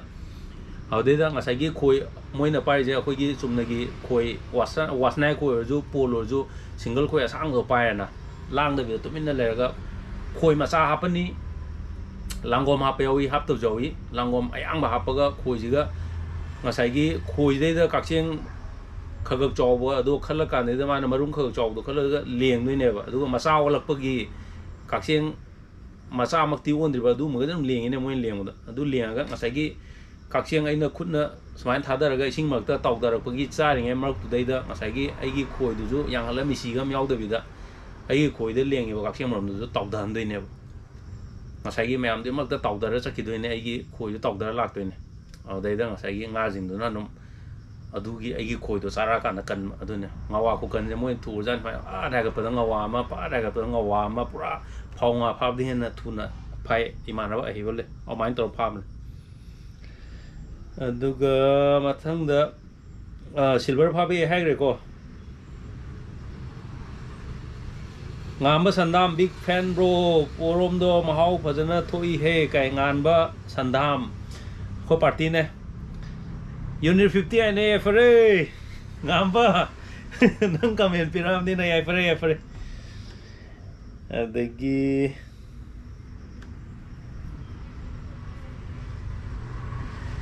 brother hoy nga fa gi video sing do yeng bam ngai ar present am hoi thank you adai gyan ga ta de da pam di am pam ja ba hai re viral hunter jinai je nga fa ba je loi pam nei mi loi pam nei under in me la kain to khon re je ha na yang kan torom de aina number ho pu do tong na da ngai ri ado mayam je pam na ne khoi chop pa khak ti khoi nupa ma cha nupa ga yai ta ne ka nu pa ga chali nupi na khoi chop je kya leite manipur ge na ado nupi jing ge na halaman jing even lai sa bi mo bo yo ge in me la kai na nga pha je pam na ba do khoma lu pan de he kum ga tho ga turen de in ching bai ka ju professional loi na pukhim da pham na sala pha di mayam je loi thong na re da na amai to da na paisa pa mu da ge pu thong na khaijin na da na to ge in me la ga mayam chat na re je khoi mi khudi mak tai da loina sunga je anum phaning ba de khoi sai ju thaina khoi gi maitai gi i da maitai gi wari da long khon ba nga pha ba longup tan ba je khoi di yok jaram ne in ching ba ga je thaina kanglei ron gi wari da moirang gi kai gi aduna khoi sai je hana pan nga ta le ram ne na nga pha ga hingak pa nga pha ga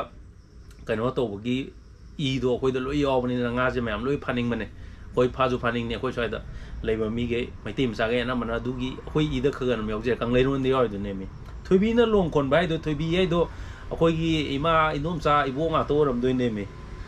adu du na khoi je mui ma sa ma su nga ta ni na ka mai na phaning oi du no adu da gi di mathang da ngan ba mai te nga chamchet pha ba gi machin jak hai bi ro nga chamchet pha ba ju ka bi yung ani e ukabi pha ba je ukabi pha je anum ai nga sai do ngari ga moi da ga pa na suga yo ko na maru ga mi hon da ge du do ta sal lengo number 1 ani sub da khoi nam tv na ma lak pa ne nga gi masin jak do du to lo yare bro price hai bi ramo porom pha ba gi machine do ka da bi ge ai gi live se kya lo sel ji ga 711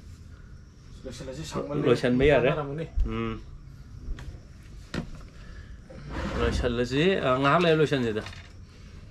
đây cái pulau game thay rồi pulau bị hai cái bro xí cái video gì một cái sáng đi sáng cái sắm chân lấy gì ngó pulau bị cái ấy live xí live của ta gì vậy ra này ấy mình kia số ra nó it is streaming 2 hours ago pung anh số ra cái số cái gì cái nó phải thay tao cái này mình nó xoay hàng ngày này cả mấy thời nó nơi live xuyên nang GoPro mai yaw ri jalo mai yen num sang san change ba ai silli se ai tu section pau pha gi po chai le gedra laini sima thoi ba Samdalung Kumba, new subscriber bro, keep on growing your channel, seeing first time live. I Samdalung Kumba vai je ai Kumba je imanava ai ge higher secondary gi imanava ni ne. The Samdalung Kumba nam litro. Samdalung Kumba je. New subscriber bro kai tok lei je imanava nei manava ai nang masa khangi ne he. Ai gi higher secondary elementary taminaraga mana ai nang kamai nang naming je tab da khangi ne na nungai bo kamai tori ma army ra keno nang sipai ogram ne army ogram ne chum khange nang suti thola kan dai da no punje ai nang kok dri ke doro ke kamen ai nang gi ming yu da khange kamai kok de non ai gi school yam na no shiba imanam ne magi mana ani rak chura re se kogi nongada do wo pro voice ka video ka sana dress slow chat le hari magi network number mane siro koi si di si kem tok de koi si chat pa jalo voice ka kan slow khang de audio di ta dre bau fa gi hero two section road price ya de gi hoge two section road se ngasai lisingam chani de hore kitang chat le ha audio am ta piro lek chat le ra ba kitang chat pa ni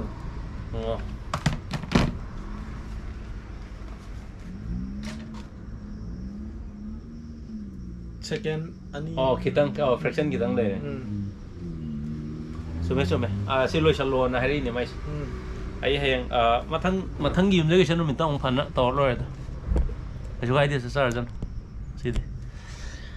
duga lo shala mai samdalung nungai leyo adagi kisan naurem porong do mahawam ta tangning da soibung ga torga kisan naurem hawre ai ju ngarang an sa da ngai re o rongpu tung hanbi phaba haibiro o rongpu haije nanu khurlegi ai party ma comment per mai nang asi je question ngor reply per khai gim ne rongpu jo kai de no han tung hanbi phaba je rongpu khoida num phaba yai ado tung hanbi phaba masin jak che thoina akhoi chumna tei grass ka phaba ko per sin nei ba masin jak to adu num to biu magi thoidong na magi ne na tongan na masin jak to de jani ado tung hanbi je atei masya ta chaw ta di tin throk to at least am tang di try tori ngo tin throk tian um sa bane ma diam chat le slow hare ko adu de ai heng la ge pot lo ba yam ba thoi ba la shram lo si da lo da pari hai bi ro nam ta lo heng nang thoi ba la shram na ro ai thoi ba do ai ne ra je lo ya re discount to ja kan ni ke dro thoi ba se khoi gi keno gi do oi doi cha lo samdalung okay brother hai samdalung ai nai chum man natro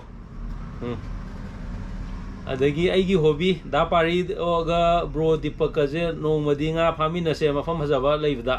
yaye am thi ai da nan gi mela to singra bo na gi mela to singra ba ma gi mela ha adagi saite ji na mera kon na de tu session roto price ke adagi ho ge ai bi ro ama sani de ho na te lupa chani pan yang khai ne bed casting lupa chatre aduga khoi gi solite hai je di solid ora di lupa chawai yang khai de ho re ma chawai yang khai de ho re du mathang num lei re nganan gi am ta hai bi ro bipin khurai jam sangaram phabi am ta hai bi nganan je khoina manipur tutorial da dipak khoi chala phaba mayam do loi mak tin drok ta ngata ni ko nganan phaba gi ai khoi chi nganan phaba da tanaba ya ba tanar mon de nganan achobo phani na khoi gi machine ge ji kilo yang khai ching ba ya ba lang ga se thori dong chaw ba san ching ba ya ba mayam tau da na tanar me do kain kanaram dre nganan phaba gi kwai gi nungai ba se khoi gi kaino da har gana berkeley da har gana number 2 3 sidai da har gana 12 13 sidai da tin drok ma pum ma padana lengjan biro mamai kare hendo lo lengal lo aduga misi langa nga se phab dong phab aduga madi mafam amda akoi nga pha doi ne nganan pha doi ne na lum le ga di oi ro yam toina nga se phab dong sat pam dar ka hong sat pam change adu dipak koi yam pai do adu ne aduga nganan yam chaw pha ga tar ga di 8 9 10 kilo taba pha ga tar ga di akoi na sum theng ba experience ta moina khoi ba thak pa nam le ye u si da gi thori meeting dara ga ising gi mai ji chap chana ngamu natraga tungan mi si lengjalaga isingi mai je chop chum sanan ba khoi di sam chau de ya ade de lagla kan da pha ba aduga atopo option amana khoi langa pa ga ga na khoi gi ꯑꯩꯈꯣꯏꯒꯤ ꯂꯥꯡꯗ ꯊꯧꯔꯤ ꯑꯣꯏꯅ ꯍꯥꯞꯄ ꯂꯥꯡꯂꯤ ꯍꯥꯏꯒꯗ꯭ꯔꯥ ꯑꯗꯩꯗꯨ ꯈꯣꯏ ꯆꯣꯡꯕꯁꯤ ꯀꯤꯔꯒ ꯅꯨꯡꯗꯥꯡꯁꯤꯗ ꯄꯣꯔꯣꯝꯒꯨꯝꯕꯁꯤ ꯂꯦꯡꯁꯤꯜꯂꯒ ꯅꯨꯡꯗꯥꯡꯗ ꯊꯝꯃꯝꯕ ꯑꯃ ꯁꯤꯒꯤ option ꯑꯣ ꯆꯨꯝꯃꯤꯅꯦ ꯃꯄꯥꯟ ꯂꯝꯒꯤꯗꯨ ꯑꯩ ꯀꯩꯅꯣꯒꯤ ꯎꯏ ꯊꯥꯏꯂꯦꯟꯂꯣꯝꯒꯤ ꯊꯧꯔꯤꯁꯦ ꯁꯥꯡꯅ ꯑꯩꯈꯣꯏ ꯂꯥꯡ ꯊꯥꯛꯄꯩ ꯇꯥꯏꯞꯇ ꯈꯣꯏꯁꯦ ꯐꯨꯠ 10 ꯅꯠꯇ꯭ꯔꯒ ꯐꯨꯠ 20 ꯀꯥꯟꯅꯔꯒ ꯈꯣꯏ ꯑꯃꯃꯝ ꯊꯥꯗꯗꯣꯏꯅꯦ ꯑꯗꯨꯅ ꯈꯣꯏꯁꯥꯡ ꯀꯧꯋꯦ ꯈꯣꯏꯁꯥꯡ ꯑꯗꯨꯗꯁꯨ ꯌꯥꯝ ꯐꯩ ꯉꯥꯅ ꯃꯣꯏꯗꯤ ꯕꯔꯥꯛꯇ ꯐꯥꯅꯔꯤꯕ ꯉꯥ ꯑꯆꯧꯕ ꯐꯥꯅꯔꯤ ꯃꯌꯥꯝꯁꯦ ꯑꯗꯨꯒꯤ ꯈꯣꯏꯁꯥꯡ ꯉꯥꯛꯇꯅꯦ ꯃꯣꯏꯅ ꯇꯨꯔꯦꯟ ꯋꯥꯡꯕꯗꯩ ꯋꯥꯡꯕꯁꯦ ꯊꯧꯔꯤ ꯑꯁꯥꯡꯕ ꯑꯣꯏꯕ ꯇꯤꯡꯒꯅꯤꯕ ꯑꯗꯩ ꯐꯨꯠ 2 ꯊꯥꯗꯔꯒ ꯃꯣꯏꯅ ꯉꯥꯃꯨꯒꯨꯝꯕ ꯉꯥꯔꯤꯟ ꯃꯆꯥꯒꯨꯝꯕ ꯈꯖꯤꯡꯒꯨꯝꯕꯁꯤ ꯂꯦꯡꯉꯒ ꯅꯨꯡꯗꯥꯡ ꯑꯃ ꯊꯝꯃꯝꯕ ꯅꯣꯡꯉꯥꯜꯂ ꯊꯨꯔꯝꯕ ꯑꯗꯨꯒꯤ ꯑꯣꯞꯁꯟꯗꯨꯝꯁꯨ ꯂꯩ ꯑꯗꯨꯃꯥꯏꯅ ꯐꯅꯩ ꯉꯥ ꯑꯆꯧꯕ ꯀꯩ ꯂꯝꯗꯩꯅꯣ ꯕ꯭ꯔꯣꯁꯦ ꯑꯩ ꯀꯣꯡꯄꯥꯟꯗꯩꯅꯦ ꯑꯩ ꯄꯣꯔꯣꯝꯄꯥꯠ ꯗꯤꯁꯤ ꯃꯃꯥꯡꯒꯤ ꯀꯣꯡꯄꯥꯟꯗꯨꯗꯩꯅꯦ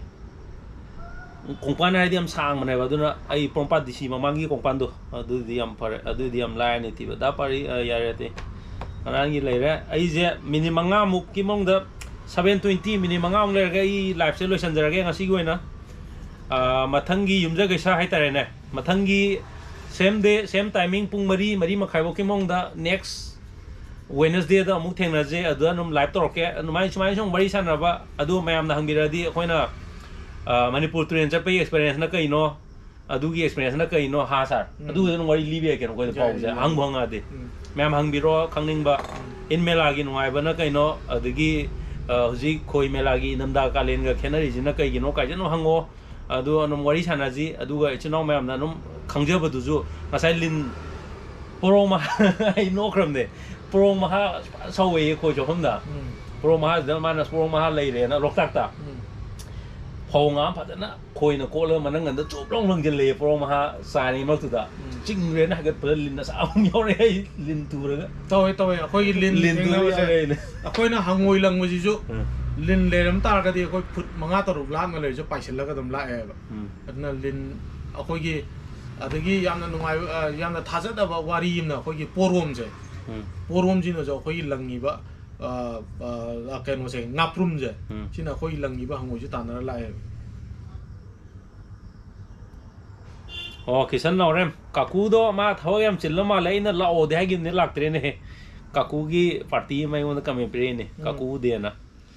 ꯁꯨꯔꯖ ꯌꯦꯡꯈꯣꯝ ꯏꯇꯥꯎ ꯑꯩ ꯂꯥꯛꯄ ꯌꯥꯕ꯭ꯔꯣ ꯅꯩꯔꯁꯤ ꯂꯥꯛꯑꯣ ꯆꯠꯁꯦ ꯁꯤꯗꯤ ꯁꯨꯔꯖ ꯑꯩꯈꯣꯏ ꯁꯨꯔꯖꯇꯨꯅꯤꯅꯦ ꯁꯨꯔꯖ ꯌꯦꯡꯈꯣꯝ ꯍꯥꯏꯁꯦ ꯍꯧꯔꯁꯦ ꯍꯥꯏꯔꯣ ꯀꯩꯅꯣ ꯃꯥꯗꯤ ꯌꯦꯡꯈꯣꯝꯁꯤꯗꯤ ꯀꯛꯆꯤꯡꯒꯤ ꯌꯨꯝꯅꯥꯛ ꯅꯠꯇ꯭ꯔꯣ ꯃꯥꯅ ꯁꯤꯗ ꯀꯃꯥꯏꯅ ꯂꯩꯔꯝꯃꯤꯅꯣ ꯏꯇꯥꯎ ꯑꯩ ꯂꯥꯛꯄ ꯌꯥꯔꯕꯣ ꯅꯩꯔꯁꯦ ꯑꯩꯗꯤ ꯃꯥꯗꯤ ꯉꯁꯥꯏ 4 ꯅꯪꯗꯤ ꯉꯁꯥꯏ ꯉꯁꯤ ꯁꯨꯔꯖꯇꯤ ꯄꯣꯔꯣꯡ 4 ꯐꯥꯈ꯭ꯔꯕꯅꯤꯅꯦ ꯍꯧꯔꯝꯗꯕꯤꯗ ꯃꯥꯗꯤ ꯅꯊꯟꯗꯀꯣ ꯅꯪ ꯇꯧꯅꯣ ꯍꯦ ꯑꯗꯒꯤ ꯔꯦꯠ 5 ꯂꯩꯕ꯭ꯔꯣ ꯁꯤꯒꯤ ꯁꯥꯄꯝ ꯒꯣꯄꯥꯜ ꯁꯤꯡꯒ ꯁꯩꯀꯖꯤꯠ ꯅꯥꯡꯃꯩꯔꯥꯛ ꯌꯥꯝ ꯀꯟꯅ ꯍꯪꯉꯤ ꯑꯅꯤꯁꯦ ꯁꯥꯄꯝ ꯒꯣꯄꯥꯜ ꯁꯤꯡꯅ ꯔꯦꯠ 5ꯇꯣ ꯂꯩꯕ꯭ꯔꯥ ꯔꯦꯠ 5 10 12 ꯒ꯭ꯔꯥꯎꯟ ꯕꯥꯏꯠ 1000 ꯑꯗꯒꯤ 1500 ꯐꯪꯗꯕ ꯊꯥ 6 ꯁꯨꯔꯦ ꯑꯩꯈꯣꯏ ꯃꯌꯥꯝꯅ ꯄꯥꯏꯅꯔꯤꯁꯤꯗꯤ ꯊꯥꯏꯅ ꯐꯪꯉꯔꯣꯏ ꯈꯪꯗꯅ ꯁ꯭ꯇꯣꯛ ꯊꯝꯅꯍꯧꯕ ꯃꯌꯥꯝꯅꯤ ꯑꯗꯨꯒ ꯑꯩꯈꯣꯏ ꯔꯦꯠ ꯁꯤꯖꯤꯟꯅꯗ ꯌꯥꯗꯦ ꯍꯥꯏꯔꯒꯗꯤ ꯔꯦꯠ 5ꯀ ꯑꯗꯒꯤ ꯑꯩꯈꯣꯏꯒꯤ ꯔꯦꯠ ꯑꯇꯩ 12ꯀꯨꯝꯕ ꯑꯗꯒꯤ ꯉꯥꯡꯁꯪ ꯉꯥꯡꯕꯒꯨꯝꯕ ꯃꯤꯛꯁ ꯇꯧꯕ ꯃꯆꯤꯟꯖꯥꯛ ꯈꯔ ꯂꯩꯔꯤꯕ ꯈꯔꯗꯨꯁꯨ ꯑꯩꯈꯣꯏ ꯄꯦꯀꯦꯠ ꯑꯣꯏꯅ ꯄꯤꯗꯦ ꯂꯣꯏꯅꯃꯛ ꯃꯤꯛꯁ ꯇꯧꯁꯜꯂ ꯊꯝꯃꯦ ꯆꯣꯏꯅ ꯂꯨꯄꯥ 10-10ꯒꯤ ꯃꯌꯣꯝꯗ ꯂꯩꯔꯦ ꯂꯥꯛꯑꯒ ꯂꯧꯕ ꯌꯥꯅꯤ ꯑꯗꯨꯒ 1000 ꯒ꯭ꯔꯥꯎꯟ ꯕꯥꯏꯠꯀꯁꯤꯗꯤ ꯂꯥꯛꯄꯗ ꯑꯩꯈꯣꯏ ꯊꯥ 2-3ꯗꯤ ꯆꯪꯈꯤꯅꯤ ꯂꯥꯛꯇꯕꯒꯤ ꯃꯔꯝ ꯑꯃꯨꯛ ꯍꯥꯏꯖꯔꯛꯑꯒꯦ ꯑꯩꯈꯣꯏꯒꯤ ꯇꯨꯃꯨ ꯍꯥꯏꯁꯦ ꯕꯔꯃꯥꯒꯤ ꯁꯦꯒꯤꯌꯥꯡ ꯔꯤꯖꯟꯗ ꯆꯤꯡꯉꯤ ꯃꯣꯏꯁꯦ ꯋꯥꯔ ꯖꯣꯟꯅꯤ ꯍꯧꯖꯤꯛ ꯔꯦꯡꯒꯨꯟꯗ ꯀꯩꯝꯐꯣꯛ ꯇꯧꯗꯦ ꯆꯩꯅꯥꯗ ꯀꯩꯝꯐꯣꯛ ꯇꯧꯗꯦ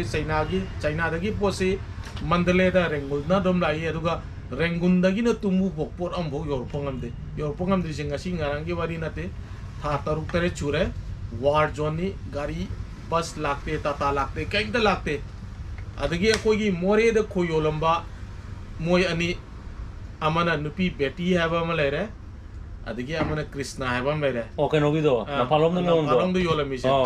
ꯑꯗꯣ ꯑꯩꯅ ꯄꯥꯎ ꯇꯥꯕꯗ ꯕꯦꯇꯤ ꯍꯥꯏꯕ ꯅꯨꯄꯤꯗꯨꯗꯤ ꯋꯥꯔ ꯖꯣꯟꯅꯤꯅ ꯂꯩꯕ ꯉꯝꯗꯗꯅ ꯊꯥꯗꯣꯛꯑꯒ ꯃꯟꯗꯂꯦꯗ ꯆꯦꯟꯈ꯭ꯔꯦ ꯍꯧꯖꯤꯛ ꯂꯩꯍꯧꯔꯤꯁꯤ ꯀ꯭ꯔꯤꯁꯅ ꯈꯛꯇꯅꯤ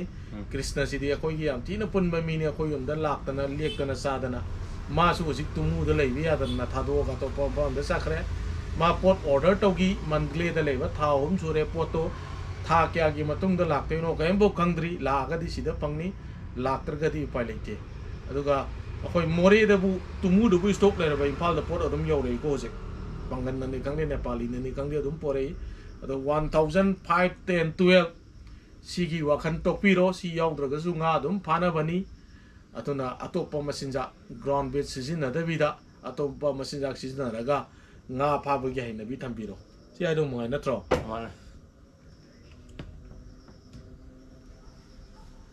ꯃꯌꯥꯗ ꯆꯠꯄꯗꯣ SGX Pictru BGMI lip gripper lip gripper si online da noina leibada lupa chahum chamari pini akoi sida lupa chama ga marfu chani sida phangni discount da aduga lip gripper natna poro mayam da hango yaurga lapung na ba khula am julai adugi set no lupa chama pini SGS Pictru BGMI Pictru hai dune ma sai comment am na sai hor ko du piram man my snap satra better na su chap mana na hare lip clipper clipper have the gripper lip gripper to kaya pige adai du sidai da makala no vanium je lagtore metal lip gripper have ma plastic lip gripper have ma adu su dum online price ge khoi na loi hong ngasai gi lip gripper do smaina chapi do adu khak leiro no adu ga ama sa keno du hairo hangoi thindong na do adu ga plus set ta adu habiro sigi posene lip gripper silare mi ani na hangam ni na si online da leiba matam da dum lupa chani kontra chani ni fu de dum lai ni akoi de le de lupa chani da phang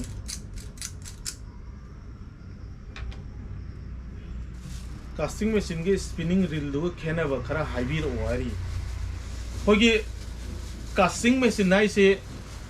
akoi gi spool je casting machine da yauri ba spool je lang ye liba hogi dhori hai tare si dhori ji bearing ani gi karak chapagale adona koina casting tongna ma magi thumb clicker je hek nong gi baga bearing do ngak toini na lang ji long na yam thunu unge adona lang ba matam da bearing ani na nga aga langam ni na yam ti na sana pai ni aduga spinning machine da di kamai taw ya koina spinning machine gi ko gi bell arm je hang dok boga lang ji kamai na ye thora kya kanda akoi ni ye liba lang je opposite direction da akoi gi spool ji de gi spina handu oga pai gi doi bed casting da na bearing da gi torga long na pai gi doi aduna casting machine ji na san ba gi sang thu bu gi sang yam ti ni hele sima number 1 le re akoi gi casting to bu matam da san ba thu ba number 2 da na akoi na nga thura kan da singjan ba je nga thura kan da singjan ba se spinning reel da di asagi magi bell arm ji da bell la ma yauri keno yoba bearing yoba adudai du da langjing ngaraga selaga adugi belam jino unga spool ji yelak toini aduga casting machine da di akoina handle je jar nong lai kan da spool ji direct oni yelak toini bearing ani sina paraga aduna singjan magi sang akogi retrieve rate chime yam tina kenara ani aduga magi gear ratio ai tare akogi bed spinning reel da di maximum gear ratio si 5.2 to 6 poka yawi me company pa ba di ado khoi nga sa gi gear ratio ji handle jina hek hobom phom da gi round mo nguraga ado gi hobom du yor po pokta spool do da langje kya ra yet kya ba asa gi spinning reel da di ma gi belam do kya ra ung ga ba koina round ji da gi spana handle je round mo ngo matam da ma gi belam je 5.1 la ungni 5.1 ratio ai je aduga bed casting reel da di akoi gi handle je round ama hek hogom da gi hogom do bu yor ko matam da spool je 7.2 ra ungba 6.3 ra ungba gi sang de hengala na retrieve rate ana nga thuru kan la no khoi de singjel lak pa jai power su casting reel na yam thin helani tu su casting reel na yam thin helani aduga lap na langak pa nak na langak pa collar lang ba kot pa bed casting reel sina ba higra ga de oi atai loi mo ko si momo cha ning thoyam jeng ra ngon da hak pane aina Facebook ta jo paw phone jai gi do si momo cha nang porong gi do adu aina paisa yam na changan da vida sar na ma gi ron imphal fishing tackle da lo nang gi aina akoi da pari da ju wari sam ne ado momo cha ko om la kani ko kani nai ngai sa gram ne ado missing ga yam tang de vida seram da minimum ya ga da ba mai ju khoi ju bed casting oi jai ro hoi adu nang bed casting oi ta porong gi haram ne na porong machine ban drom ne na akoi gi ꯍꯧꯕꯕꯨꯗꯤ ꯂꯨꯄꯥ 700ꯇꯒꯤ ꯍꯧꯕ ꯂꯨꯄꯥ 900 ꯄꯤꯕ real 700 ꯄꯤꯕ ꯈꯣꯟꯖꯦꯜ ꯂꯩ ꯑꯗꯨꯅꯗꯤ ꯐꯖꯅ ꯃꯄꯨꯡ ꯐꯥꯅ ꯄꯣꯔꯣꯝ ꯐꯥꯕ ꯅꯨꯡꯉꯥꯏꯔꯣꯏ ꯂꯨꯄꯥ 3,000 ꯃꯨꯛꯇꯤ ꯀꯝꯄꯜꯁꯔꯤ ꯆꯪꯒꯅꯤ ꯉꯁꯥꯏ ꯁꯦꯠ ꯑꯃ ꯂꯧꯈꯤꯕꯗꯨ ꯂꯨꯄꯥ 3,300 ꯇꯥꯏ ꯍꯪꯉꯣꯏꯒ ꯂꯣꯏ ꯌꯥꯎꯔꯒ ꯑꯗꯣ ꯂꯨꯄꯥ 100 ꯗꯤꯁꯀꯥꯎꯟ ꯇꯧꯔꯒ 3,300 ꯑꯩꯈꯣꯏ ꯊꯧꯕꯥꯜꯗꯒꯤ ꯏꯅꯥꯎ ꯑꯃ ꯂꯥꯛꯑꯝꯃꯦ ꯃꯥꯏ ꯃꯃꯤꯡꯗꯣ ꯀꯔꯤ ꯀꯥꯎꯔꯦ ꯑꯗꯨ ꯃꯉꯣꯟꯗ ꯄꯤꯈꯤꯕꯅꯤ ꯉꯁꯥꯏ ꯂꯧꯗꯣ ꯚꯤꯗꯤꯑꯣ ꯅꯝꯃꯤꯀꯥꯟꯗ ꯄꯣꯔꯣꯝ ꯅꯠꯇꯕ ꯑꯇꯣꯞꯄ ꯉꯥ ꯍꯥꯏꯗꯤ ꯑꯦꯛꯖꯥꯝꯄꯜ ꯑꯣꯏꯅ ꯄꯨꯛꯂꯥꯎꯕꯤ ꯑꯗꯨꯒꯨꯝꯕ ꯐꯥꯕꯗ ꯀꯥꯁꯇꯤꯡ ꯔꯤꯜꯒꯤꯅ ꯍꯦꯟꯅ ꯅꯨꯡꯉꯥꯏꯕ ꯅꯠꯇ꯭ꯔꯒ ꯔꯤꯜꯅ ꯍꯦꯟꯕ ꯑꯩꯈꯣꯏꯒꯤ ꯀꯥꯁꯇꯤꯡ ꯔꯤꯜ ꯍꯥꯏꯁꯦ ꯃꯇꯥꯏꯗ ꯍꯦꯡꯒꯤꯡ ꯊꯥꯔꯒꯁꯨ ꯄꯋꯥꯔ ꯌꯥꯝ ꯊꯤꯅ ꯂꯩꯔꯅꯤ ꯉꯥ ꯊꯨꯔꯀꯥꯟꯗ ꯆꯤꯡꯁꯤꯟꯕꯗ ꯖꯔ ꯆꯤꯡꯁꯤꯟꯕ ꯌꯥꯔꯦ ꯑꯗꯨꯒ ꯃꯥꯒꯤ ꯈ꯭ꯋꯥꯏꯗꯒꯤ ꯅꯨꯡꯉꯥꯏꯔꯤꯁꯦ ꯀꯥꯁꯇꯤꯡ ꯍꯥꯏꯗꯤ ꯂꯥꯞꯅ ꯂꯥꯞꯅ ꯂꯪꯕꯁꯦ ꯃꯥꯅ ꯁꯥꯟꯕ ꯍꯦꯜꯂꯅꯤ ꯊꯨꯕ ꯍꯦꯜꯂꯅꯤ ꯑꯗꯨꯅ ꯀꯥꯁꯇꯤꯡ ꯔꯤꯜ ꯁꯤꯖꯤꯟꯅꯕ ꯍꯩꯈ꯭ꯔꯒꯗꯤ ꯑꯩꯈꯣꯏꯒꯤ ꯁ꯭ꯄꯤꯅꯤꯡ ꯔꯤꯜ ꯃꯌꯥꯝꯁꯦ ꯁꯤꯖꯤꯟꯅꯕ ꯀꯩꯝꯇ ꯅꯨꯡꯉꯥꯏꯔꯣꯏ ꯑꯩꯈꯣꯏ ꯍꯧꯖꯤꯛ ꯁ꯭ꯄꯤꯅꯤꯡ ꯔꯤꯜ ꯄꯥꯏꯅꯤꯡꯗ꯭ꯔꯦ ꯄꯥꯏꯅꯤꯡꯗ꯭ꯔꯦ ꯑꯩꯅ ꯐꯔꯦ ꯃꯌꯥꯝ ꯏꯆꯤꯟ ꯏꯅꯥꯎ ꯃꯌꯥꯝ ꯂꯥꯏꯐꯁꯦ ꯑꯗꯨꯝ ꯑꯣꯜꯃꯣꯁ ꯃꯤꯅꯤꯠ 4ꯈꯛ ꯉꯥꯏꯔꯦ ꯑꯗꯨꯝ ꯂꯣꯏꯁꯤꯟꯖꯔꯒꯦ ꯑꯩꯒꯤ ꯂꯥꯏꯐꯁꯦ ꯄꯨꯡ 3 ꯍꯦꯜꯂꯦ ꯅꯣꯡ ꯐꯥꯗꯣꯛ ꯇꯧꯕ ꯂꯥꯏꯐꯁꯦ ꯄꯨꯡ 3 ꯍꯦꯜ ꯂꯩꯔꯝꯃꯦ ꯌꯥꯝ ꯁꯥꯡꯉꯦ ꯑꯗꯣ ꯁꯨꯝ ꯃꯌꯥꯝꯒ ꯁꯨꯝ ꯏꯟꯇꯔꯦꯛꯁꯟ ꯇꯧꯕꯁꯦ ꯌꯥꯝ ꯅꯨꯡꯉꯥꯏ ꯑꯩ ꯍꯧꯖꯤꯛ ꯉꯁꯥꯏ ꯍꯧꯕꯗꯤ ꯉꯥꯡꯉꯤꯁꯦ ꯈꯅꯥꯎ ꯁꯤꯗꯕ ꯈꯣꯠꯄ ꯋꯥꯕ ꯈꯣꯠꯄ ꯀꯩꯝ ꯐꯥꯎꯗꯦ ꯕꯤꯠꯇꯣ ꯁꯨꯝ ꯅꯨꯡꯉꯥꯏꯕꯅꯤ나 ꯃꯤ ꯃꯈꯟ ꯃꯌꯥꯝ ꯁꯨꯝ ꯍꯪꯉꯛꯄꯅꯤꯅ ꯑꯗꯣ ꯍꯞꯇꯥ ꯈꯨꯗꯤꯡꯒꯤ ꯑꯦꯕ꯭ꯔꯤ ꯋꯦꯅꯁꯗꯦ ꯅꯨꯃꯤꯠꯁꯦ ꯑꯗꯨꯝ ꯑꯩ ꯌꯥꯔꯤꯒꯩ ꯍꯥꯏꯗꯤ ꯁꯟꯗꯦꯗ ꯉꯥ ꯐꯥ ꯆꯠꯂꯨꯔꯅꯤ ꯑꯗꯨꯒ ꯃꯟꯗे ꯇ꯭ꯌꯨꯁꯗे ꯋꯦꯅꯁꯗꯦꯁꯦ ꯑꯩꯈꯣꯏ ꯑꯗꯨꯝ ꯑꯣꯐ ꯂꯩꯒꯜꯂꯦ ꯍꯥꯏꯇꯥꯔꯦꯅꯦ ꯑꯗꯨꯅ ꯋꯦꯅꯁꯗꯦ ꯅꯨꯃꯤꯠꯁꯤꯗꯩꯗ ꯏꯚꯤꯅꯤꯡ ꯄꯨꯡ 4:30 5 ꯇꯥꯔꯛꯄ ꯁ꯭ꯋꯥꯏꯗ ꯃꯌꯥꯝꯁꯨ ꯊꯕꯛ ꯆꯠꯂꯨꯔ ꯍꯟꯅꯔꯛꯄ ꯁꯨꯝꯕ ꯇꯥꯏꯃꯤꯡꯗꯩꯗ ꯑꯩ ꯍꯦꯛ ꯂꯥꯏꯚ ꯊꯥꯔꯛꯅꯕ ꯇꯧꯒꯦ ꯑꯗꯨꯒ ꯌꯥꯝꯅ ꯀꯝꯄ꯭ꯂꯤꯀꯦꯇꯦꯗ ꯑꯣꯏꯕ ꯇꯥꯏꯃꯤꯡꯗꯗꯤ ꯏꯚꯟ ꯑꯩꯅ ꯗꯨꯀꯥꯟꯗ ꯂꯥꯛꯑꯒ ꯁꯥꯔꯒ ꯁꯨꯃꯥꯏꯅ ꯐꯝꯃꯤꯟꯅ ꯉꯝꯗ꯭ꯔꯁꯨ ꯂꯥꯏꯚꯇꯣ ꯊꯥꯔꯒ ꯌꯨꯝꯗꯩ ꯑꯣꯏꯔꯁꯨ ꯊꯥꯔꯒ ꯐꯣꯟꯗ ꯀꯟꯐꯔꯦꯟꯁ ꯂꯧꯔꯀꯥꯟꯗꯩꯗ ꯑꯗꯨꯝ ꯍꯪꯅꯕ ꯌꯥꯏꯗꯅ ꯂꯥꯏꯚ ꯆꯥꯠ ꯑꯗꯨꯝ ꯇꯧꯕ ꯌꯥꯏꯅ ꯑꯗꯨꯁꯨ ꯀꯟꯐꯔꯦꯟꯁ ꯀꯣꯜ ꯇꯧꯔꯒ ꯑꯗꯨꯃꯥꯏꯅ ꯑꯗꯨꯝꯕ ꯑꯗꯨꯝ ꯁꯤꯟꯒꯦ ꯃꯌꯥꯝꯒ ꯑꯗꯨꯝ ꯇꯣꯏꯅ ꯄꯥꯎ ꯐꯥꯎꯅꯁꯤ ꯑꯗꯨꯒ ꯀꯩꯀꯩ ꯐꯔꯗꯔ ꯇꯨꯡꯗ ꯇꯧꯕ ꯌꯥꯕ ꯑꯗꯒꯤ ꯉꯁꯥꯏ ꯑꯩꯈꯣꯏꯒꯤ ꯒ꯭ꯔꯨꯞ ꯂꯩꯕ꯭ꯔꯥ ꯈꯣꯠꯄ꯭ꯔꯥ ꯀꯥꯏꯅ ꯍꯪꯕ ꯃꯤꯁꯨ ꯑꯗꯨꯝ ꯌꯥꯎꯈꯤꯕ ꯑꯩꯈꯣꯏ ꯌꯥꯎꯖꯒꯦ ꯈꯣꯠꯀꯦ ꯀꯥꯏꯅ ꯑꯗꯨꯝꯕ ꯃꯌꯥꯝꯗꯣ ꯑꯩꯈꯣꯏ ꯃꯌꯥꯝ ꯇꯥꯟꯅꯔꯒ ꯀꯔꯝꯃꯥꯏꯅ ꯀꯔꯤ ꯁꯦꯝꯁꯤꯒꯦ ꯈꯣꯠꯁꯤꯒꯦ ꯇꯧꯁꯤꯒꯦ ꯐ꯭ꯔꯣꯝ ꯗ ꯁ꯭ꯀ꯭ꯔꯦꯆ ꯑꯣꯏꯔꯁꯨ ꯑꯅꯧꯕ ꯑꯃ ꯇꯧꯕ ꯌꯥꯕ ꯑꯗꯨꯃꯥꯏꯅ ꯇꯧꯃꯤꯟꯅꯁꯤ ꯑꯗꯨꯒ ꯉꯁꯥꯏꯒꯤ ꯉꯥ ꯄꯣꯔꯣꯡ ꯑꯃꯤꯔ ꯍꯥꯏꯕ꯭ꯔꯥ ꯖꯤꯜ ꯍꯥꯏꯕ꯭ꯔꯥ ꯑꯃ ꯄꯣꯔꯣꯡ ꯃꯆꯥ ꯂꯧꯒꯦꯅ ꯑꯃ ꯍꯪꯕꯤꯔꯛꯄꯗꯣ ꯁꯤꯅꯥꯎ ꯃꯤꯡ ꯀꯥꯎꯔꯦ ꯑꯗꯨ ꯂꯥꯏꯚ ꯇꯧꯕ ꯌꯥꯔꯗꯤ ꯇꯧꯕꯤꯔꯣ ꯄꯣꯔꯣꯝ ꯐꯥꯕꯗ ꯂꯥꯏꯚ ꯇꯧꯕꯁꯦ ꯕ꯭ꯔꯣ ꯄꯣꯔꯣꯝ ꯐꯥꯕꯁꯦ ꯂꯣꯛꯇꯥꯛꯀꯨꯝꯕ ꯀꯩꯀꯥ ꯑꯩꯈꯣꯏꯅ ꯃꯅꯨꯡ ꯆꯪꯉ ꯐꯥꯕꯅꯤꯅ ꯅꯦꯠꯋꯥꯛꯁꯦ ꯌꯥꯝ ꯅꯨꯡꯉꯥꯏꯇꯦꯕ ꯑꯩ ꯅꯍꯥꯟ ꯂꯥꯏꯚ ꯇꯧꯒꯦ खल्ले पाट मयाई लोकताक मयाईदा 4G कारम्मे अदो 4G दो ngahak lerga aina live adu Facebook ta live thage taw ngahak lerga yade da ni ne wa ong sai mang taw we khoi changi jaga je pura nom sathi jati ba anum jaga to oi ne na phone taw bi ne wa bodi phangi adu internet ti yam nungai ba oide adagi sidama ri Chandra Kumar Thoksom broadcasting reel kamaine adjust tawgadage haibido fajana takpiram adjust tawbugi se monde adjust tawnabo option ani lei sila adum di habiram agency khanak sala magi option ani lei ni ko sidai sida simni me munna tabiro si yamna important option ani lei ni akogi tension adjuster haiba ma sidai sida magnetic adjuster haiba ma ni lei ni aduna akogi hangoi ji langi ma batanda force yam yangna hangoi ji khoji dagi paitu gi doine ba fat launa adu sigi spool ji de kamai to ga kanda bearing ani da thamago ungak toine ba khogi samna haiba da brake yaw da ba gari ma ngam ma dagi sat launa thadok ki buga chap ma nei aduna si tak long nam kana launa force kana pai ga ni spool ji di bearing ni ne launa ungra ni adu hangoi do di khogi parabola da para 45 degree da para ga ngasai gi top elevation ji yaurga tarak kan de sum tapthara padu sidi bearing dung mune ni sina sum yangjala ni aduna akoina langi ba weight to gi matung ina adjust tawna ba sigi machine sida tension no pa na mi yauri tension no je full tight tawrga amtang langa ga yeng bio hangoi do pai yu yaro aduga pura thadu ga amtang langa yeng bio lang do pura pun gi ni aduna akoina YouTube ta ga pi ba adjust se kamai to ga da ga je akoina khoi ji 0 degree de pai ra ga अखोगी सिगी केनो से थम press तक लोंग नंग का हंगोई तागी बजे याम तक ना लाइबाक ता तार पगी कंडीशन दो दसी सेटिंग तो बियो ना हैबने अदा कोई ने सि ताक पसिना दी या दी खंगबा ngamo अखोई न हान लंगबा हेरबा मीमगा पुंखायम तो ओजु लंगमिना बियो adagi magnetic brake isina micro adjustment isina major adjustment ni ado khoi YouTube ta so dum yawani akoina khwaidagi line adjust tawge hai ta gadi akoina hap to riba hangoi gi weight ta hapiro khoi je 0 degree da paibiro hi tek launa me laga hangoi je jar launa tarak pado ado si adjust taw kanda yam tap na tabada adugi condition do si adjust taw tambiro hab aduga ai yoina haijaragadi beginner oi taragadi ngasai tapna jar launa tabada adudagi kitang katanga lesson biyo aduga amu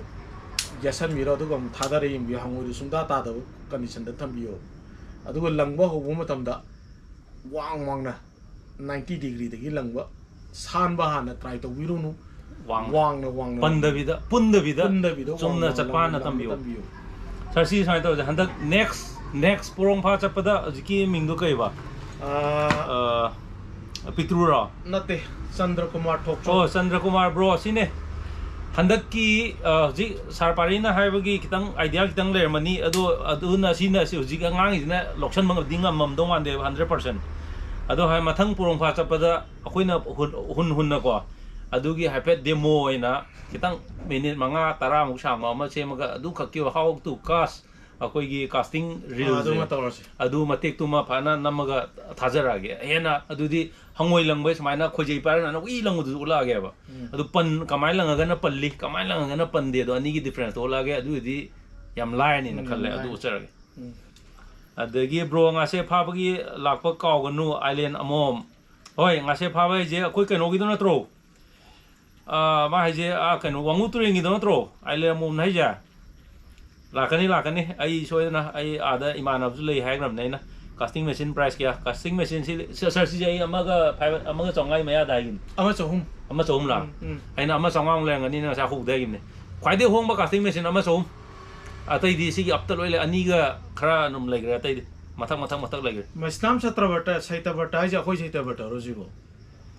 kamana karino mana comment ka pithar isina best casting rosi first section ga medium heavy ga karam bana hen na phage do success to biro bed casting roche akoi gi mayam na kwai gi yam na phai haina ri si magi backbone yam na lingba akoi gi pai ri ba bed casting roche si backbone lingba ise akoi gi janglin tharu yam lingba sidagi na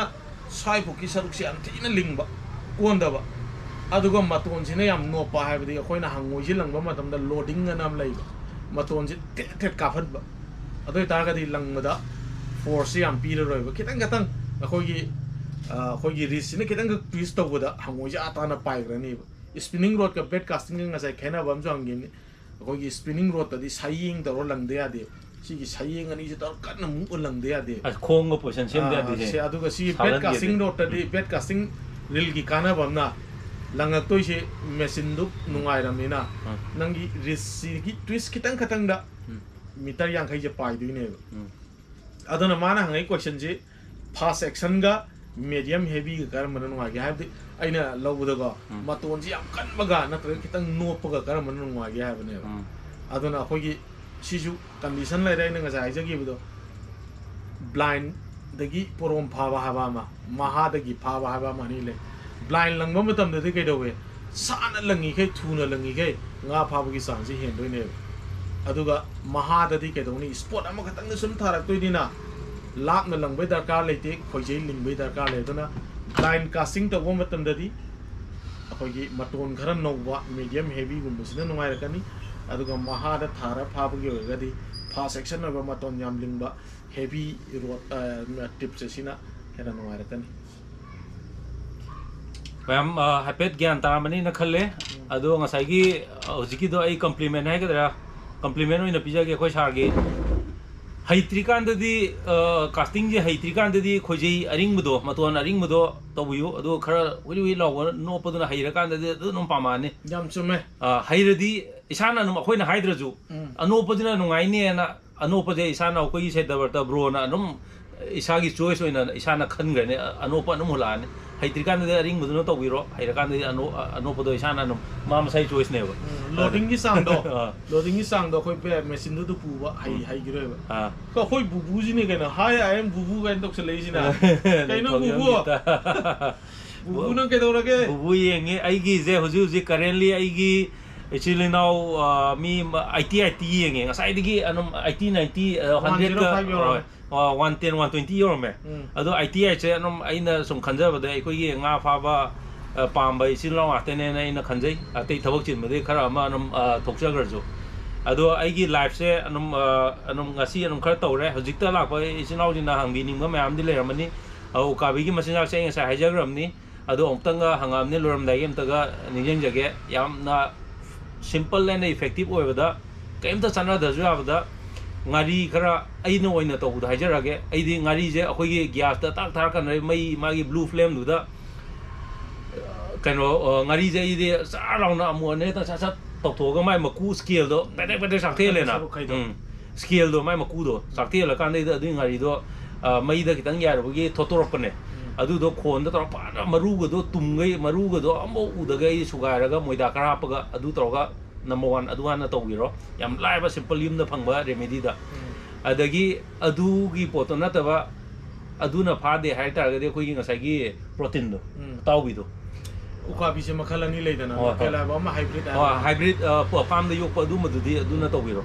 ising kitang so lo protein du ju ekta ising da kui na tingjel la thamadi pop thora ga thit pe ya roi moida hamna ni yaige moida hap ta ju bai di uziki protein powder je ising ya muktang zor raun ising je chup amtang nangi tengkot bolam da hap ga ising je zor ai jelo do ising je hek ta ga kitang ek theng gi ising yu chi tho adu ga tot pa du na moida ga myok da ju ya bane kui na tingjel la di moida yaw da di ya roi amai to wi ro adu ga rogi masinja kita habiro rogi di am off abni da live ne adubu rogi di any masina lengning lengu nang strawberry ogera sota bim ogera atei sota bim green lai re any khajing manam nambi ogera on bi lai re ro phawagi di mapan da ro phawagi di am nongai bam da nangi masina oini mo yo du ga ina amu nangon eron ma harake wa suggestion ama yam phagan ma masinja to thitpa matam da khitang pelap thiloba kan thit kan ko petak haidi nam kitang nablak pelap thilo mahi lang tak aduga nang na masinjak to khoi da leng na to lokhol pa da nap ni ba du na khut ga chanap na ga leng ba ya roi ba kamai to gedang sai chengkup powder chengkup akoi gi chagiem ga yaw da ba pa na ni tho ba chengkup to au da apet pa masinjak leng ba ya da do chengkup kitang tak long na lup ga chengkup tu ga to ga na la kan da di kanjal ka ne ba adugi chengkup hapa masinjak to lengo ro da kyam pan gyong yang pachaba ya ma pi gre adu kyam pan gyong ro gi di aduga fare polawi pha bai di polawi je risham lei polawi di aina sa jwa jagre always polawi pha ge di nang sa gi khoi do misi hapa ga pura ground da lebak ta kham theng ta halo aduga misi ga khoi ga gi gap to anong kitang anum len bai ai atei nang gi ro pha da lei ba gap grass pha da lei di polawi na kitang sang do ju ai aduga amaina pura makha da ta halo masinja anum yam pik na leng anu polawi pha ge di masinja to porop lengo bol gi tap ta ma di suction maina bak chingat panina masinja pawri ge anum nungai bani makhanau du law nin chan bani admain to ga to wiro chengku ke ga anum ground base na wi ai ground be ke ga de khoi sar ta na ba mai dukan da lak pi ro pochai le bi ro aduga polawi di amain to pha bi yu compulsory fan aduga polawi je challenging oi bani changa ga cha da ba yam yaw ne adu di ai ba mi ju polawi pha ba ngam da ba yam yaw manis sandamna magi phamda tungan bi umta pula phamina se yaye pau habiro manis bro asmai tor je aigi Facebook ta dipak mutum na leibani aigi Facebook account da ai sakse u da khangani profile do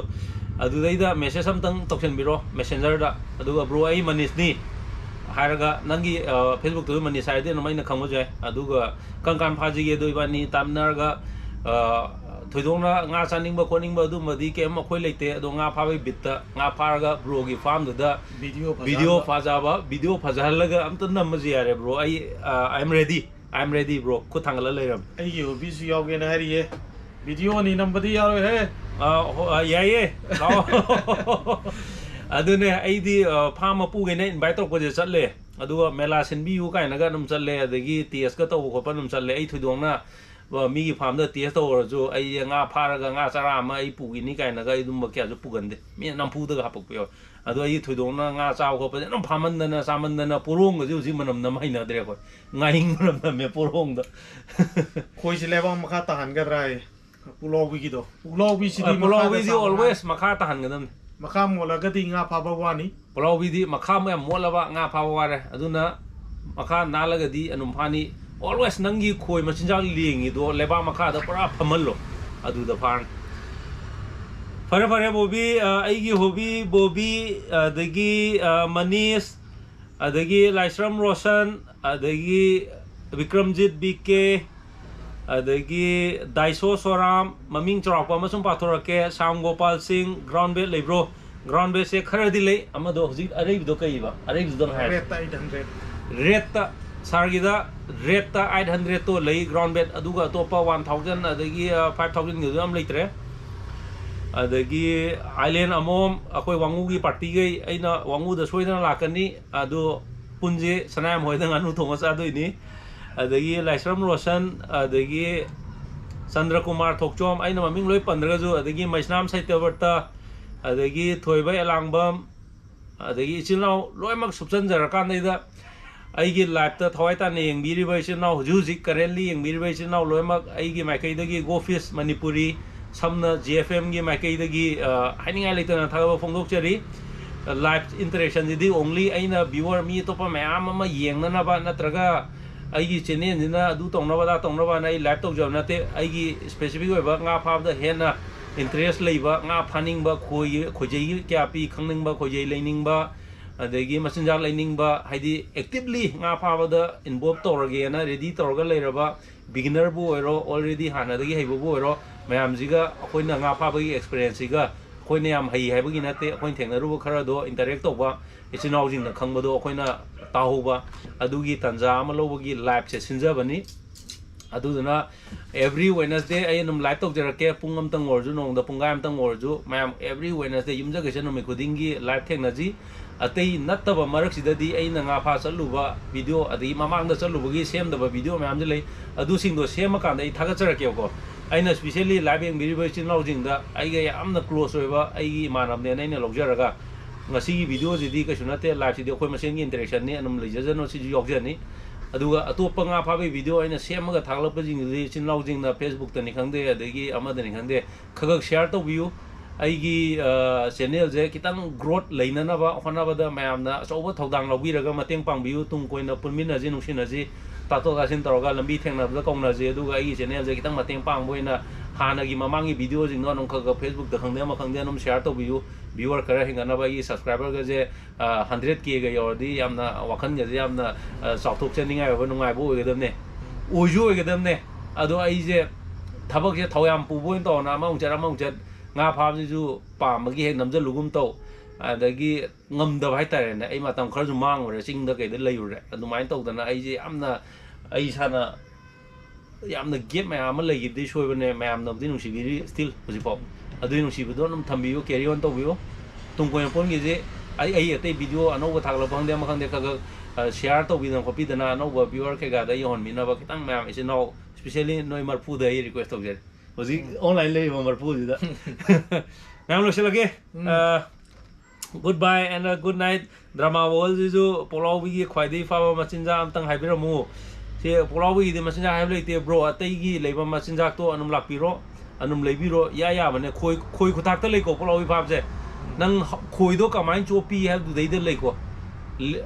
lohan mai chang machinja ground be sin na be chang adu da loi leibane polaw bi di ado strawberry da aina ama recommend to jo di polaw bi di strawberry recommend to jeri kakcheng murum le di kakcheng murum happy yo strawberry ga kakcheng murum ga thil jo ai natra kakcheng murum ka thil jo ai kakcheng murum yam pamne adu strawberry jo am pamne yare nong di soidana lakini bro nongdam ka nongada loselage Laisram Roshan ukabi phawagi chengkup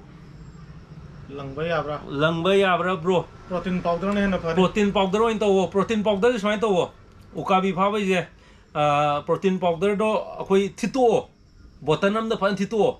aduga mahi do ina khaga khio mi ji ngari mahi bok to nei ngari phumai do botalam da pana ising haijal laga thil torga pana manam yak pane ba du mo khaga anam khikpa aduga protein powder torje du mo torje du farm gum do pha bai ding asai gi moina num bija machinja khai te protein gi machinja to du num sin na ro fa ne Laisram Roshan ma'am thank you loishanjarage ma'am have a great day have a good night aduga yamna fava kaino ama oirji manipur da santi yam tuna halak poisino ado santi halaktam ni nai junga fava video je pata thagan ngamdre santi yam tuna hanjala di akoi jo sing man da chatpa irang turen chatpa atopa manipur river chatpa gampazon ga do yam chaningi ado irang phara matung da chalage amai toroge thengna je yam nongai ba video amda ai hayang amamu upload tongna wana jage aduda ma'am aina amko jo remind tau jage ai nangi party gi bro gi video je kaga share tau biramo simdi ai hajage atei kena te share am khak tau biramo yare mi man pare loisal lage thank you laisam rosan sarju wangkhem langye price kya de hoge langyam hong mane bro ai nga phawa Mono sang kontra fiber na saniya kay. Spritam nong mai kapam dia dita ari di. Bro inga phawa sala nga le lai to ni hor pe ne jom to re.